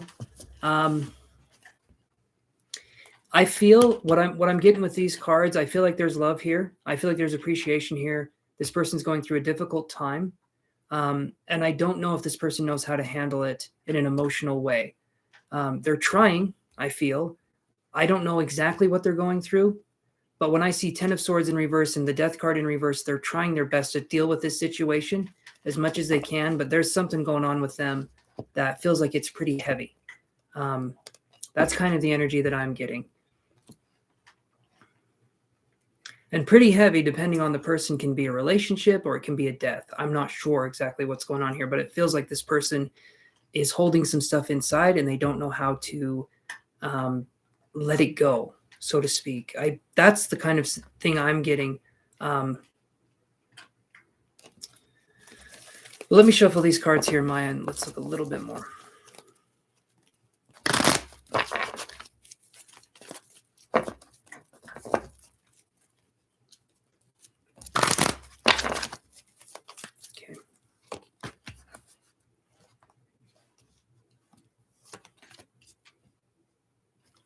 So I get these two cards right here in relation to these other ones. I get financial constraints and I get the Temple Path in reverse. So I'm feeling like this person, let's say this ex person, right? I'm feeling like with this energy here, I would say give them space to figure out whatever's going on, because this energy here is telling me that this person's going through something. And I don't know if they would want help for it. A lot of people, men and women, can get upset if you try to help them through something that they don't even realize that they're struggling with. So whatever this person's going through, I hope it goes okay for them. But they're going to need to come to some emotional realizations moving forward. They're going to need to express themselves, possibly in a new way, journaling, writing, dancing. All of that stuff can help express emotion, because when all emotion is energy in motion. And when we're moving around, when we're doing something like that, it frees up that energy. Exercise for the soul is a necessity. I say as I sit down for 5 hours and drink a lot of coffee, okay? I'm not an expert. I never claimed to be. You guys are here of your own free will, but here it is. But yeah, that's kind of what I'm getting here. The Temple Path in reverse. Temple Path in reverse and Death in reverse right here. Death isn't a bad card. When Death is upright, it's showing that they're going through a transformation and they're letting that energy flow through them. When this is in reverse, we could be dealing with very stagnant energy. Someone's refusing to change, or I heard like refusing the call, refusing to change, refusing the call. I would generally associate that with more spiritual concepts, but that's what I'm seeing. That's what I'm seeing there. I hope that helps, Maya. I would honestly say right now their intentions feel muddied and confused. Okay. No, it hasn't passed creative arts. Their intentions feel muddy and confused. If you want to deal with that, that's up to you. But it feels to me like this person is I just don't get the warm and fuzzies right at this point. This person's going through something. I don't know if they want help going through it. It doesn't feel like it. And I just get a sense of them being in turmoil, but it's up to them on if they want to work through it, resolve it, or whatever it happens to be. I don't think it's anything to do with you. Feels like there was things going on before. So that's what I've got for you, Maya. Give them space, I would say, and go from there. I don't feel like this person's a bad person, but I get a sense that this person's energy and intentions right now just feel muddy and confused, not clear intentions, I guess I would say.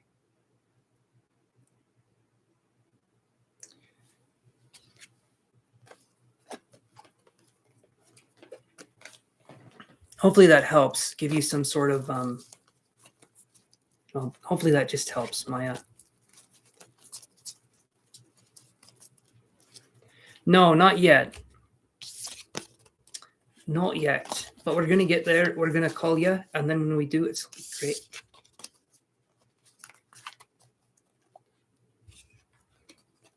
Okay. So you haven't really talked ever. So Maya, no, I want you guys to know this in a partnership, when you're in a relationship, we should never, ever have to be with someone where we have to pry them open to try and get a response. I'm guilty of that myself. I understand it's hard to do. It's hard to practice what you preach. I'm trying to work on it though. And for other men and women out there, if you're in relationships and you have to pry someone open just to get a basic response, or if that's kind of a situation you guys are dealing with, they're not the one for you. It shouldn't be a struggle to get basic responses. It shouldn't be a struggle to get basic appreciation or respect. And it shouldn't be something that you feel like you have to imply. Like you're like, I feel like they love me. Well, have they said it? Well, no, but I feel it. And it's like, they need to say it. They need to say it. So I just want you, I know that this can come across as me being harsh. I just want you guys to have the tools to understand what's going on. And I don't want you guys to waste time on something that could possibly be a couple years to 20 years of your life. You know, I just want you guys to know that. Okay. All right. I'm going to, Maya, I'm going to move on here. I appreciate you donating to the channel and being patient. Yeah, so I do appreciate that. So I'm going to go to Grace's question here, though. Let me look at Grace's question.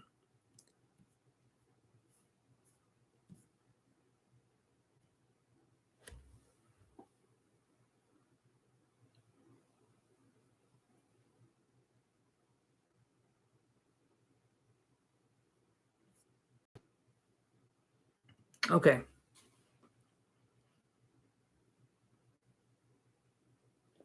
So Grace,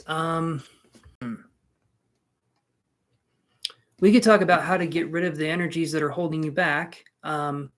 Getting the time you were born, though, I don't know. It would, I'm going to let you in on a secret. It would be more of a, maybe a guess. If you don't know, I just don't know if I can get specific numbers is what I'm trying to say. Did your mom say it was in the morning? Do you feel like it was in the morning? Because if it wasn't I was getting morning. I was getting like maybe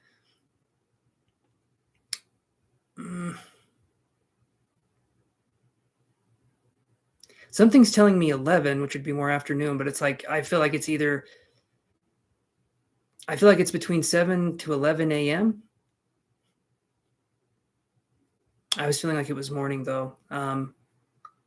Does she remember the time of day? Or is it kind of like she doesn't remember at all? Okay, well, you were born. Okay.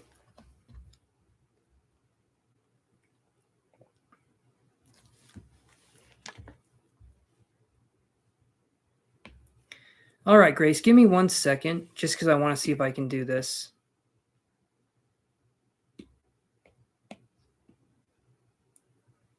Okay, hold on.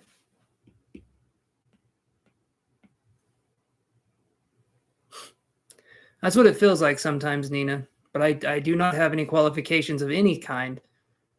I'm just on here hoping for the best and hanging on tight.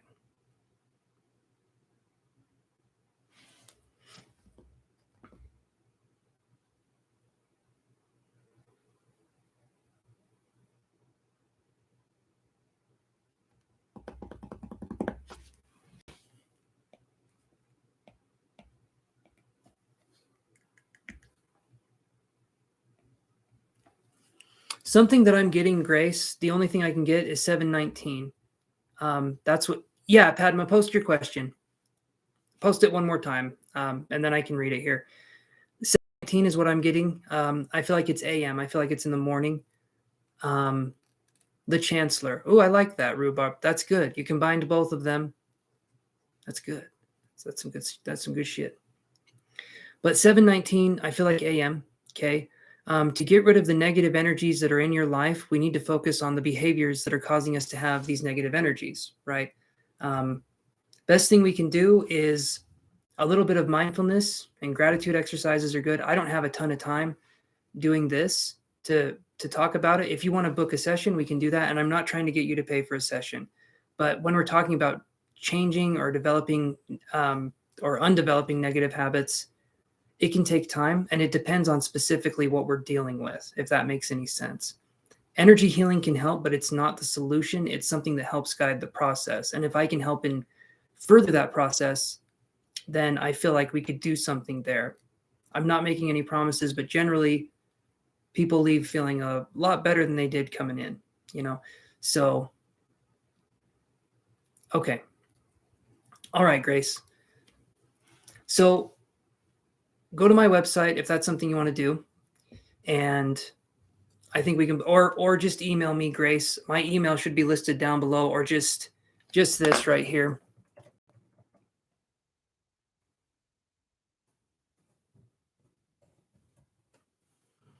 Speaking of which, guys, have you checked out my hoodies? Look in my merch that I'm offering, guys. Take a look in the description down below. I added a bunch of new designs. So if you guys liked what you see, that would help support the channel too if you guys want to buy something on there. Also, click the Amazon affiliate link. And if you guys buy anything from that link within like 24 hours, I get a kickback on that. So if you guys want to help support me by paying the same amount on Amazon for things you already buy, just click that link and I'll get a little kickback there. So, okay. All right. So Padma, we're going to do this, and you're welcome. You're very welcome, Grace. Padma says, any chance here to HS 2022 exam will be canceled again? Let me look. Will the HS 2022 exam be canceled?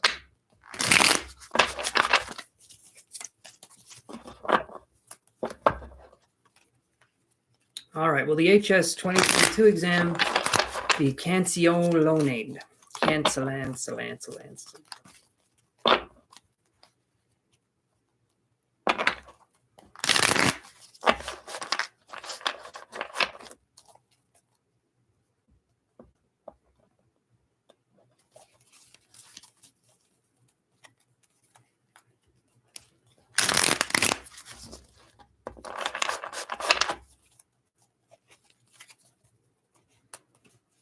I'm not sure what we're talking about, Grace. Let me do this, though. Hey, Cambria, how's it going?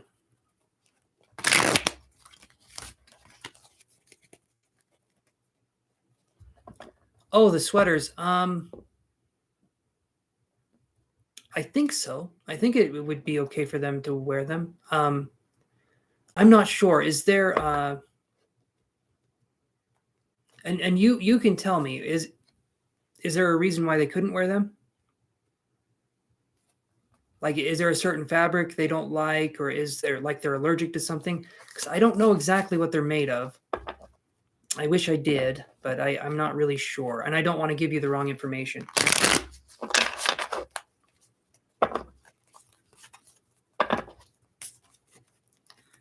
Okay. All right, so we're going to go to Padma's question. Any chance here the 2022 exam will be canceled again? I get this card right here. So this is, I get the harvesting card. I'm feeling like things will go off without a hitch. If I see this card here, it's like someone getting stuff done, someone doing something there. So that's what I'm seeing right there. I feel like this would be a good card to say it's going to be going. I don't feel like it'll be canceled. So Padma, don't feel like it's going to be canceled. And no, just being spiritual. Okay. So the just to be clear, the sweaters, the things that I offer, there's no energy that's been like charged in them or anything like that. I just designed them, and then a third party ships them out. So that's the whole extent of it. But the designs are me. I made the designs and did all that stuff. Okay, so let me do this here. Sun Goddess Ari, did you leave us or are you still there?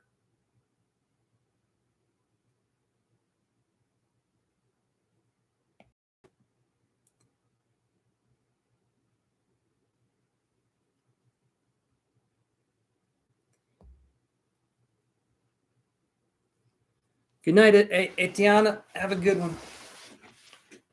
Have a good one. Okay, Sun Goddess Ari probably went to bed. It did take a little bit longer than I thought it would to get to her. All right, so let's go to this one here. Keep you on the list in case you come back. I'll do my best.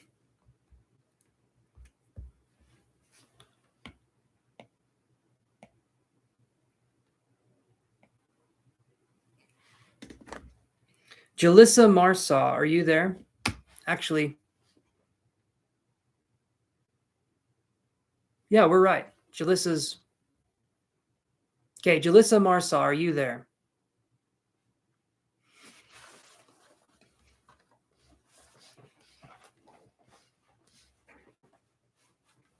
Yeah, there we go. Got my phone.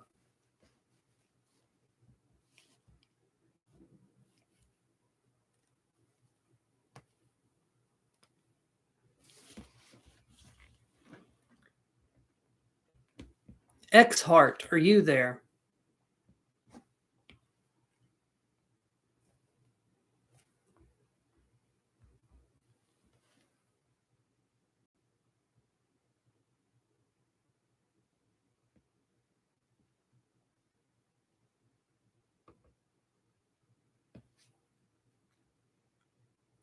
Okay,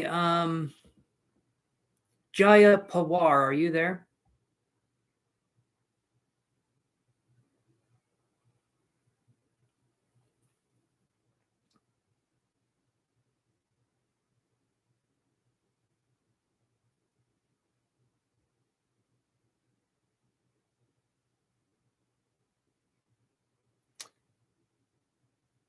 Okay, Amanda, are you there?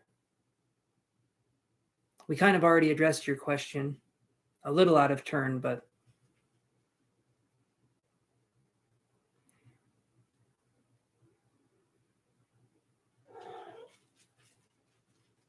Creative Arts, are you there?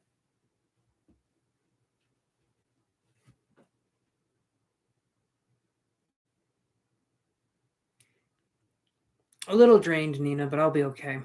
I'm feeling okay. It's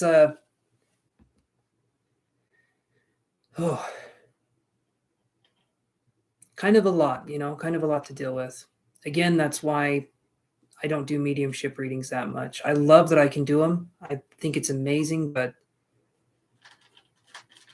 haven't seen you drink much coffee. I did. I finished it off a little while ago, though. This was my coffee mug.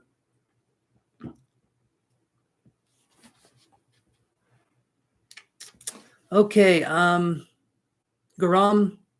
Preet, are you there?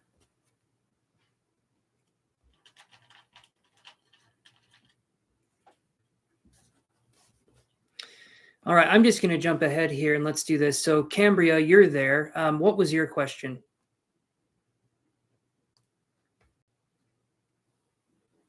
And then I'll just go back to reading the rest of the list here.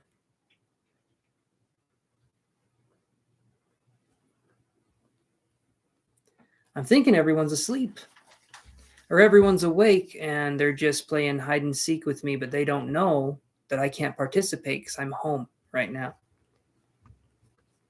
I'll find you all eventually. It sounds menacing, but it is. It is. I will find you. Like Liam Neeson going after his daughter. I'll get you guys. You know, you would think eventually he would keep better track of his daughter. I think by taking 3, you're like, damn, dude, keep an eye on her. But, you know, that's how those movies are. Or put an Apple AirTag or like a tracker in her. I don't know. Just do something. Anyway, so Cambria, it's your turn if you want to post your, maybe you're writing it out, actually.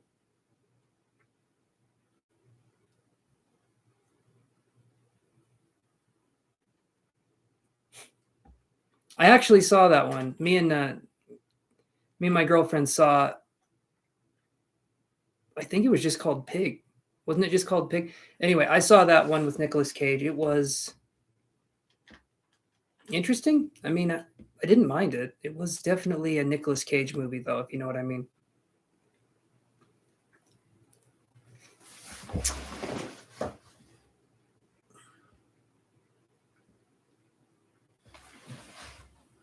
Do you see me and Flem reconnecting? All right.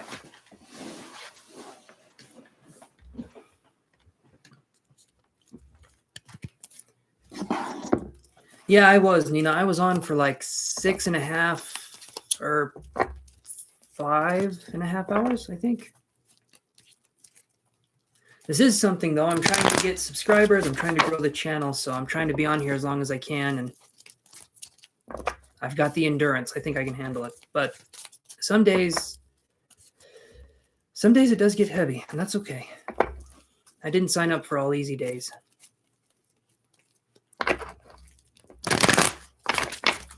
All right, so Ankita, I can add you to the list here.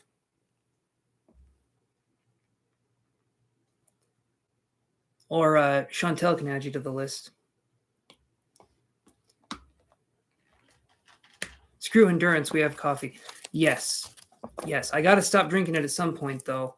If all I did was mediumship readings and deep psychic readings all night, I could drink as much coffee as you could imagine and sleep like a baby. Which is to say that I would wake up every 3 hours and shit myself, because that's a lot of coffee. That's a lot of, you don't want to do that. Sleeping like a baby isn't a good thing, guys. All right. Let's see what we have here for Cambria. She says, do you see her and Flam reconnecting? So let's see.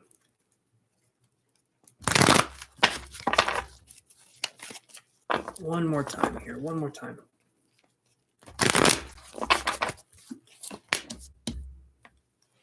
So Cambria, I get this card here. I get the anxiety card. When I see this one, Cambria, I'm not feeling like there's going to be a reconnection. It might be a good thing, though. If I see the anxiety card, possibly letting go of this connection at this time may be the best thing. You know, if we're with someone and they make us anxious and, you know, we don't know what's going to happen, maybe it's time for us to move on into something else. Because this one here, I'm feeling like not going to happen, at least not anytime soon. So,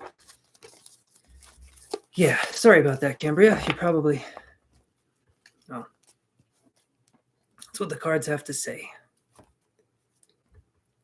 Let me, okay, so we got the rest of the list here.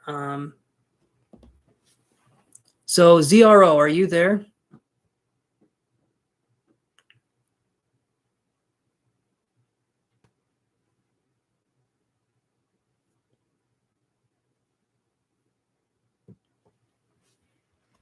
It happens, Nina. It happens. Sometimes we deal with people. I've had people come in here. Yeah, I had people come in here and someone asked me if one of their best friends was a murderer, and they were. So that was one of the hardest readings I've ever done for anybody, was doing that, because yeah. Okay, Shirley, we'll get to you. Hold on. That was a tough reading, but you get heavy nights, and that's okay. If we can help people through heavy nights, that's good. All right, KG, are you there?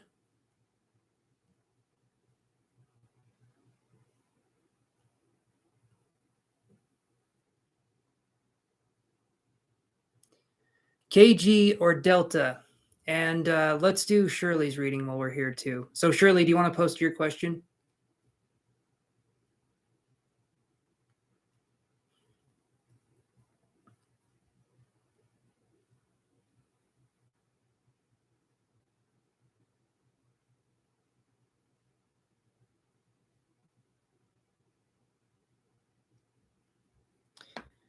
You're probably typing your question out now. Shirley Meador or Meter? I'm not sure how you say your name, but post your question, Shirley, and we'll get to you.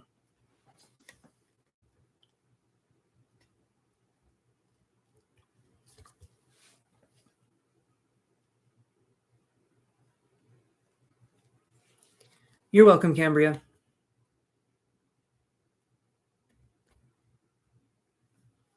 Hey, Sia XX. Thank you for liking and subscribing. We can put you on the list here.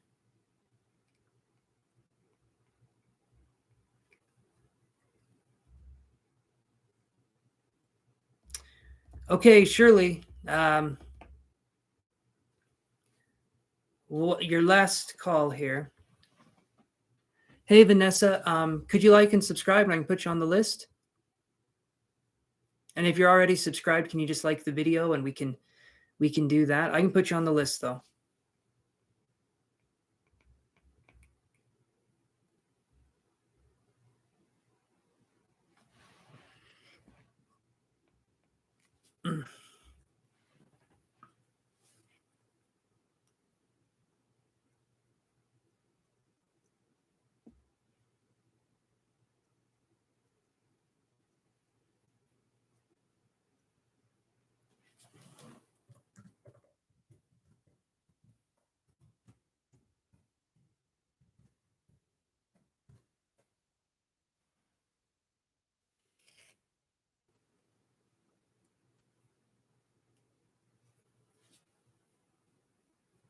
Okay.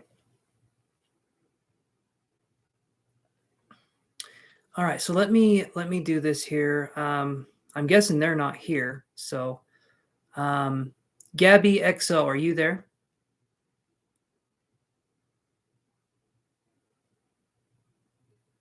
Thank you, Vanessa. Appreciate that, my friend. And perfect. Awesome.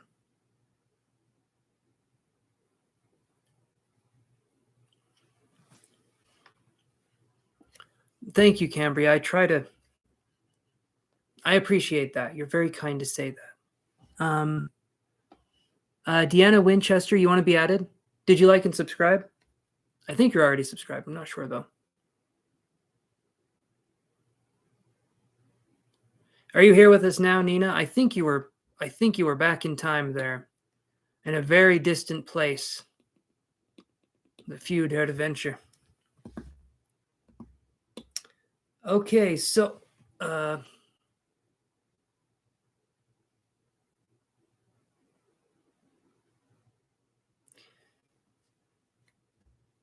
right, I'm just going to go to the next one here because we already addressed those. Okay, so Rhubarb, are you here still? Rhubarb. And yeah, Nina, that was a lot. That was a lot. You saw the hey, Chantel, not your fault in any way, shape, or form. You're doing an amazing job, Chantel, so no need to apologize. But yeah, the Mercury in retrograde is messing with us for sure. I'm going to say, Atiana, you trying to get to sleep did not go well. It's just it's a psychic intuition thing I got going on here. I'm feeling like you couldn't sleep. Just throwing that out there. Okay, Rhubarb, what was your question?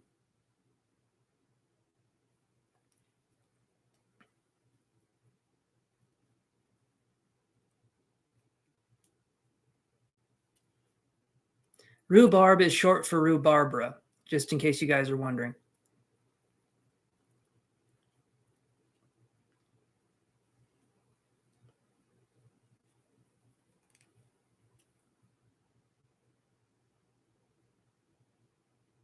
You left your computer on. Okay. All right, let's do this then. So Rhubarb says, and guys, I promise you, I'm going to break the habit of talking to vegetables this last time. This is the last time. Rhubarb's Drag Race. That's pretty good. Todd, that's pretty good. Rhubarb's. It would be a different show. That would be a different show. I would watch it, though. Okay. So Rhubarb says, it's kind of vague, but I'm going to use my intuition. What kind of freedom will these changes bring me and how soon? Let's look at this. What kind of changes will these... what kind of freedom will these changes bring you? Not what kind of changes will these freedoms bring you? No, that could work too. I think either of those could work.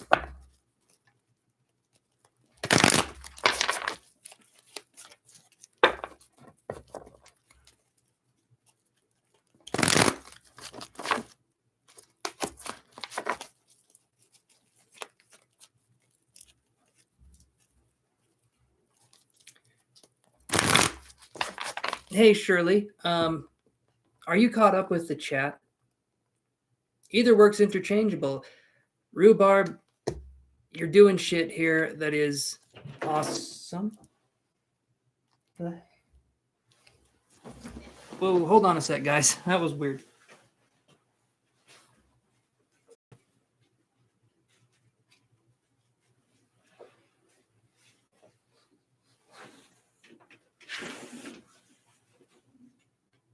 Hello? Honey, what are you doing out there? You shouldn't jump up here. There's nothing to jump up on. Trixie, you got to get in the garage, hon. No. Don't. Hold on.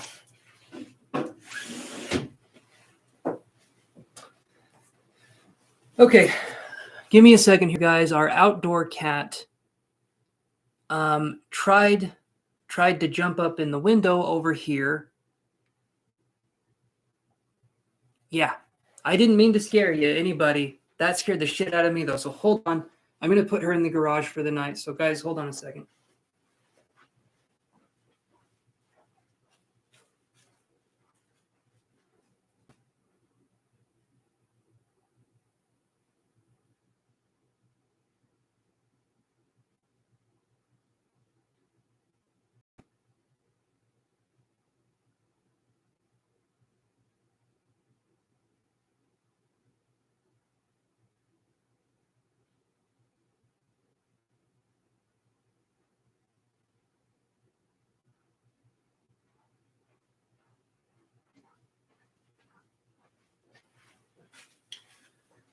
I had to grab my slippers. Oh, I'm going to save the cat, Vanessa. You don't have to worry about that. Consider her saved. We're going to get her in the garage, give her lots of pets, a little bit of, hey, how are you? Don't do that anymore. You're loved and appreciated. All that stuff. Hold on, guys. I'll be back.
Jeez. My glasses are, my shin bones are going to be iconic here in a second. Jesus. Okay. I like that. I saw my glasses are iconic and I got super excited. And so I slipped into the chair too fast. Okay. Man, I'll tell you right here. I go outside to grab Trixie. She's a cat. I've never known any other cat to do this. And so I call her name. She comes running up. She's being cute as ever, right? Because that's what cats do. And then she starts talking to me. No, I'm just kidding. But she's being really cute. She comes running up to me. And I can't walk. I don't know. I can't walk 3 feet without her trying to grab a hold of my leg. And then she grabs a hold of my leg and she holds on. She'll hold on to my leg and she'll just hold me and she'll hug my leg, which is very cute. It's very sweet, but it's kind of hard to walk when a cat's digging its claws into your leg. And so she's inside. I think she just really wanted to eat. So she's inside now.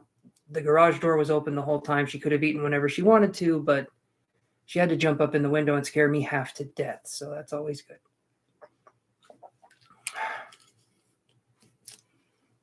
Okay.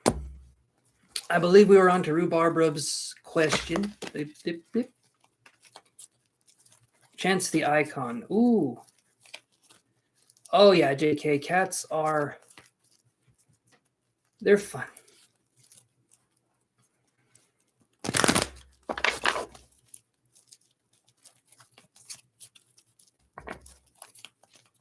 You got to wait, Shirley. I'll let you know. I was calling your name a while ago and you weren't answering, so I skipped your turn, but we can put you back on the list here in a second. Okay.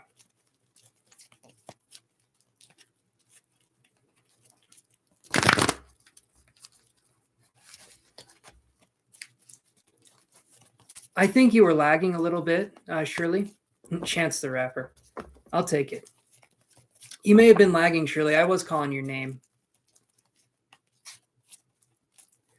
No, it wasn't that you posted it several times. I was calling your name, and for, I don't know, for like 5 or 10 minutes, you weren't doing anything, and then you came on here and were posting your question. So I think that you were lagging on your end, but I was calling your name.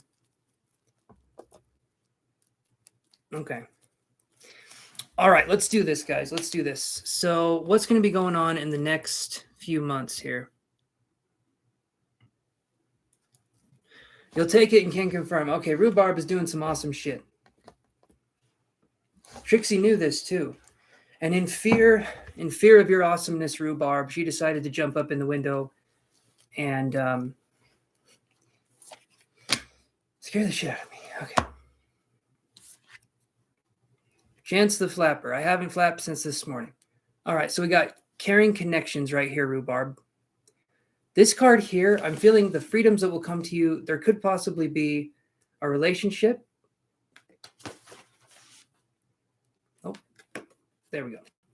There could possibly be a relationship coming your way, or there could be something that is affording you the opportunity to possibly look deeper into a connection with yourself. This card here is a good card. So the freedoms that will come about, I feel like are going to be more self-discovery, more self-study, more, what's going to be the word?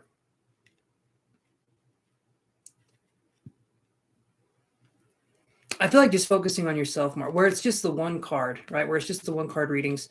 I try to make them as concise as possible. So there's a few on the list. We have like 8 on the list, I think, or 6 on the list.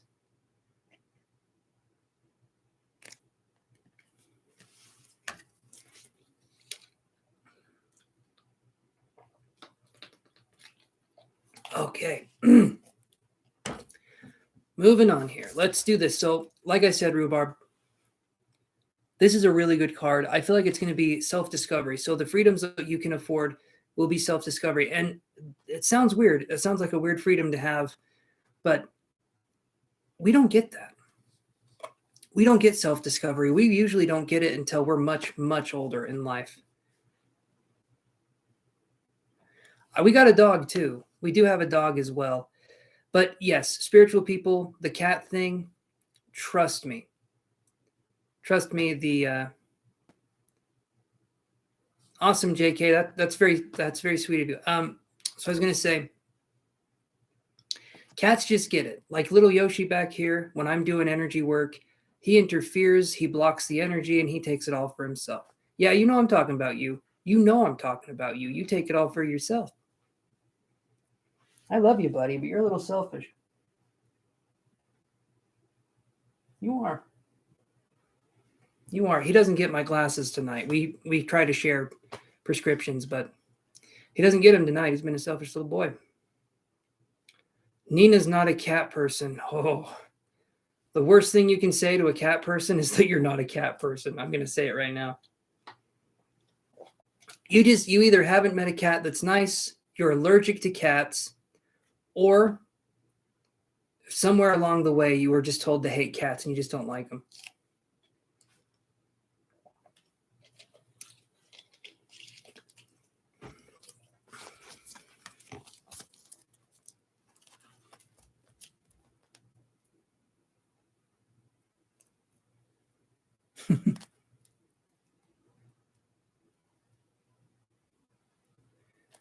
Thank you, Vanessa. Yoshi is a cool name. And what was funny is me and my girlfriend named him Yoshi before we knew that he liked fruit. And God, does he like fruit. You would be like, what the hell? Why does the cat want fruit? He loves, watch this. I think if I say it, we'll get a rise out of him. Nana. Nana, Yoshi. Yoshi, Nana. We're not going to get a rise out of him, but that used to be his thing. I hate to say it, we used to give him bananas. It was a long time ago. We've stopped doing that because cats don't need bananas. You know, you would think that would be obvious to us, but it took us a minute. But he also likes melon. Anyway, anything that Yoshi would eat in Super Mario, this one would eat too. It's really weird. He is. Yoshi's standing me up. He's being a little... Okay.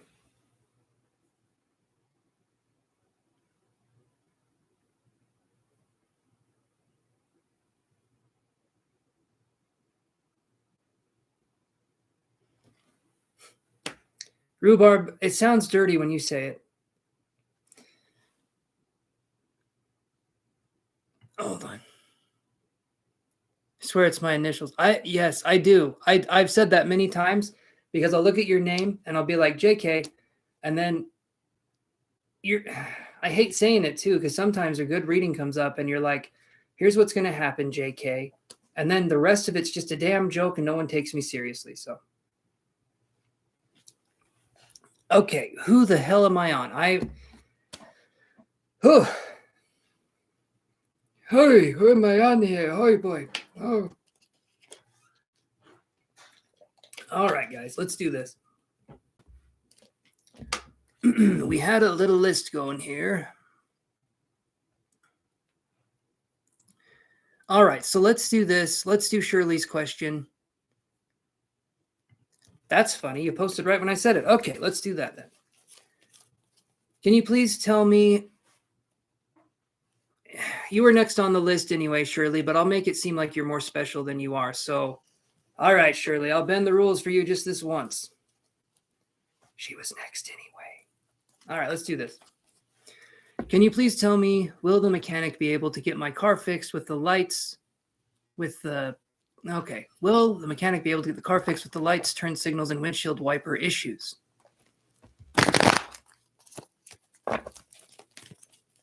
It's the driest humor you've ever seen. It doesn't get any more dry.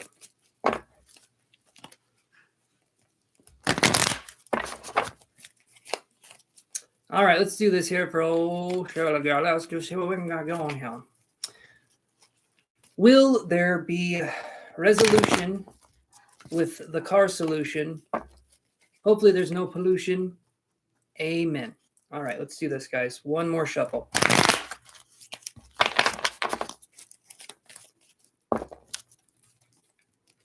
Get the supernatural deck and read the... I should. Supernatural deck, though, However, Deanna Winchester, that's pretty awesome for the supernatural deck. I might need to do that. All right, here we go. Irish luck is just bad whiskey. That's what I've been told.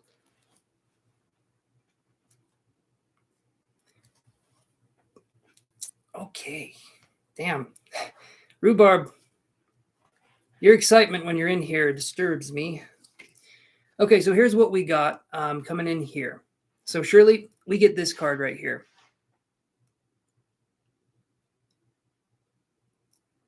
So we got third chakra, Archangel Chamuel in reverse. I'm feeling like they're not going to be able to fix it when you send it in. I'm hoping I'm wrong. It feels like there's going to be more issues than we're thinking. Again, hoping that I'm wrong. I really want that to be a situation where you go into the mechanic and they say it's fixed. We'll get to you, Deanna. I'll let you know when it's your turn. It's an old college humor skit. Oh, okay. I was watching one of those. There's a funny one. It's college humor, and it's Nicolas Cage. Like they're making fun of Nicolas Cage, and he gets suggested for all these different movie roles. So if you guys can type in college humor Nicolas Cage, it was funny. I was laughing. I thought it was pretty funny. Anyway, but okay, let's do this here. So Saya says, Chance looks like if Harry Potter quit Hogwarts and got into spirituality. And then after that, he turned to a life of hard crime. That's me. This is it right here, guys. Harry Potter Crime Warts edition. Time changes people. I don't know. That would be the title of the movie. Okay, so let's go on to the next one here. Where are we at? Okay, Ankita Moore, are you there?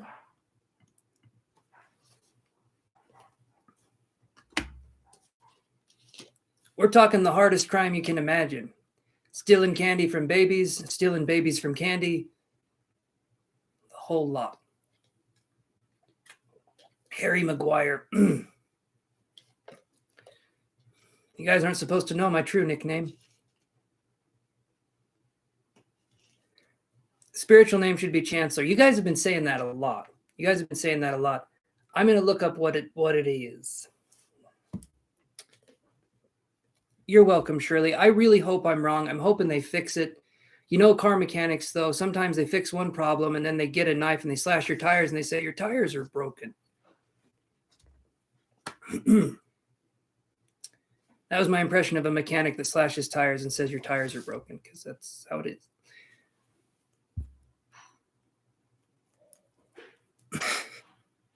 Rhubarb. Don't know what to do with you, Rhubarbra. Okay, Sia, your question. Sia XX, your question. Hopefully we're going to hang from that chandelier here. I'm hoping.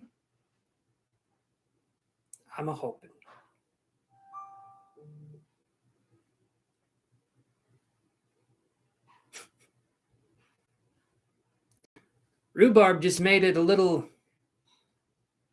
I don't know. I don't even know what to say now. Yes, you did, Nina. I remember that. Just Chancellor sounds so,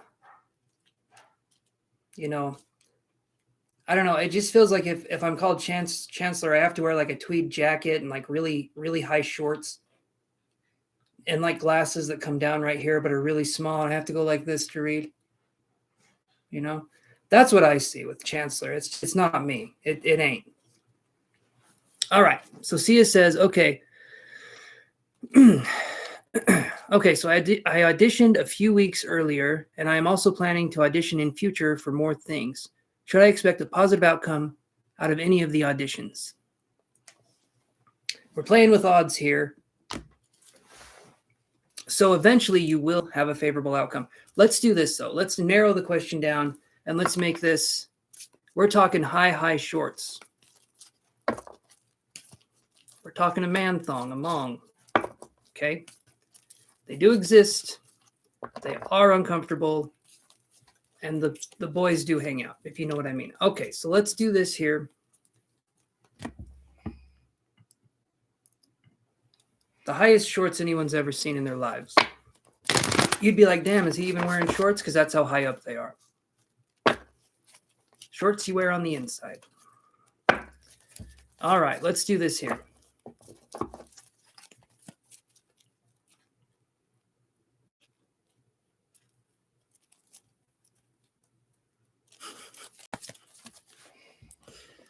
All right, hold on here. Let's do this.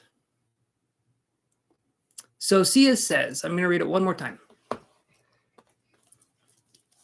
Sia says, I auditioned a few weeks earlier, and I'm also planning to audition in the future for a few more things. Should I expect a positive outcome out of any of the auditions? So let's do 3 months in the future. Let's look 3 months in the future to see if you're going to have any positive outcome.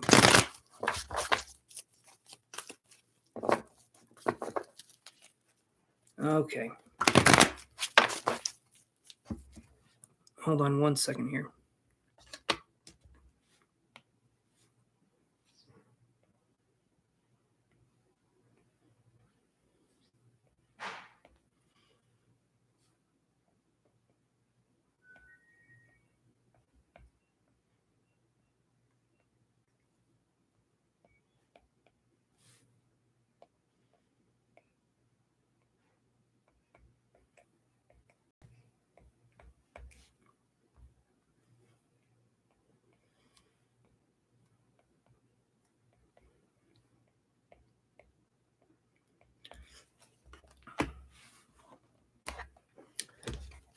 So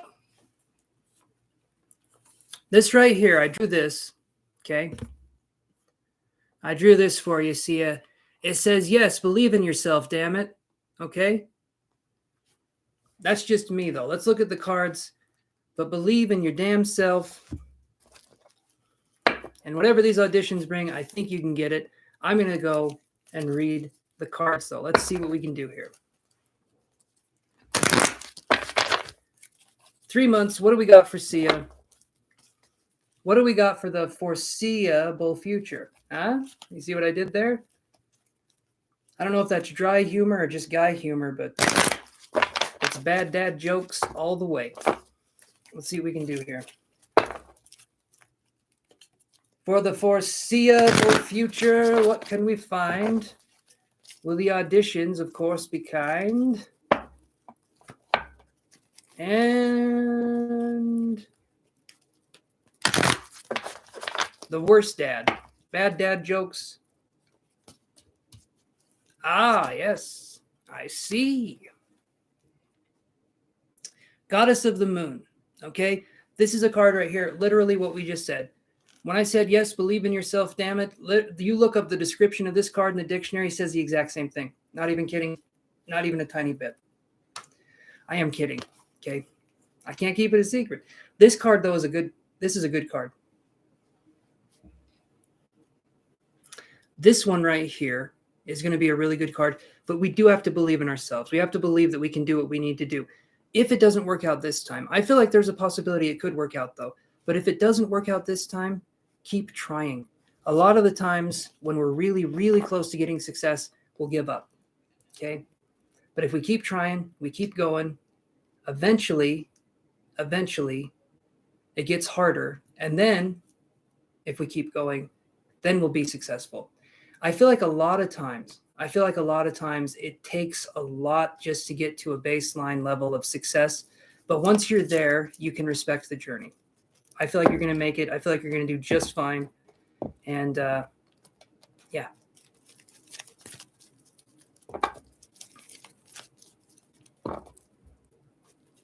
Kilo Johnson, I don't know if that's a request or if it's a demand. But hello to you too, Kilo. Hello. All right. You're very welcome, Sia. Thank you for coming on the channel. I appreciate that tremendously.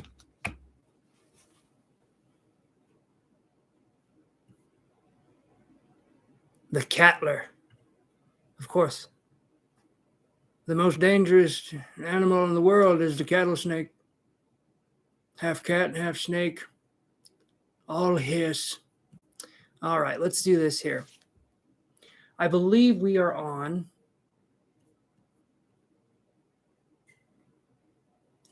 Vanessa. Are you there, Vanessa? Oh, there's Kayla. And okay. So, Kayla, thank you for coming in here and thank you for your support. Also, Kayla, because I know you like this stuff. You like the stuff I put out there. I put more designs in the shop. So if you want to check out the new designs, I put a shop link where it lists everything. And you can tell me if you like any of those designs. And for anyone else that's watching this too, check out the merch I got down below. I made the designs myself. I didn't make the clothes myself because you guys would be wearing some shitty stuff. I promise. It would not be nice. I do not know how to make clothes. That's it. Okay, so let's do this here. I'm going to address Vanessa's question, and then Kayla, if you got a question, then we can do that, okay? All right. Vanessa says, do you see me and Ian coming back to Union together? Let's look at that for Vanessa.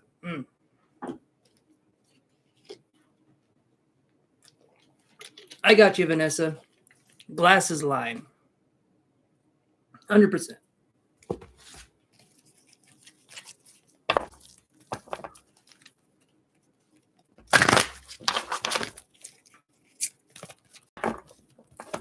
Let's do this here.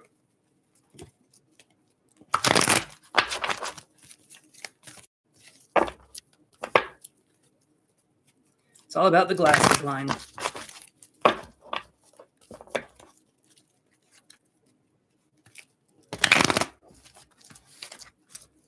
All right, here we go, guys.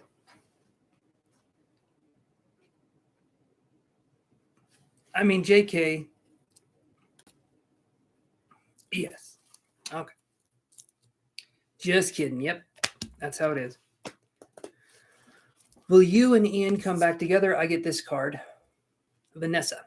We get 5th chakra, Archangel Gabriel. Okay. Now this handsome fellow right here, he is telling you, you got to speak your mind. You got to be someone who speaks what you want to happen to come into reality. Now, this also is a card that could be talking about boundaries as well. So when I see this card, I feel like we can speak into reality what we want to have happen. But when I also see this card, I feel like it can be a boundary card that we're focusing on here. So 5th chakra, Archangel Gabriel, Vanessa. Who is this Ian person to you? Is Ian a nice person, or was this a person that didn't treat you well? You know what I mean? Was this someone who gave you appreciation and respect and things just kind of fell through? Or was this someone who didn't treat you right and expected you to be there? Because sometimes we're dealing with the latter.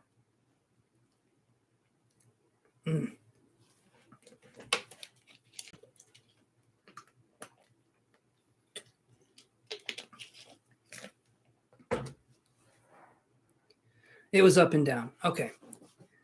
So then, Vanessa, it comes to this. Do you want to be in something that's up and down? I mean, I understand if there's hard times and there's struggles, but if we're in a relationship and we feel, lesser than or not appreciated, or possibly that our opinion doesn't matter, I understand. That's the thing right there. So you're saying, but I still can't get over him. So that's where the shadow work comes in, right? I talk about it all the time on the channel, and maybe you guys roll your eyes, and maybe you even roll downhill. I don't know what you guys do, but when we're talking about shadow work and when we're talking about healing from, eventually we don't get people that treat us like we're lesser than. If that was the case, relationships can be difficult at times. 100% true. Okay. Any relationship that's worth its salt, whatever that means, any relationship that is worth it will be hard at several points. Okay. But you should never feel disrespected, unappreciated, or like you don't matter, or like your opinion doesn't matter. There's many, many things, right? But that's definitely one of the things. And if we focus on healing the shadow, if we focus on doing that kind of work, then we can really start to align our values. We can really start to align our values with what we feel like we deserve and what we want. Because when we have a higher version of self-love for ourselves, we don't allow people that are lesser than to come into our lives and do that.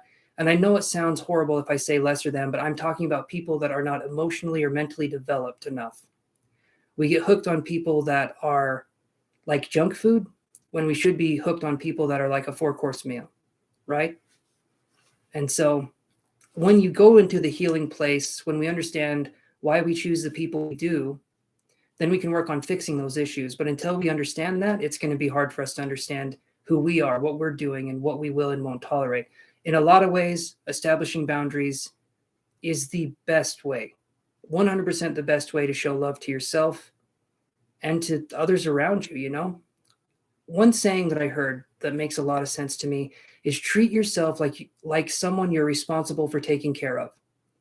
Literally treat yourself like you're a 5 or 6-year-old that can date. I don't know. This is a weird analogy, but treat yourself like you are responsible for taking care of yourself. What would you do? What would you do in this situation? You would, if a friend came to you and told you the same kind of situation, you'd probably be like, well, you know, maybe don't do that. But when it comes to our own self, then it becomes something that's really difficult for us to see. And I understand that. And it's not because we're stupid. It's not that at all. It's because there's trauma. We're blinded by something. But eventually we can heal past that and we can work past that. But it takes time, and you will get over Ian. Trust me. No one ever stays stuck on Ian. It doesn't happen. If your name's Ian, eventually people get over you. But yeah, Vanessa, you'll get through this. And like Nina's saying, it's hard in the beginning, but once you get through the first few steps, it gets better, and you will feel a sense of freedom. So hopefully that helps, Vanessa.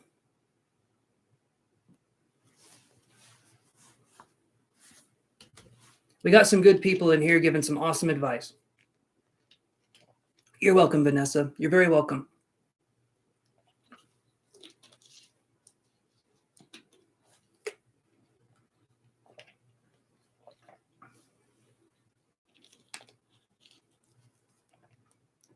Yes, they are, Vanessa. Everyone is very kind here. I feel like this channel thrives on kindness and a little bit of dirty humor. Every now and again didn't hurt. A little bit of that thrown in there for good measure. Etiana says, night for good this time. Hugs. You're going to be on here in 3 minutes. I know what you're going to do. You're going to be like, I should go back. Okay.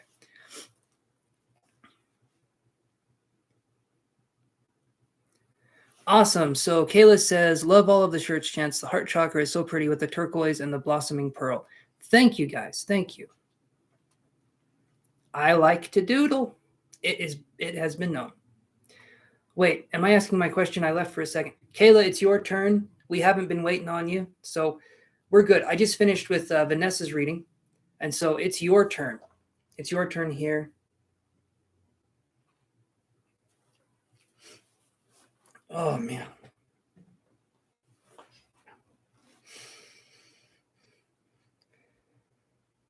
You have class in a few hours and you've been on here?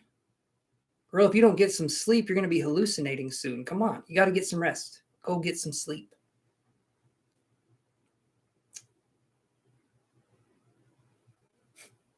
Damn it, Todd. Kayla, okay. Hold on.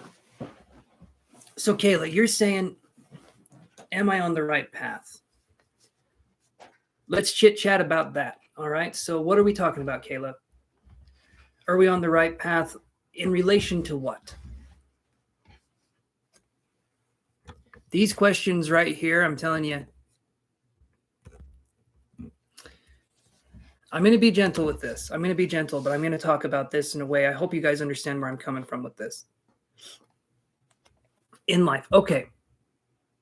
Like career-wise. So Kayla, I'm going to draw some cards here, but I'm feeling like if you're asking that question, probably not. You're probably not feeling fulfilled. Not that you're not on the right path. Everyone that's watching this right now, I sincerely believe that we're always on the right path for us at the right time. I don't believe that anything happens that is like it's just meant to not be good for us, whatever. We learn lessons from the things that don't work, and we gain experience from the things that do work, okay? And we learn from those things. So I feel like we're always on the right path. I don't feel like we can do life wrong because we're gaining experiences, whether we're doing it wrong or right, okay? But Kayla, if you're asking if you're doing the right thing career-wise, probably you're having doubts, right? So explore that. I'll do some cards here for you, but you're feeling like career-wise, you might want to do something different. I can understand that. And it's okay to have doubts. It's okay to have questions. Okay, we're not like a nun in a convent where when we doubt, we're in trouble. It's good. It's good to have doubts. I feel like if we can question as many things as we can, that's when you're onto something. Always question, always wonder. Okay. Let's look at what we can find for Kayla here, though. What's going on with Kayla career-wise? You know what? Let's do these cards instead. Am I making sense, Kayla? Hopefully that didn't come across as being too harsh. I just want you to know that you're on the right path. There's a lot of guilt on if I'm doing this wrong or if I'm doing this right. And I just want to get rid of that guilt for you because it doesn't serve a purpose. There's a lot of guilt and shame on if we feel like we're doing something right or wrong.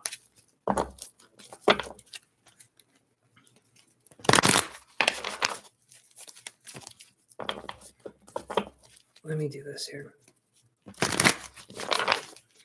All right, what's going on with Kayla in the career world here?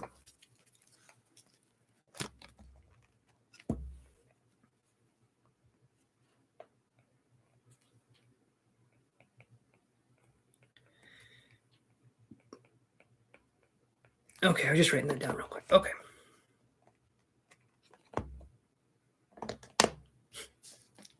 JK, that's a good one. Yeah, you have. JK, that's good. That's the kind of humor I thought that's good. That's some good shit. Oh damn. Okay.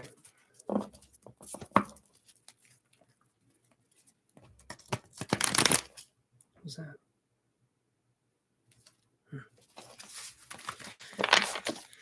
All right, guys, let's see what we can find for Kayla. What's going on in the job situation for Kayla?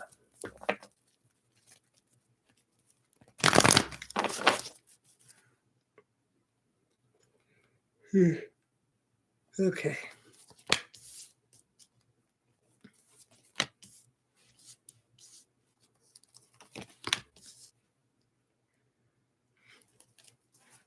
Okay, Kayla. You got some stuff going on here. So we get this card here. We get hostilities in reverse. Okay. Basically, young Professor Snape is going to be coming after you with a sword here. However, it's in reverse.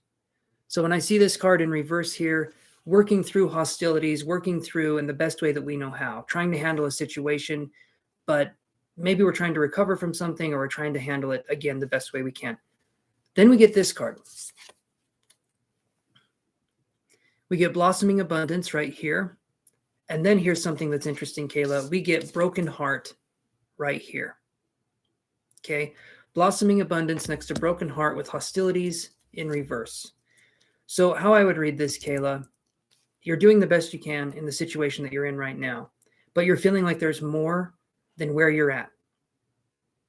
Yeah, Deanna, you'll be next. I'm pretty sure you're next.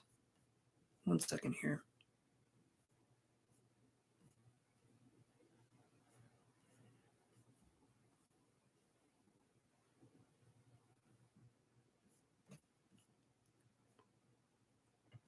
Yeah, you're next, Deanna. Okay, so Kayla. 12-12 at 12%. That's a lot of 1-2s. Good night, Vanessa. Have a good one, okay? So, Kayla, would that make sense so far? That you feel like you're doing the best you can in the situation that you have, but you're wanting something more, longing for something more? Like maybe we're in a situation where we felt like things would be a certain way and they're not. And so now we feel like we want another kind of fulfillment. I don't know if you're possibly feeling guilty for wanting something more. That could be something, right? Where we could feel guilt. And maybe we don't know where to turn with this in terms of the job, if that makes sense.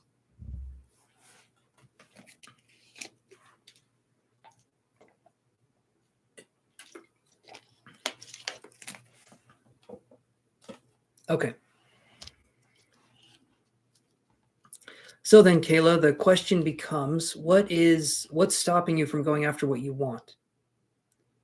Is it money? Reputation? Pressure? What is it that you feel like would make it, and what would you want to do, right? When it comes to that one, I feel like each person can find their own thing they want to do. Photography is always a good option, I don't know. I like photography. I think it's interesting. Need to take more pictures, though. Okay, so the reputation part. That's what I was thinking. Afraid of what people will think. Okay, Kayla. Your family isn't supportive or anything. Okay, so Kayla, and again, a tough love segment of this, regardless. If your family isn't supportive of anything you do, then it wouldn't matter if you did anything that you wanted to do, because they wouldn't be supportive no matter if you did this or that. Am I right? If they're not supportive either way, then do what you would want to do regardless. And I know that's probably coming from a situation where it's like easier said than done. But again, if they're not supportive anyway, why not do what you want to do if they're not going to be supportive regardless? But I understand the reputation thing. I understand that. And when it comes to family, okay, what I'm doing in here, in this pocket dimension, is that when you come on here and you guys see me, okay, I'm in a situation where my girlfriend believes in what I do. She does. The rest of my family, they're not against it, but they're not supportive of it. It's kind of like they just kind of give me a blank stare and never ask me any questions or anything along those lines. So I understand kind of being in that direction. They're not actively opposed to what I do, but regardless, I still do it. Because at the end of the day, the people in your life that matter don't mind what you do. And the people in your life that don't matter, they want to be in on what you got. Yes, they don't get it. Absolutely, JK, they don't get it. I butchered that saying. There was a way to say it, and I butchered that. But so, Kayla, what is it that you would want to do? Do you have an idea of something that you would want to do?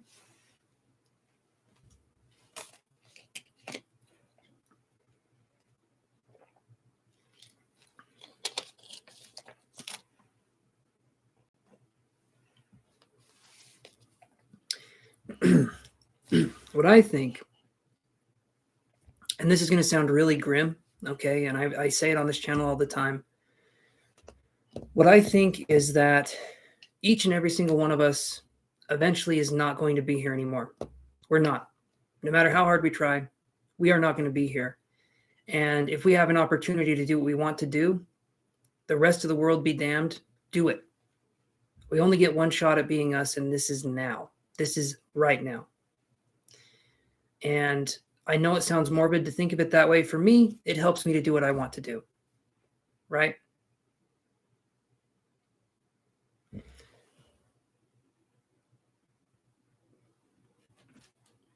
Chance the Truthful.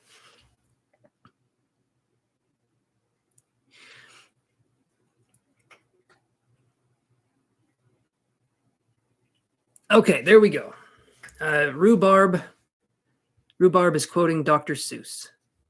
And that seems very fitting. I don't know why, but Rhubarb quoting Dr. Seuss seems like something they should be doing.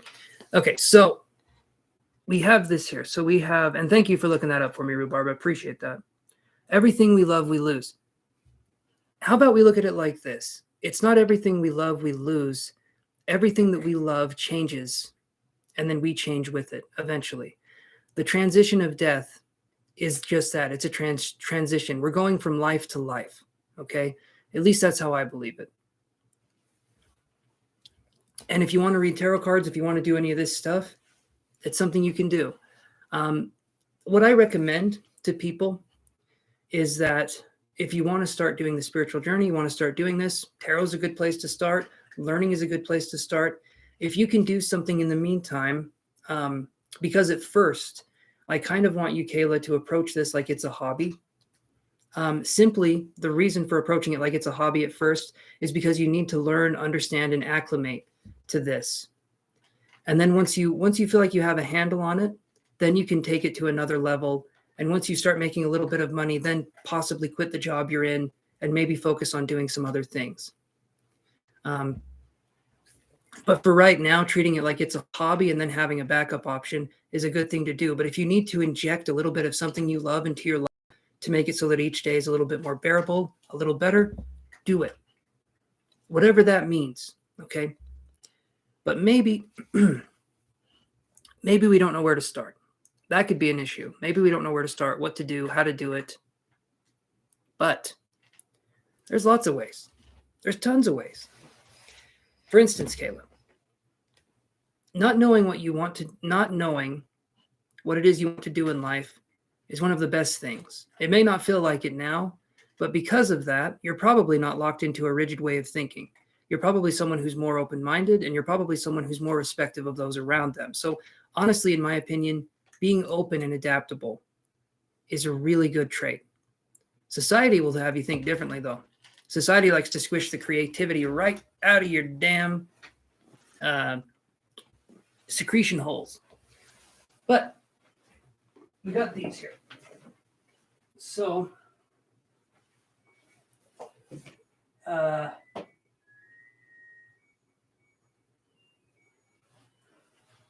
had it here. Where is it?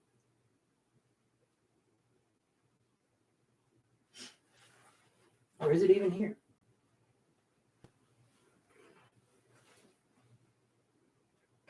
Okay, I was going to show you, Kayla. I was going to show you a tarot book because if we want to learn whatever it is that we want to learn, we can. We can learn whatever it is we want to learn, but we have to start in a way that feels uncomfortable. But I feel like you're more than capable of doing whatever it is you want to do. Tarot reading, psychic stuff, whatever it is you're wanting to do, I feel like you can do it. And one of the core tenets towards developing good self-esteem and confidence is for us to wake up, have purpose, and like what we do. Enjoy what we do. Because when we have that and we feel like we're helping or we're contributing in some way, that makes it feel like we are, that lifts our self-esteem. That is a boost. Okay. But if we're in a situation where we don't feel like we get to do that, that can make it harder for us.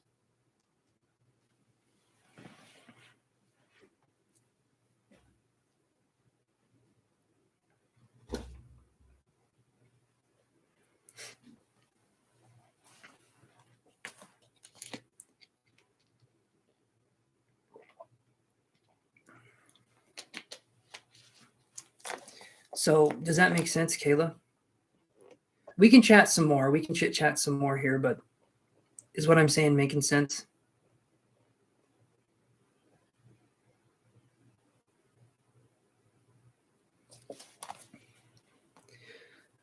So I'm gonna recommend this, Kayla. I'm gonna recommend this. Don't lock yourself into anything yet, but learn as much as you can about spirituality concepts. Also, and no pressure on learning as much as you can about spirituality concepts. I'm not saying like go out there, study everything. No, when you're ready, you're ready. But what you can do is you can start reading the cards for yourself at first, kind of see what's going on there, kind of understand the cards if that helps you.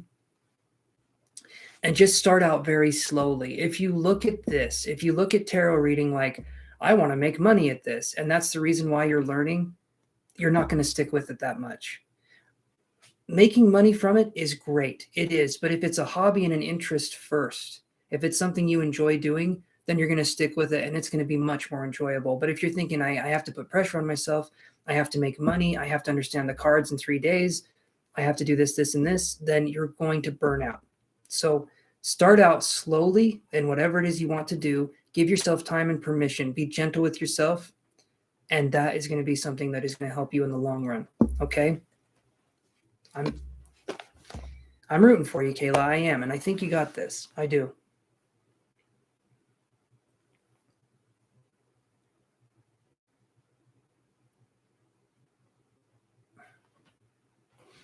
Thank you, JK. You're very sweet for saying that. I appreciate that. Oh, I had to cruise earlier. I can add you, Fo. I can add you to the list here. You're okay, Fo. I understand. Sometimes life calls, and sometimes foe answers and goes cruising. So I understand.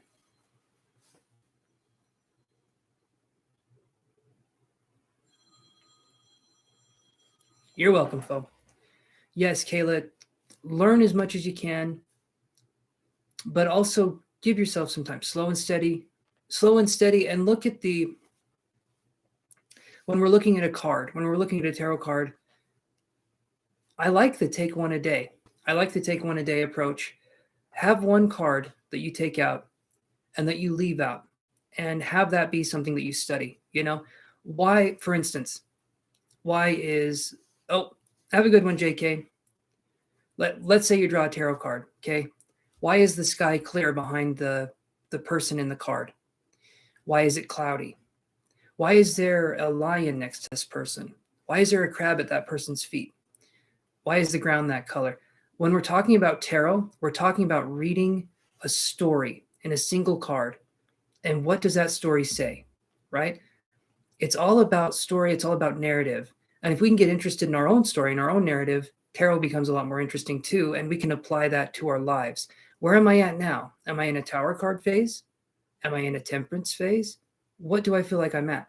And that's going to help you moving forward and help you to process the energy too, Kayla. So sorry, I get a little passionate with this stuff and go on a little bit longer, but let's see here. So we're going to read for,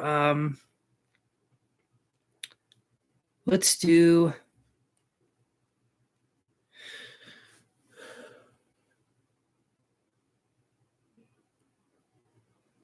Nina says, I hope you have a great night. It makes my night to be in your presence, Chance, as well as everyone else's. Thank you, Nina. Very awesome. Thank you for saying that. Very sweet.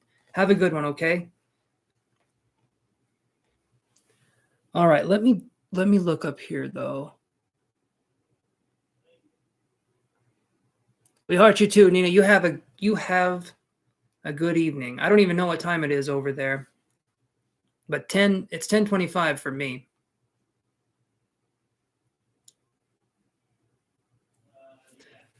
All right.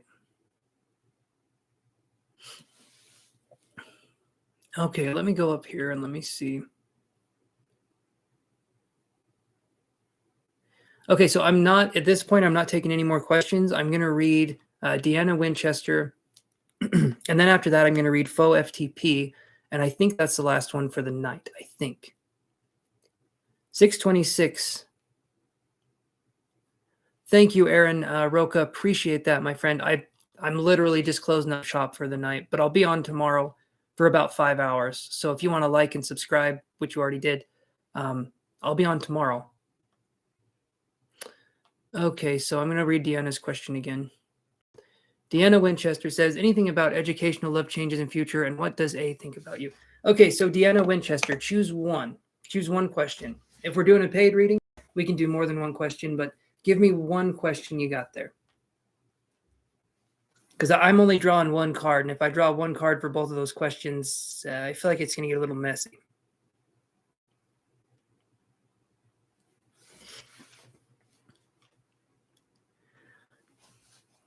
Aaron, I'm glad you're a female Daisy Garcia's. I am a Ben and Jerry fan. I like the cherry chocolate chip ice cream. Cherry Garcia, that's what it's called. That's the one I like. Okay, so Dina Winchester says, anything about educational? Okay, the first one. Anything about educational changes? All right. We'll get you next time, Aaron. I'm just going to read these ones and head off to Betty Bye, the Great Abyss. So hold on. Dan, let's see. So anything about education? What's going on with education for Deanna? What's going on with education for Deanna?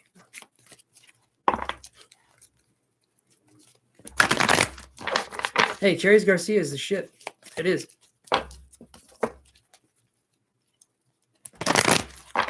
All right, let's do this here.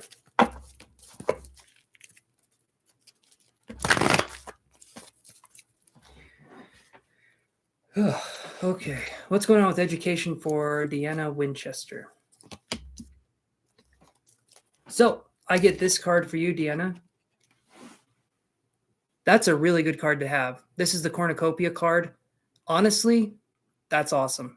I feel like you're going to have good luck in the education, whatever it happens to be. This is a good card to have. So Papa bless, or whatever that means. I don't know. But this is a good card to have. So I would say, Deanna, you are in good hands. Good energy coming your way. All right. So faux FTP, let's review, my friend. And then I'm going off to the Bedland world. Nightmare Village. That's where I'm going. I'm the mayor of Nightmare Village, so got to be there in time for the peeps.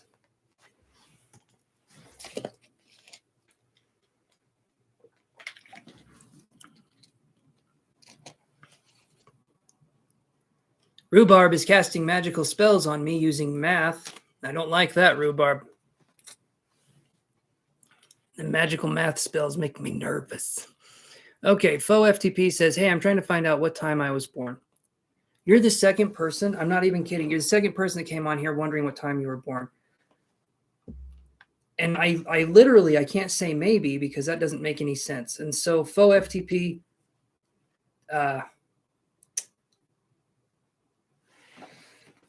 do you have, okay, fine. I'm going to try. I'll see what I can come up with. No, faux, we're going to do this. We're going to see this through to completion. It's not too hard.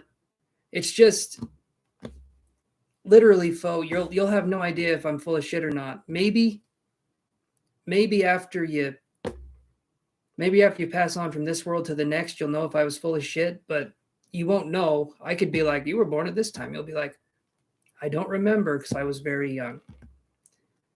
Let me see. Oh, Papa Bless is from H3H3. I have no idea what that is.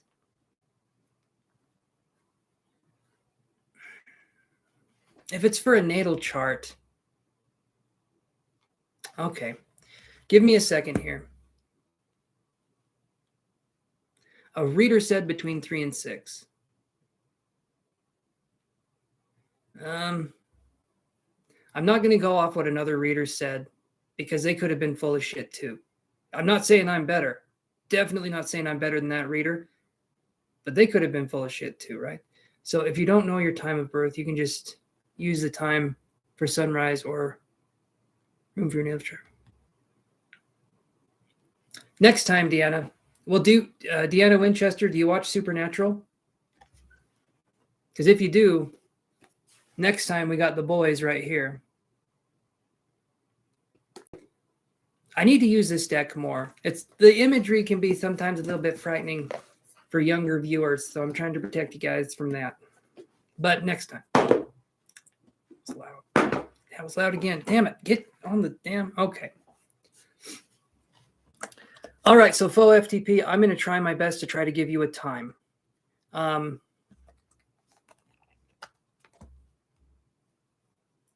But give me just a second here, guys, and let's look.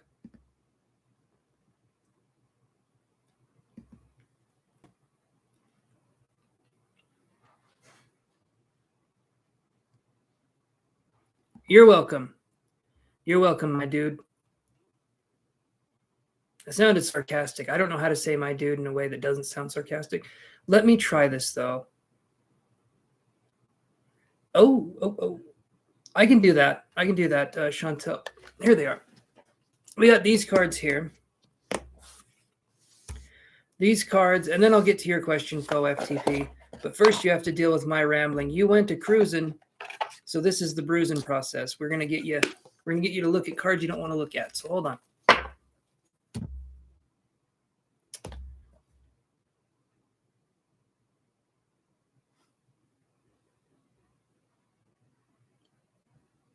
It doesn't seem sarcastic typing, but definitely that. Oh yeah. I can make anything seem sarcastic. Anything. Hey there, Enchantress Drippy B. All right, let's do this here. Oh, really? Deanna, you're watching it with your sibling? Yes, Supernatural is my favorite, and my girlfriend's favorite too. It is It is good. Season 5 is where it peaked. I mean, that's it. Season 5 is definitely where, to me, Supernatural was at its best. But the other 9 seasons are good too. 15 seasons for a show that, well, it's good. Okay, let's do this here. Sorry, Enchantress. I'm going to be showing people cards, and then I'm going to be looking at birthday times. All right, so let's do this here. I'll show you guys my favorite cards in this, and then I'll do your reading, folks. So give me a second here.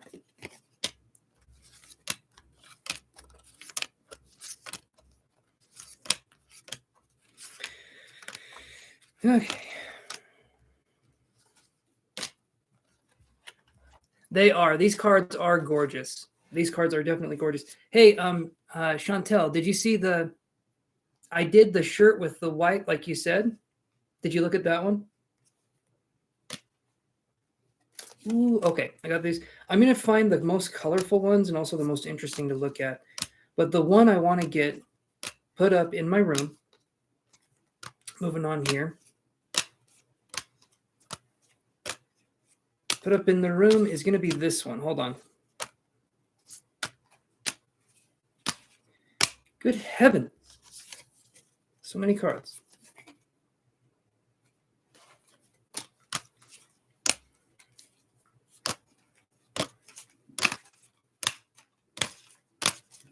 Good Lord, where is it? I swear it's at the bottom of the deck. I swear it's at the bottom of the deck. There it is.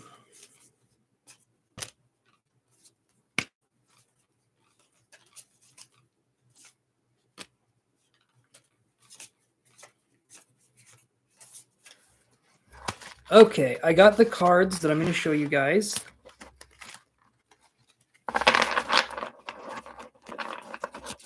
For sure, fourth two. Let's see. Oh, thank you, Chantel. That's very sweet. That's very sweet of you. You don't have to order it, but you did say you liked that design, so I'm glad you like it. I'm glad you like. Okay, so let me do this here. So, Sam or Dean? Definitely more of a Sam guy. Definitely more of a Sam guy. Just because Dean is too apple pie and, you know, that kind of thing. I don't like the Dean vibe. I like the Sam vibe. He's sensitive. He's a tall dude. He's got it figured out. Dean, though, is kind of he's the dumb one. Okay. Let's do this, though. So I'll show you guys these cards, and then we'll move on. So these ones, this is from the True Black Tarot deck. So this isn't the Supernatural deck, but these cards are really cool. And if you can see the actual card stock here, like let's see. There's little inlays in the cards. They're very, very cool. This one right here, this is Judgment. I would use these cards more. I really would. Super hard to shuffle, though, but awesome to look at. Then we have this card here. This is Death. So this is the Death card. And if you guys could see these in person, the camera on here is kind of washing them out. But you'll notice there's like little, there's some stuff written behind them too. Really cool card. Okay. Then we have this card. This is the Tower. And if you look by the Tower's feet, you'll see a little fox running around. I think it's a fox. Very pretty card. This is the one I want to get in my room. This is the Temperance card. It's gorgeous. Just gorgeous. I love the red. The way the red pops on the card is one of my favorites. Really pretty card. Then we have this one.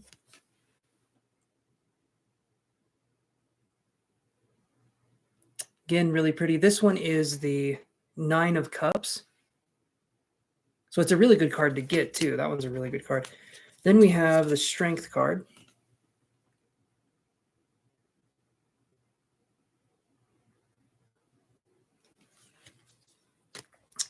We have the Sun card.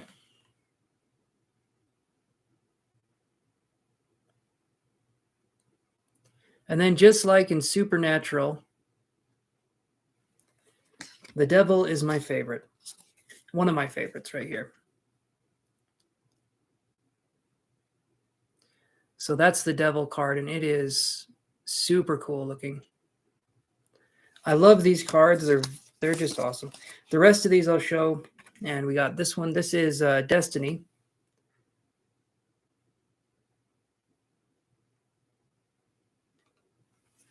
Here is the Lovers.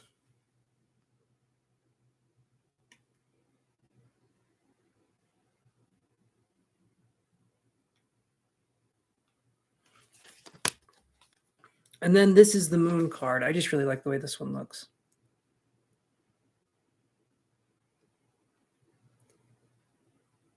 They're pretty cool cards. Okay.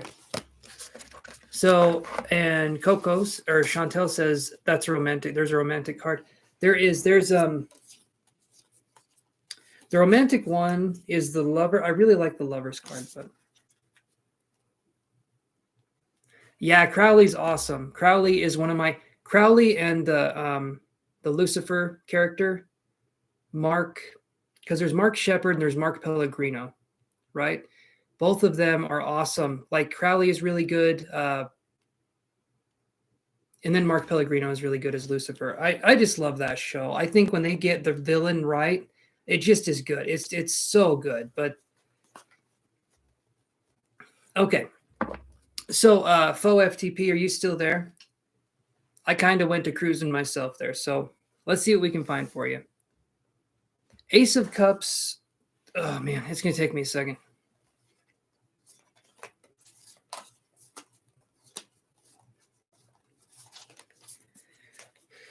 Let's see.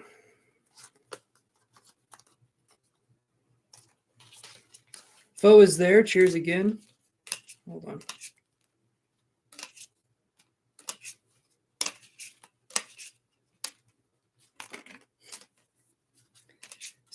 This deck is really nice. It takes forever to look for cards though, but I'm determined now. Where's that Ace of Cups?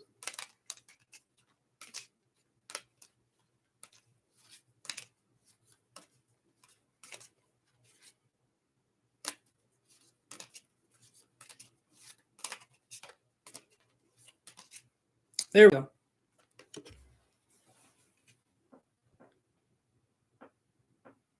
That one is the Ace of Cups, and it's beautiful.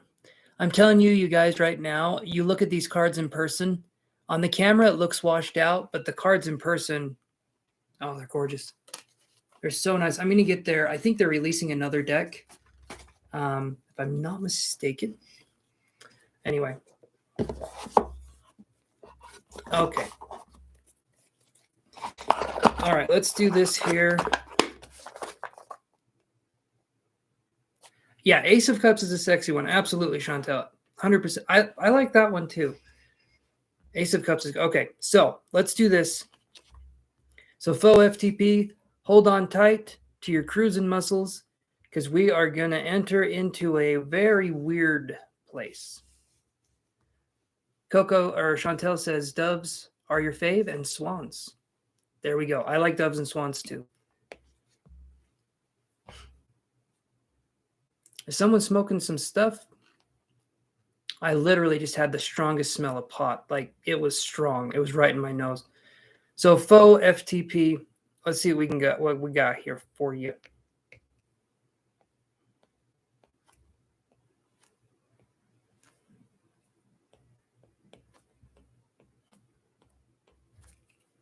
Let's see.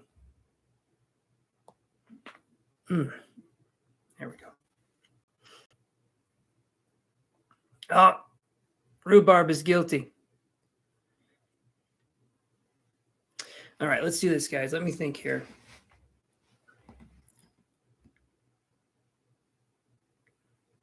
How did I take the end? Oh, I'll get to your question. Hold on. I took the end. They could have done so much more, and they said that You're medicating, Rue? We all medicate. It's okay. You're safe here. So the end they said was going to be so much bigger, but because COVID hit, it was kind of like this little piss out. In my opinion, the ending could have been so much better. It could have been so much better. And what they said they were going to do, and then they just ended it without doing the thing they wanted to do, it pissed me off, because when they said what they were planning on doing, I liked that ending so much better.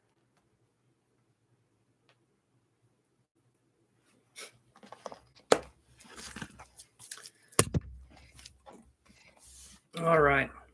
But what did you think, Deanna Winchester? What did you think of the ending? That's just my opinion. If you have a different one, I'm not gonna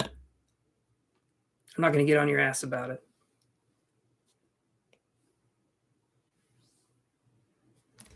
All right, faux FTP.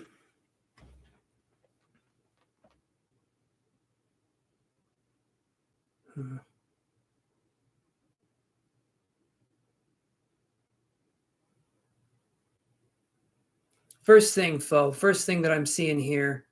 Faux, are you a Sagittarius? We're going to start this off guns blazing. If you're not a Sagittarius, that's okay. But for some reason, I was seeing some Sagittarius. Just wondering. And if you're not, that's okay. That's okay. But that was the first thing that came through, so I'm curious. No Sag. That was interesting, though. I did see Sagittarius symbol.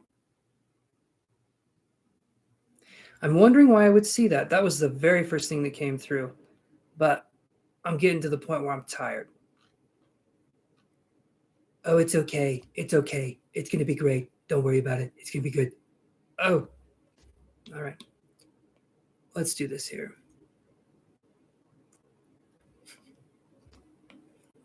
All right. The Sagittarius thing came up, but you're not a Sagittarius. That was interesting. That was interesting. And that came up. Maybe something interesting will happen around Christmas time for you, faux FTP.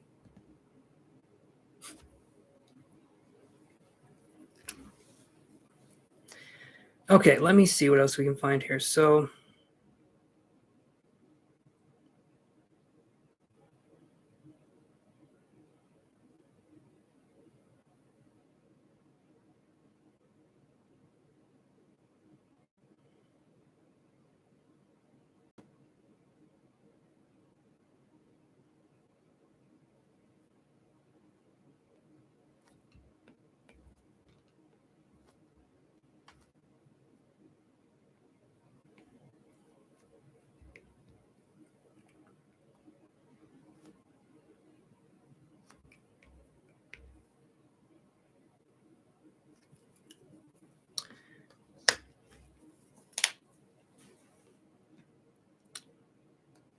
you hope it's good, LOL.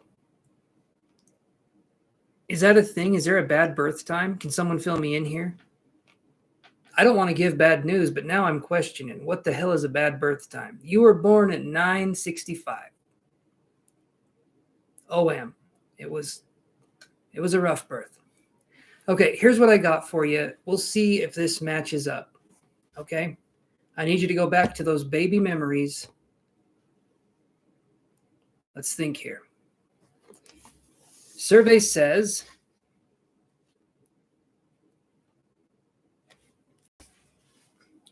8:27 a.m.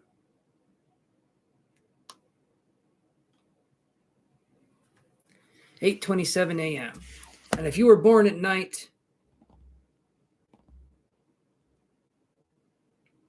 oh, okay. Okay. Well, okay, so we don't know the birth time. Do you feel like you were, how do I even ask this question? Because it's going to sound weird no matter how I say it. Do you feel like you were born in the morning? Good Lord. That's got to be one of the weirder things I've said to somebody.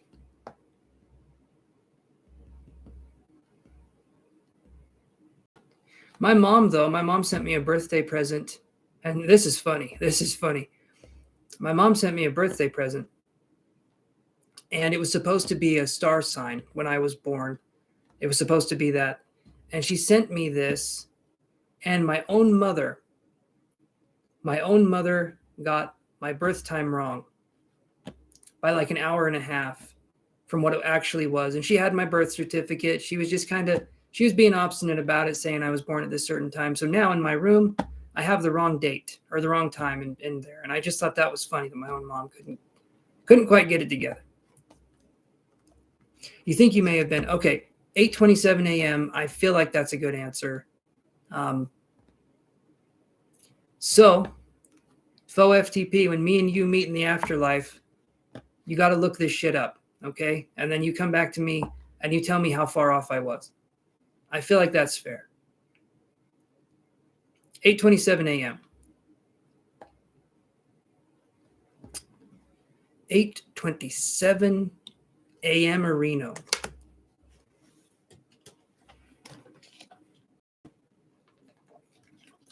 Oh, man.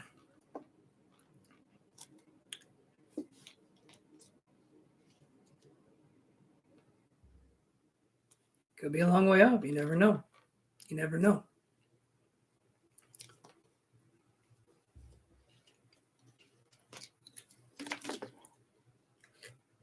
Fo can't help it. He was born that way, Todd. He was born that way. Hey, Amanda Bevan.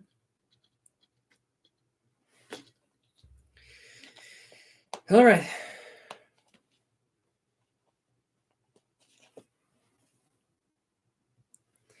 I think everybody, I'm gonna head on out, and I'm gonna call it good. So everybody, take care. I will see you guys tomorrow, same time, same place, same channel. You know, the whole thing. But everyone, take care. I appreciate you guys coming on here, helping to support the channel. I will see you guys later. Peace out. You guys are very welcome. So long, everybody. Goodbye. Alrighty. It's time for me to go. The accents are getting weird.